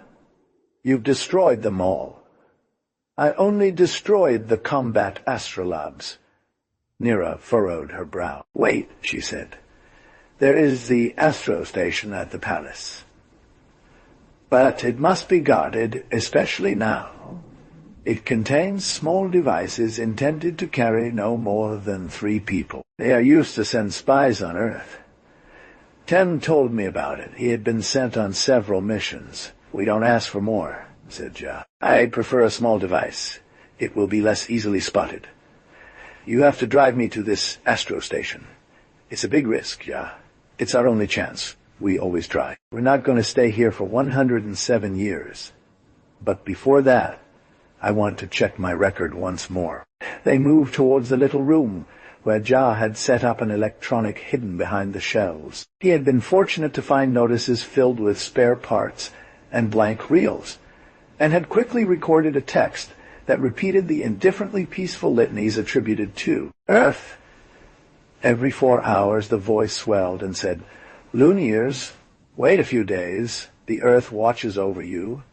And so Jia was calm. He could leave, return to Earth, even while knowing that his propaganda continued without him. He checked the machine's operation, put it in motion, and inserted the transmitter he had on his wrist into a little compartment made for him opposite the receiver. They returned to the great hall. Jia stopped for a moment before the countless collection of reels. From time to time, one of them rolled on a rail, arrived at the magnetic well, and climbed up to the upper level. Others returned to take their place in reverse. They continue to work there. "Up there," said Jia. "I feel like they would be very bothered if I turned all this upside down." A coil passed by him. He reached out his hand to grab it. Nira prevented him with a gesture. "You're crazy," she said. "If this doesn't work, they'll come here to see what's going on. We'll have a hard time getting out of it. And do you want them to find your record player?" "You're right," Jia said. He let the coil roll. It slowly advanced towards the pit and rose immediately.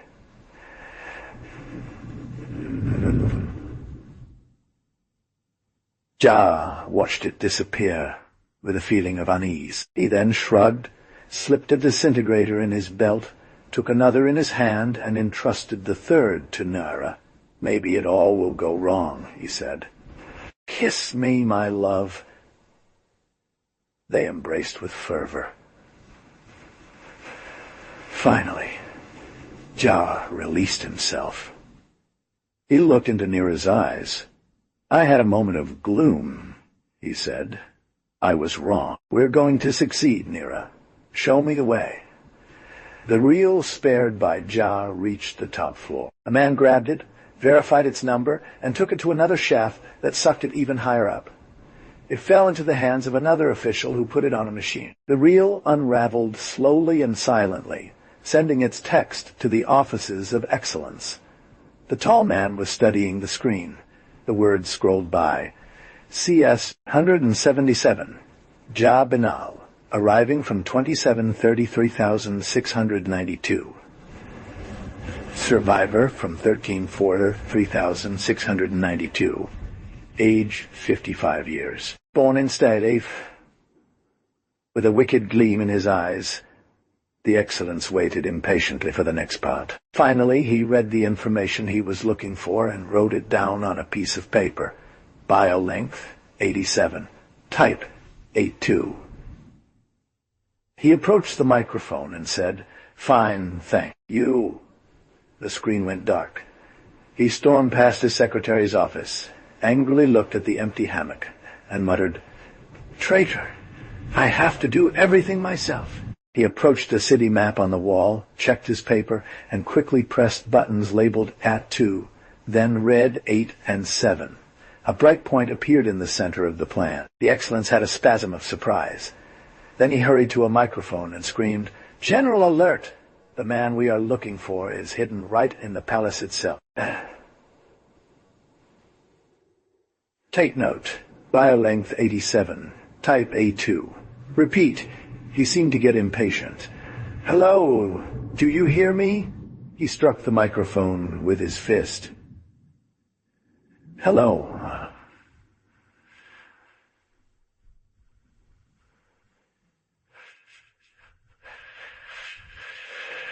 A nasal voice.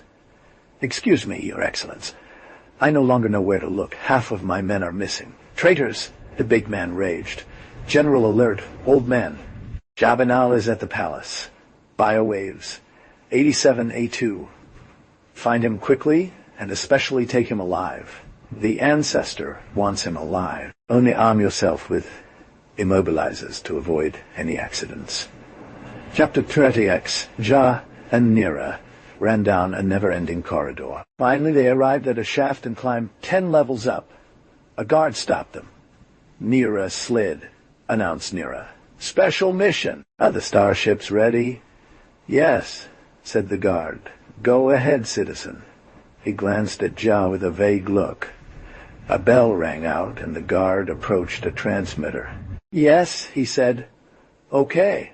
He turned abruptly towards Nira and Jah, who were leaving. "Stop!" he shouted. "Stop!"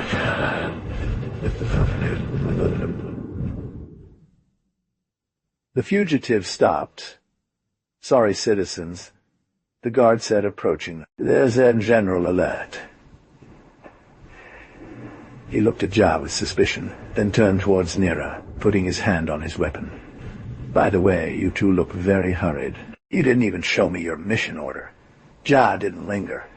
He roughly shoved the barrel of his disintegrator into the guard's stomach and knocked him over. The man's gun went off by itself, and Jah felt a burning sensation in his left ear. He cried out in pain and paused for a moment. The guard took advantage of this to chop off Jah's legs with a scythe and reached for his weapon. "Leave it alone," Nira said threateningly. She was pointing a gun at the man. He turned pale and vomited on the floor. Jah got up and struck him with her club behind his ear. The man collapsed. Jah rushed over to him, deprived him of his helmet and breastplate, and donned them herself. Nira signaled to her and dragged him towards the terrace. A second guard was pacing back and forth there. "Special mission," lied the young woman. "My name is Nira Slid. Your mission order, citizen." "She showed me this," said Jah with the full assurance of bonhomie.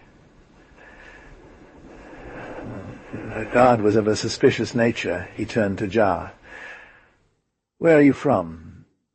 "I don't know you. I've only been on the guards for a week." The man squinted. I thought Slod was on duty upstairs today. He was ill. I took his place. So, yes or no? Do you open the launch tube? The guard shrugged and took a syringe from his pocket. He approached a metallic door. Ya walked by his side. Suddenly the man stopped. He had noticed Ya's ear oozing blood. He took a step back and said, "I'd really like to see your mission order." His hand dropped to his hip. Ya leaped forward and delivered a terrible blow with his crossbow, which missed its mark. His opponent had dodged like a cat, carried away by his momentum. Ja stumbled over him. They both fell and fought savagely.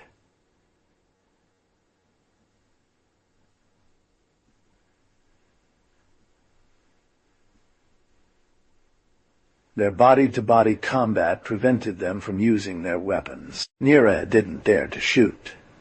The guard was very strong. Placed under Binal, he lifted his knee and struck him in the belly. Ja rolled on one side while suppressing a groan. The man rushed towards him and choked him. Ja struck him in the throat with the edge of his hand. The guard gasped for breath. Ja repeated his gesture. The guard's embrace softened. Violently pushed back by a headline, his head hit the ground. He lay still. "Quickly, Jay." "Useless," Nira whispered in a low voice. She fell over the guardrail. 5 men stormed onto the terrace and aimed their tasers at the 2 young people. Jay and Nira felt incapable of raising their little finger. This is the translation of the text. That reminds me of the Gauls, thought Ja. They were quickly locked in a small hermetic room, waiting for orders. Ja hugged his wife. I think it's all over this time," he said. "It would have been better if you had never met me." Now. His eyes had widened. "What is it, my love?" "My ear. It's not serious. It's green. He jumped. By God," he said. "We must ask Professor Cam. We can't leave you like this." "Cam." He held his breath. "Yes, Cam, of course. He'll save you as he has already done." His heart was pounding fast. He looked at Nira and smiled. Nira opened her mouth and blinked. "I think we had the same idea," said Ja. "Yes," Nira breathed. "With Cam, we can try something in conjunction with the operation." Nira's grim face brightened. She put her hand to her mouth and bit down hard until she bled. Ja moved quickly. "But you're going crazy," he said. "You're bleeding." "Yes," Nira said. She touched Ja's ear with her wounded finger. The young man retreated. "Look, Nira, what?" "Perfect," cut Nira, rubbing the blood of Ja on her finger. "I inoculate myself trichocyste. We will be operated together, Ja. You're a little crazy. It's the only way to stay together. Look. Think a bit. I'm going to rot in prison. If the operation fails, I'll never see you again. If she succeeds and Cam makes you escape, you'll go back to Earth alone, and God knows when we will see each other again. Believe me, this is the only solution. And if they let us die..." Nira shook her head. "They need us to make us talk. Otherwise they would have already killed us like dogs. They're going to send us urgently to old Cam." She looked at his finger and exclaimed, "Look, Ja!" The young man leaned forward. He distinguished a tiny green ring around the wound. "My patients need calm," the old Professor Cam fumed. "I'm not responsible for anything if they're kept in their rooms." On the screen, Mox's face appeared very annoyed. "Very well, Professor," he said. "Do whatever you want. I'll tell my men to just watch the corridor. But be careful. You know that ancestor places a great deal of importance on these 2 prisoners." I know. "Don't be afraid," said Cam. "Goodbye, young man." He cut the connection and left his office. He went towards the common room of Nira and Ja. 2 guards were stationed there. The professor came in and said, "I just spoke to Mox. You can stretch your legs in the hallway." We have no direct orders, said a guard. The instructions are to stay in this room. Let me be with these sickos alone, said Cam haughtily, and shut the door behind him. What can you fear? The guards looked at each other hesitantly. Finally, they left. The professor approached the young people. So, said Ja, are you going to save us, Professor? Are there going to be more little divers rummaging around in our anatomy? Far from it, smiled Cam. Do you think we've been asleep since your operation? We have a serum now. A simple injection into the thigh will dissolve your trichocysts. You're an ace, Professor. So you say. We're still facing challenges. It's a baffling illness. For example, C. You've already conquered the microbial invasion not too long ago.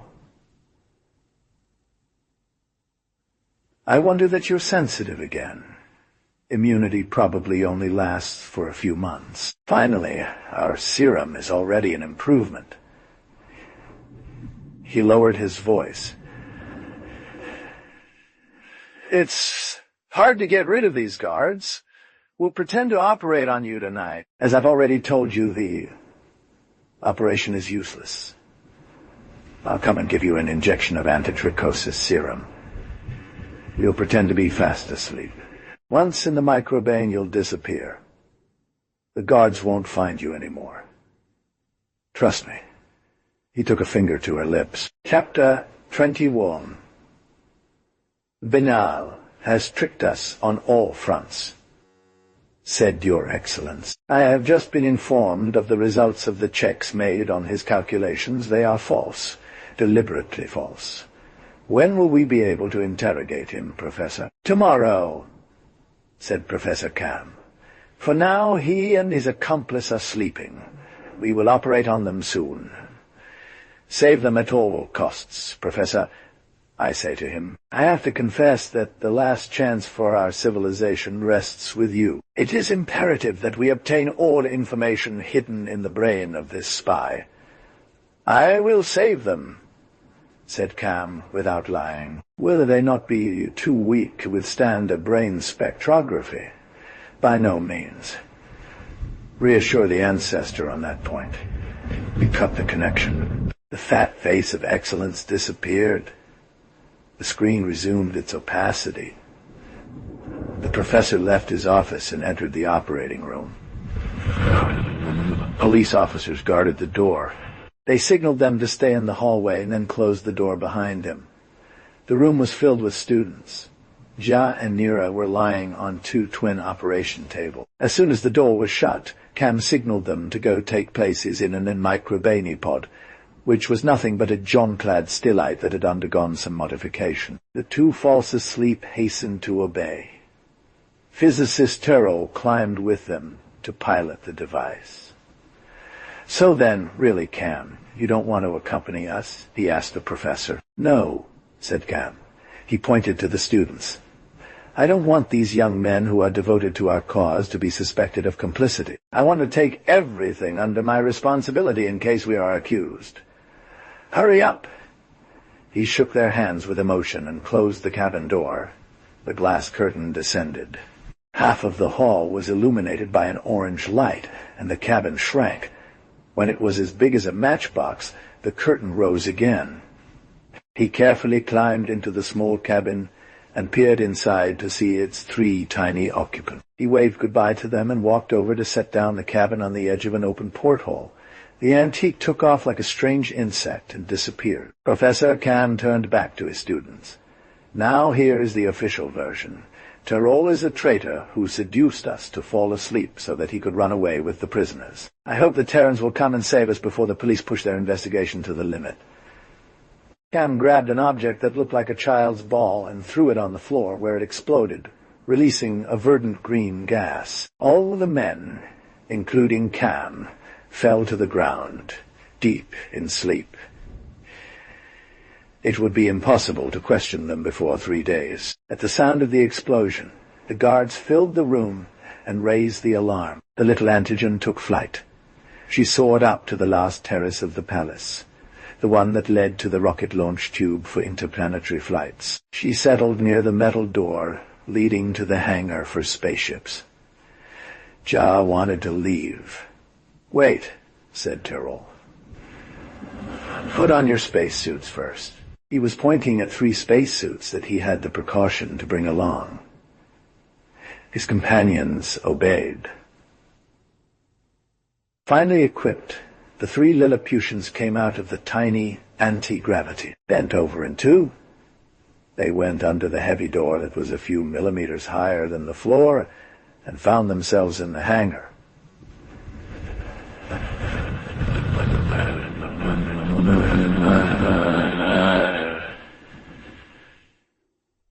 A thunderclap made them jump. It came from the terrace.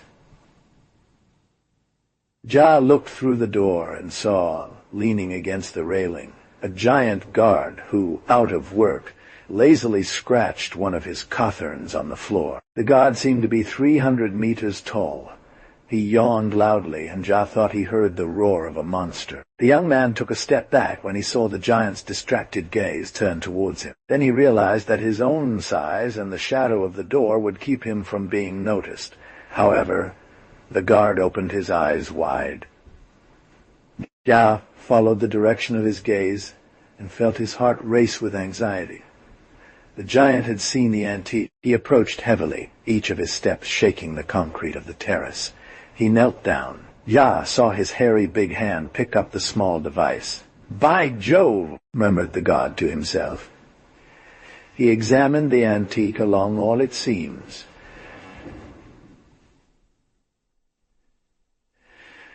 "It's a toy," he concluded.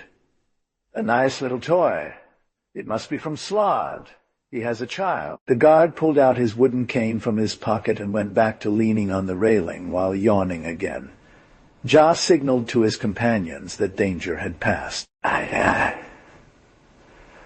think we can speak in a normal voice," Tyrrell noted. "In fact, even if we shouted at the top of our voices would still be too weak to attract the attention of an average-sized man. The only danger is that they might walk over us by mistake or notice us. And even then, we won't take notice of the 3 maggots we've become." "Oh, look, Ja," said Nira. She was pointing to a cloud of about 100 winged globes floating above 2. They were slowly descending and began to bounce on the ground when a slight breeze passing under the door blew them away like soap bubbles. "These are your radios," said Tyrrell. "We have already crossed thousands of them this afternoon in ancient times," he continued, smiling. "But you were too busy with each other to notice them." He turned toward the huge interplanetary rockets. "It'll be a tough climb just to get inside there. I wonder how we're going to do it. The hatch is at least 20 meters above our heads. I'll make that 20 centimeters. They approached one of the rockets. "We're out of our minds," Ja noted. "Why don't we go straight into the capsule that is already placed in the launch tube?" "I guess our unusual situation fogs our minds," Tyrrell says. "Let's go. Let's make our way to the tube. This tube so close to us, but which will take us half an hour to reach with our little legs. The Narians, please wait a few days. Earth is watching over you." At that voice, the 3 companions had slapped their hands over their ears. "By Jove," said Ja, "I thought my eardrums were going to burst." "You've done well," noticed Tyrrell, "but you haven't thought of everything. Your own voice is going to bother us all every 4 hours. The text translated to English is, "Then he leaped toward a floating globe nearby and snatched it from the air." Brought it close to his ear and heard it whisper. The earth whisper. "Will do you no harm. It offers you freedom." "They are all in excellent condition," he said. He frowned. "That's strange." "What is?" Nira asked. Ja pointed to the tower. "Just now they seem to me as big as child's bullets. This one is smaller. Was the reduction not uniform?" Tyrrell took a look at his watch, and then surveyed other posts that rose or fell with the slight air currents. "No," he said. They are all absolutely identical. We are the ones who are growing. I had calculated that we would regain our normal size in 3 days. I must have made a mistake. You found a way to... Yes. Excuse me for not keeping you informed in the rush of events. We won't need N-microbany bells to regain our natural appearance. We've come up with a little trick that prevents reduction from being definitive and limits action to a set time limit. The guard will feel his pocket swelling. Nira smiled. Yes, says Tyrol. The steel will swell as well. That's why we need to act quickly. We're going to go through the dangerous period where we'll be too big to escape from eyes and not enough to defend ourselves. They arrived near the launch tube. Far away, I thought the metal was a perfectly polished surface. Look how rough it looks for beings of our size. We have all the holes we want to easily climb up to the hatch. Like ants walking calmly on a vertical wall, said Nira. Exactly. But how will we open the door? Everything is taken care of in this regard. I have a polychrometrical device, said Tyrol while holding up the object. We just need to get close enough to the red dot on the lock, and the door will open. It's sometimes useful to be a physicist. They began the long ascent. As they climbed higher and higher, the task became increasingly difficult. The metal's curves offered less and less purchase. I made that observation. Hurry up, said Tyrol. I think we're still growing taller. That's why we're having these difficulties. If we take a break halfway through, we'll hurt ourselves. We're definitely idiots, Ja declared. You should have stayed both much lower. I would have gone alone to that damn lock. There was no need to multiply the risks. Hand me the key, Tyrol. I think you're right, panting Tyrol. Come on, Nira. Let's get down. Let the server do his job. Be careful, dear, worried Nira.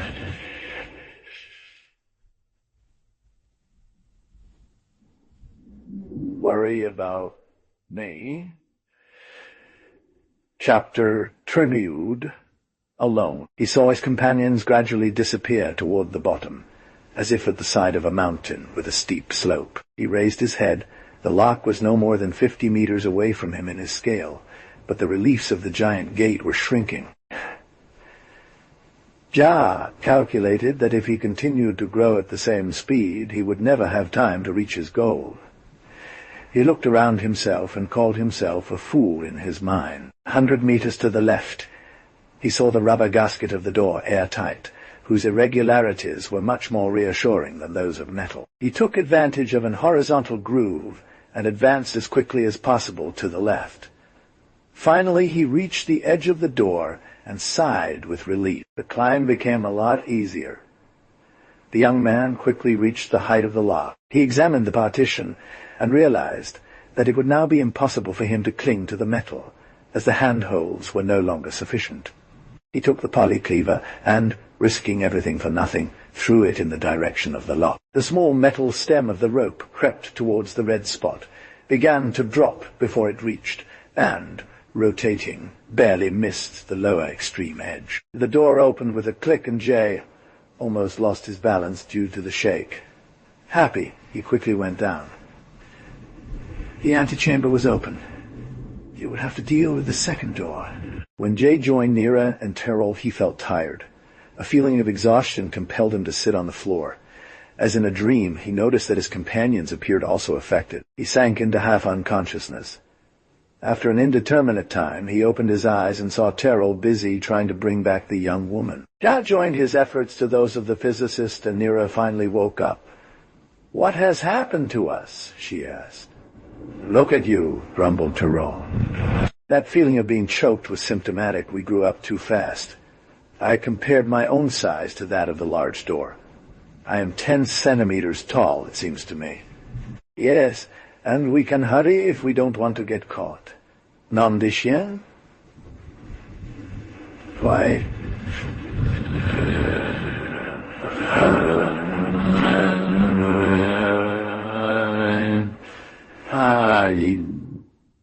J'allais oublier autre chose, dit Tyrol en s'effuyant frénétiquement. Il tira sur sa poche est sorti une petite boîte qu'il ouvrit pour.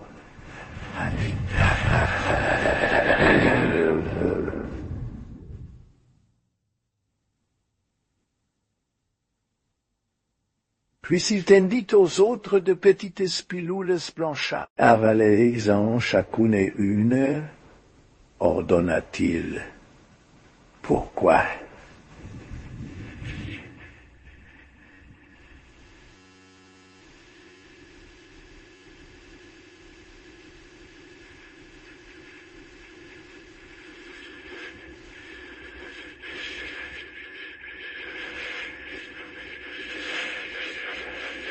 Je me demande comment ils have not yet found us. You're full of resources, Tyrol, said Nira. It's possible, the physicist avowed, but I don't have much presence of mind. Well, ja, if you would close this door behind us. Ja passed into the antechamber, followed by his companions. His height now allowed him to perform stunts. Without wasting time climbing all the way to the lock, he threw the polycule in the air and hit the red mark on his first try. But the door didn't close. She hit the wrong side, Tyrol said. Try again. On the fourth attempt, the door slammed shut behind them, and the door seal automatically vented the air it contained. It's almost a child's game to cross the second door and enter the rocket in the same way. We only have to leave, said Tyrol, but we'll have to wait until we're older again. I will never have the strength to push the start button. We've lived through tiring hours, said Binal. I propose that we look for a hideout the size of our bodies while we wait for the right time to act. In the meantime, anyone could catch us off guard, and all would be lost. With our disintegrators we could hold out in a regular siege, noted Nira. Certainly, said Tyrol, but that's an eventuality we'd better not consider. Jas slipped under the dashboard. You're going to grow even more while you sleep, said Tyrol. You might get stuck down there. I think it's best that we take turns keeping watch. I'll start. If your size becomes inconvenient, I'll warn you, Ja protested. He wanted to keep the first watch, but the physicist finally managed to get him to admit that the physical effort he had made gave him a right to immediate rest. The guard on the terrace was walking back and forth. From time to time he scratched his thigh. Something was bothering him. He leaned on the railing and let out a weak cry of surprise. Stuck between himself and the rail, a corner of the antique stone had scarred him. He put his hand in his pocket and pulled out his find. His eyebrows furrowed. He hadn't been wrong. He was sure he'd picked up a toy as big as a matchbox. This one was much larger. It had nearly ripped his pocket open. The guard placed the object on the ground and stared at it warily. His surprise grew suddenly. It seemed to him as if the object was growing before his eyes. The man forced himself to keep his eyes closed for 5 minutes. When he looked again, the antage had grown to 20 centimeters in length. The guard whistled gently between his teeth and left his post. He penetrated into the palace and spoke into the transmitter. Here, terrace guard, pass me Mr. Mox. What, he's busy? Pass me his secretary, then. It's important. In the meantime, the guard took a look at the antage. It always grew bigger and bigger. Yes? Said the guard. Is this you? Aha! Listen to what has happened to me. I found an antage so small just now. I thought it was a toy, but ever since then, it hasn't stopped growing. It's at least 1 meter long. A hurried voice whined into the receiver. Since I tell you so, the guard said with bad humor. I'm not mad. Well, I'll wait for you. He left the transmitter and returned to the antique. It seemed to have stopped its mysterious growth. The guard sat on the parapet and kept his eyes glued to the object. A few minutes later, a man appeared on the terrace. He was followed by 2 guards. He pondered the small apparatus and had it repeated to him the story of its discovery. Finally, He made a decision. "Follow me," he said to the men accompanying him. "And you, open me the hangar." They searched the hangar minutely without finding anything suspicious. They approached the door of the passageway. "Open this," commanded the man. Chapter 33. "What?" Ja exclaimed. Then he fell silent, his face grave. Farrell had placed a finger on his lips. "They're coming," he whispered. "Let's slide into the baggage hold." The three friends jumped into the lower level through a circular opening. They huddled in the darkest corners of the small room. Soon they heard the click of the door to the cargo hold, and then heavy footsteps shook the metal walls of the crowd. After meandering through the flight deck for a few minutes, the footsteps approached the cargo hold. The fugitives aimed their disintegrators at the upper opening. A stern face leaned over them. A lamp quickly swept the floor with its beam of light. "No one," said the man. "I."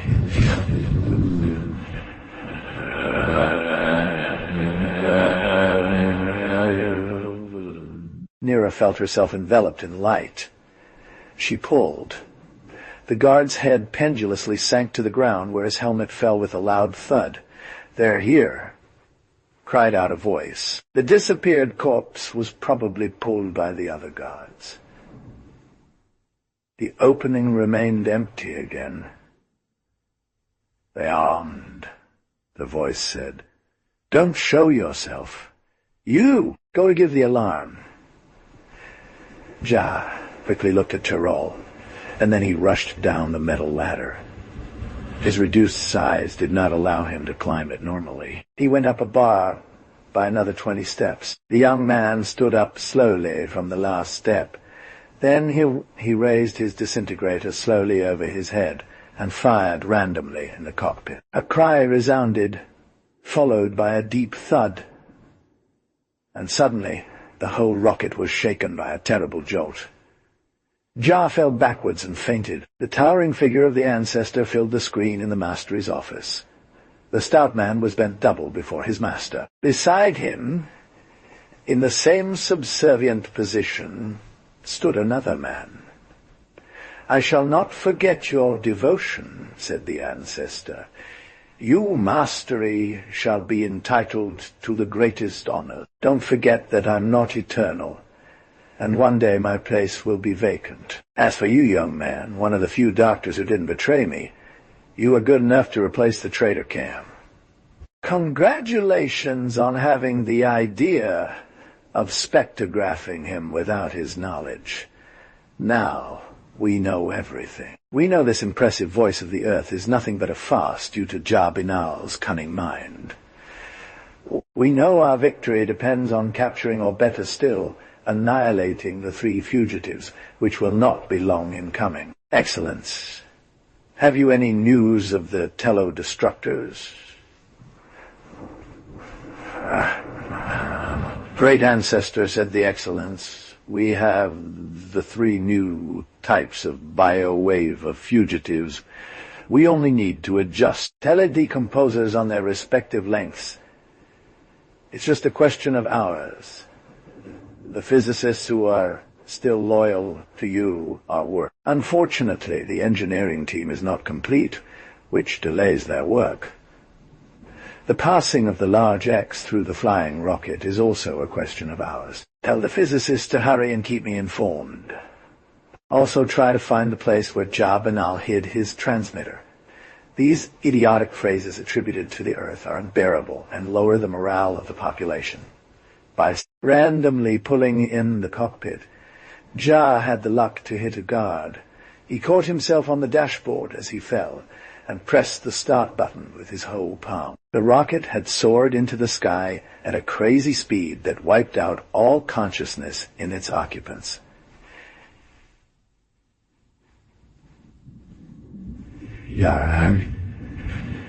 Ya regained his senses first. He checked Nira and Tyrol's health. He comfortably laid his unconscious companion down. She was not in danger. As for Tyrol, he was afraid to see that there was blood flowing from under his transparent mask. He quickly removed his helmet and saw that the physicist was dead. He couldn't have been very young, and his worn-out body had not been able to withstand the too rapid acceleration. She, saddened, put her hand amicably on the shoulder of the deceased and closed his eyes. She climbed the ladder as fast as she could and entered the upstairs room. 3 lying men covered the floor. 2 of them were dead. The third was gasping for breath. Ja seized all the weapons he found and put them away in the boot. He found Nira standing up, unsteady. "Rest, my child," he said to her. "There's no danger now. We're headed for Earth." I'm feeling better, Ja." "What a shake-up." She looked at the physicist lying down. "Yes, she said is."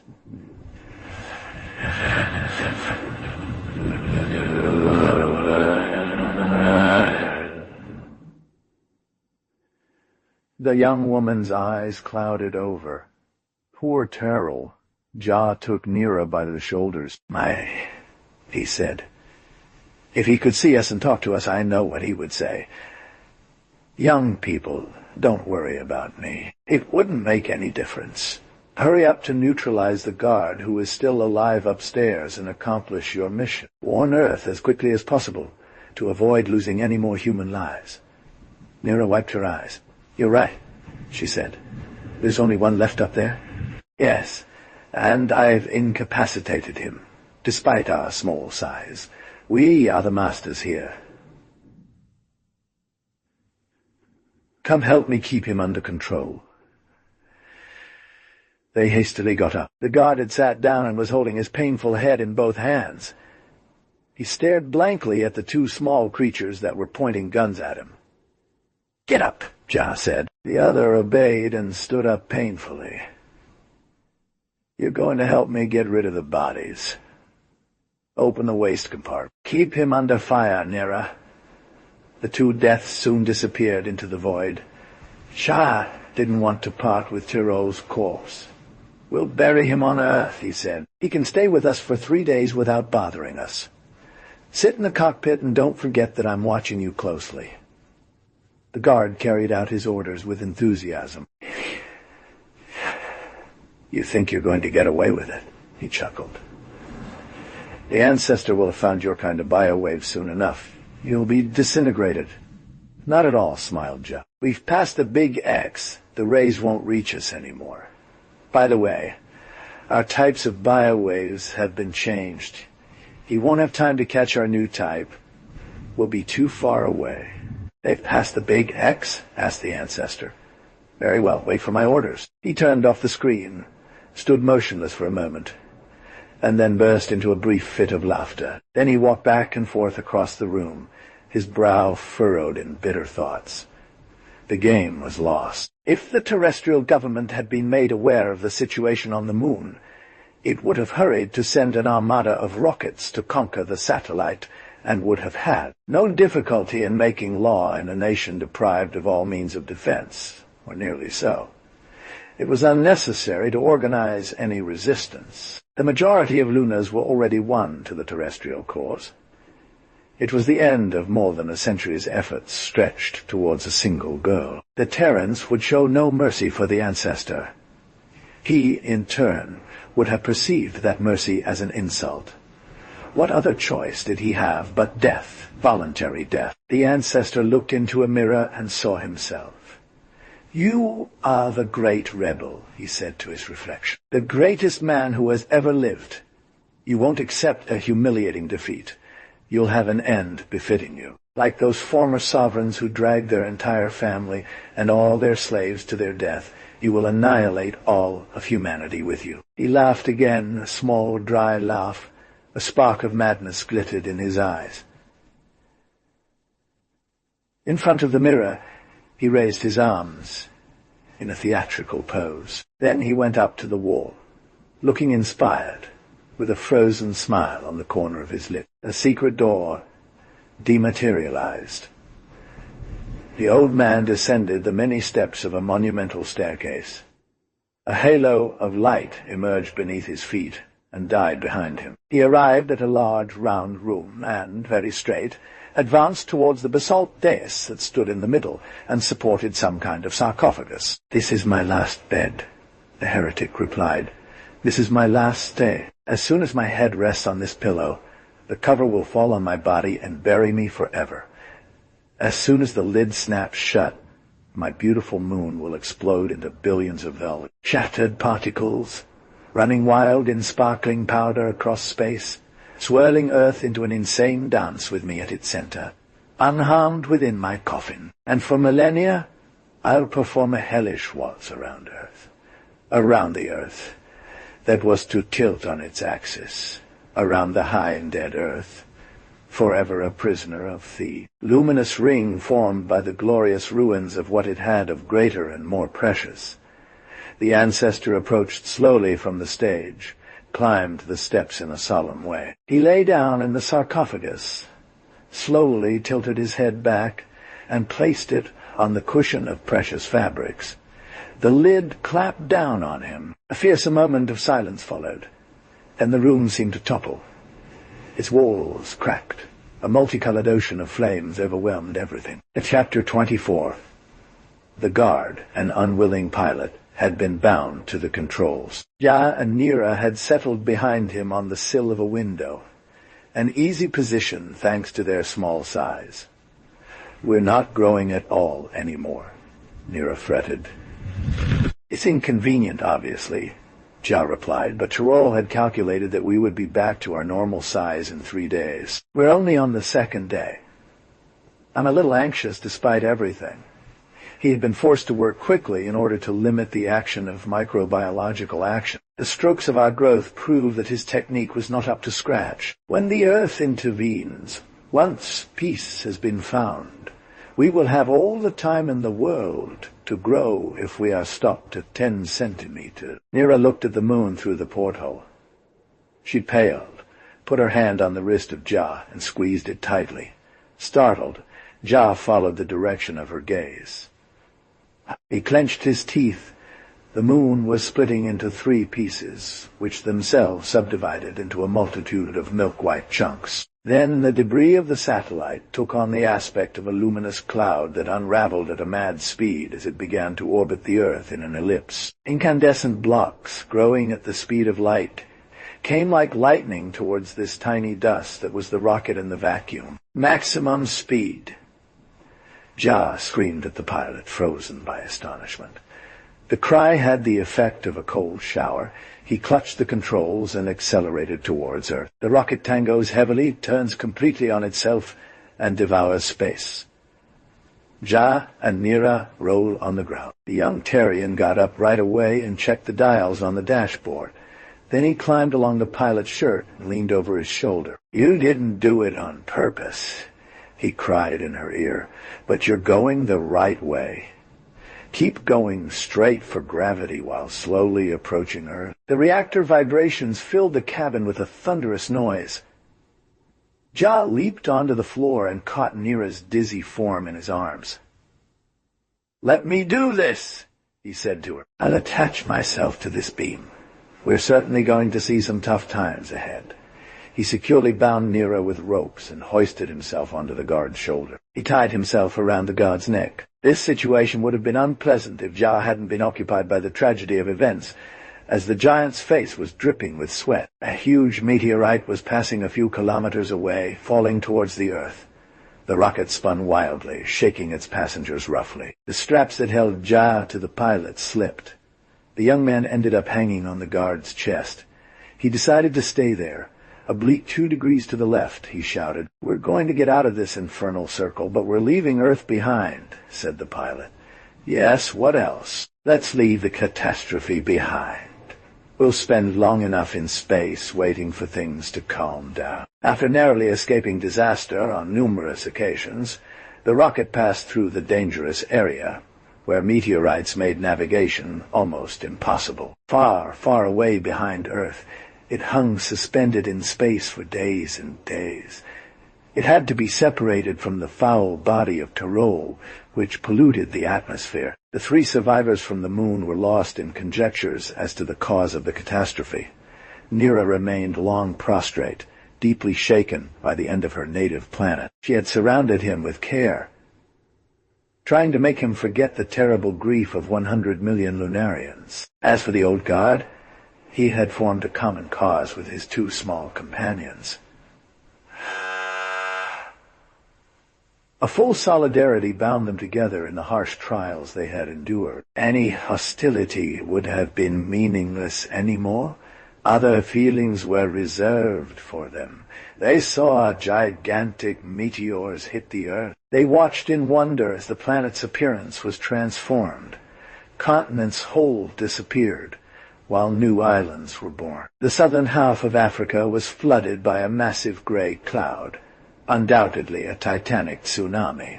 It was Ja's turn to mourn his mother and all his friends. One could see, day after day, the Earth slowly tilt on its old axis, and imbalanced by a new distribution of land masses and oceans, seek another mode of rotation about itself. The Antarctic continent was found to rise up to the tropics, while the Gulf of Mexico was covered with polar ice, as well as part of the Indian Ocean. A luminous ring formed of lunar debris heated by its speed encircled the Earth, making it resemble Saturn.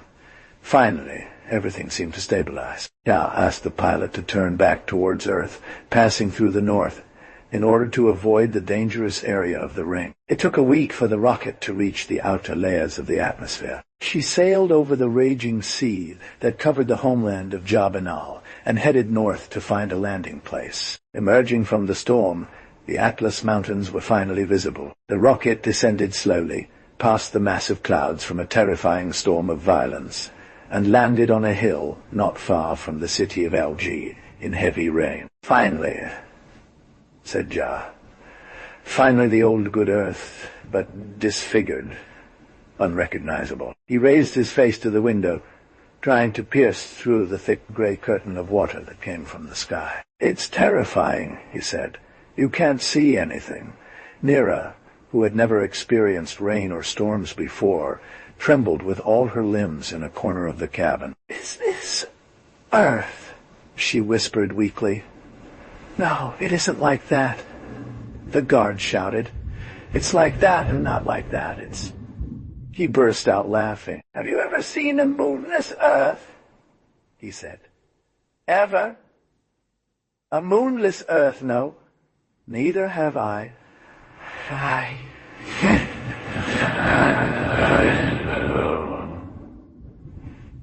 He started to cry huge tears that were ridiculous. Ja cast a quick look at Nira. "Come now, old man," he said. "Calm yourself." The giant leaped up. "Ah, yes!" he roared. "Calm myself. Huh, I'm crazy, am I? Dare you tell me I'm crazy?" What happened next was a frenzied assault on the young people who were retreating slowly to the back of the cabin. Ja searched for a weapon with his eyes. The madman understood his thoughts. "You want me to kill you, you little bastard. It is I who will crush you. It is I, the master. Do you understand?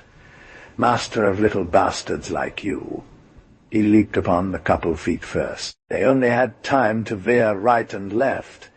The mad brute turned around, and the spread eagle, ready for attack, marched on its victims. His eyes shone. A grin revealed his yellow teeth. Ja placed his hands against the bulkhead behind him, and an electric shock of hope ran through him.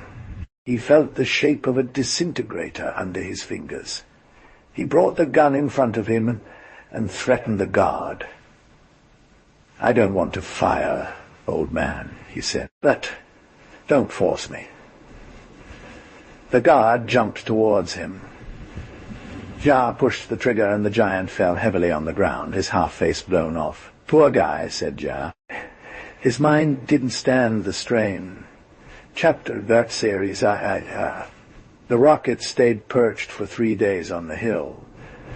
The rain was still falling hard. I managed to open the doors of the boot, but considered it too risky to go outside. The force of the storm was so great that he would have been knocked down and swept away by the running water, which tore tufts of grass and mounds of earth as it passed. I wondered if my vision wasn't distorted by my small stature.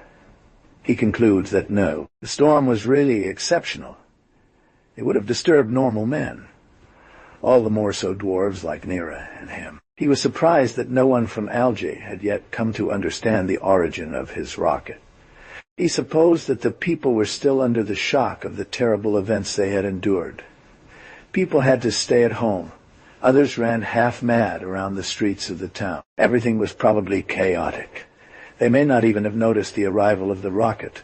Finally, the storm stopped. A gentle breeze cleared the sky of the last clouds, and the sun shone on the wet countryside and the city whose contours could be seen in the horizon, topped by a magnificent rainbow, like a symbol of renewal, the announcement that a new era of tranquility and happiness was opening up for mankind. Holding hands, Ya and Nera stayed immobile for a long time at the door of the antechamber, watching a spectacle that Nera had never known, and that Ja found with emotion. "It's beautiful," said Nera. "It looks like a gigantic Eden. This is an Eden, my love. An Eden where we will live forever. Let's forget all the horrors of which we have been witnesses. Let's turn to the first page of a life of happiness." He helped the young woman out of the rocket. They happily walked down the hill, heading towards the 8 metal roads that, strictly parallel, twisted at the foot of the hill towards Alge. Nera was amazed by everything she saw. Orchards bordered the road. The sun-baked ground was tinged golden by the oranges that had fallen from the branches. A few trees, uprooting by the recent storm, failed to mar the landscape. At the edge of a cedar forest, a blue line appeared on the horizon. The massive, patchwork domes of Algae rippled down to the sea. Nera was too surprised by all she was discovering to express herself other than with "Oh," and exclaimed with some brief curiosities that Ja quickly satisfied, happy to make the honors of his planet. However, as they advanced, a dull anxiety, an impression of misfortune penetrated Beano. He realized that this discomfort was due to the total silence that prevailed in the great city. He knew well Alge. As a child, he had lived there for 5 years. He had kept a vivid memory of the city's noise, but no sound rose up. Only the distant murmur of the sea could be heard. They entered the first avenues. Everything was deserted. Nera wrinkled her nose. "What an unpleasant smell," she said.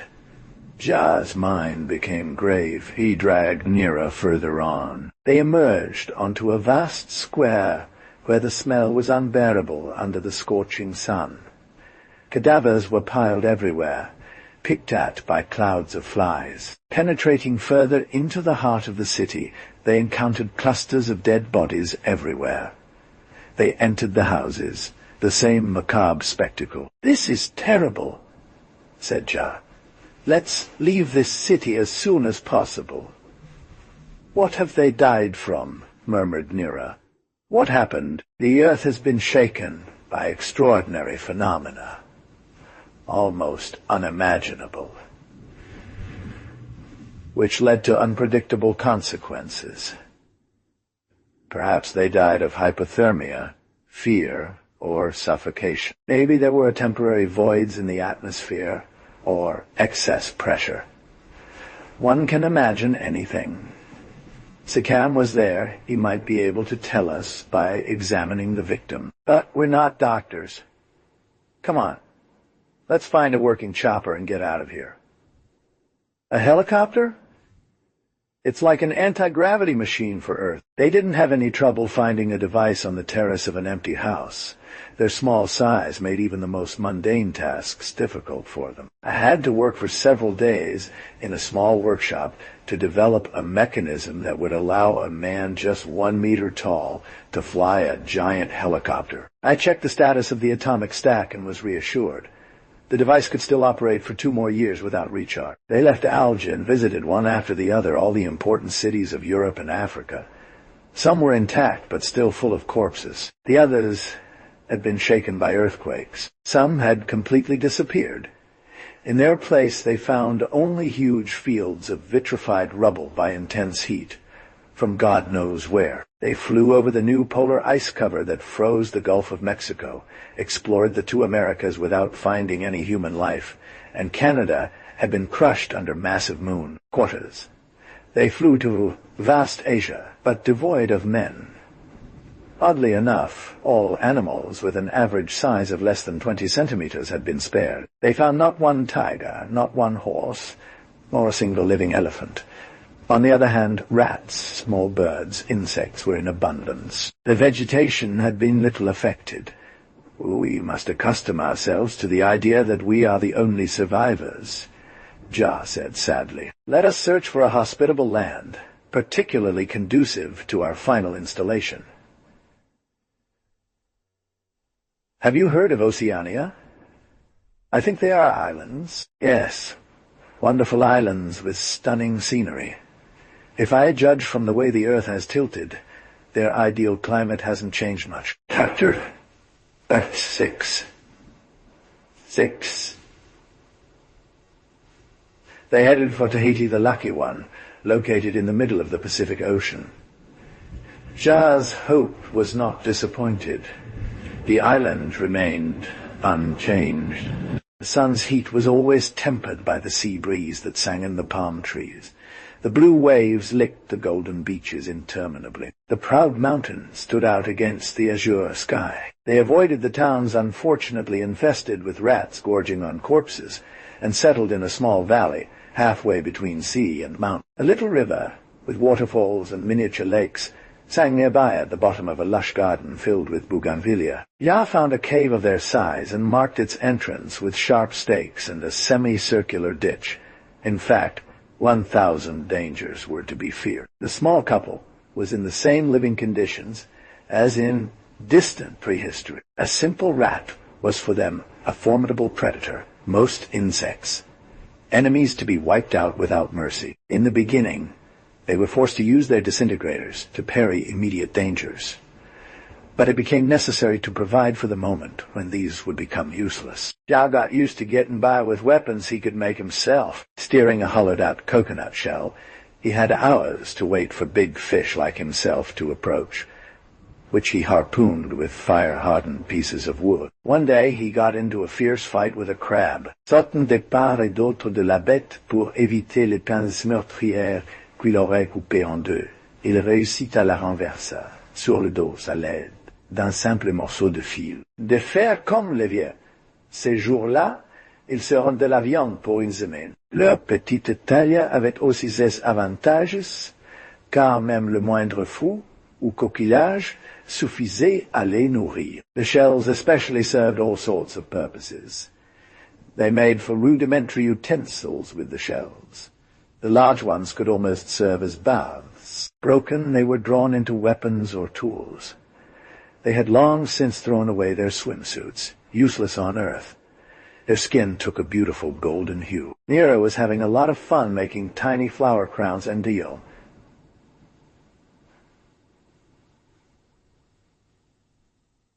Sometimes, to her great joy, a huge butterfly would perch on her shoulder. Using thin metal wire retrieved from the giant helicopter's electrical equipment, Ja made a net that he stretched across the entrance of the cave at night. They would spend hours before falling asleep, gazing up at the night, interrupted by a huge light arc stretched between the sea and the hill. It was hard for them to admit that this thing was a chaotic mixture of everything they had known about the moon.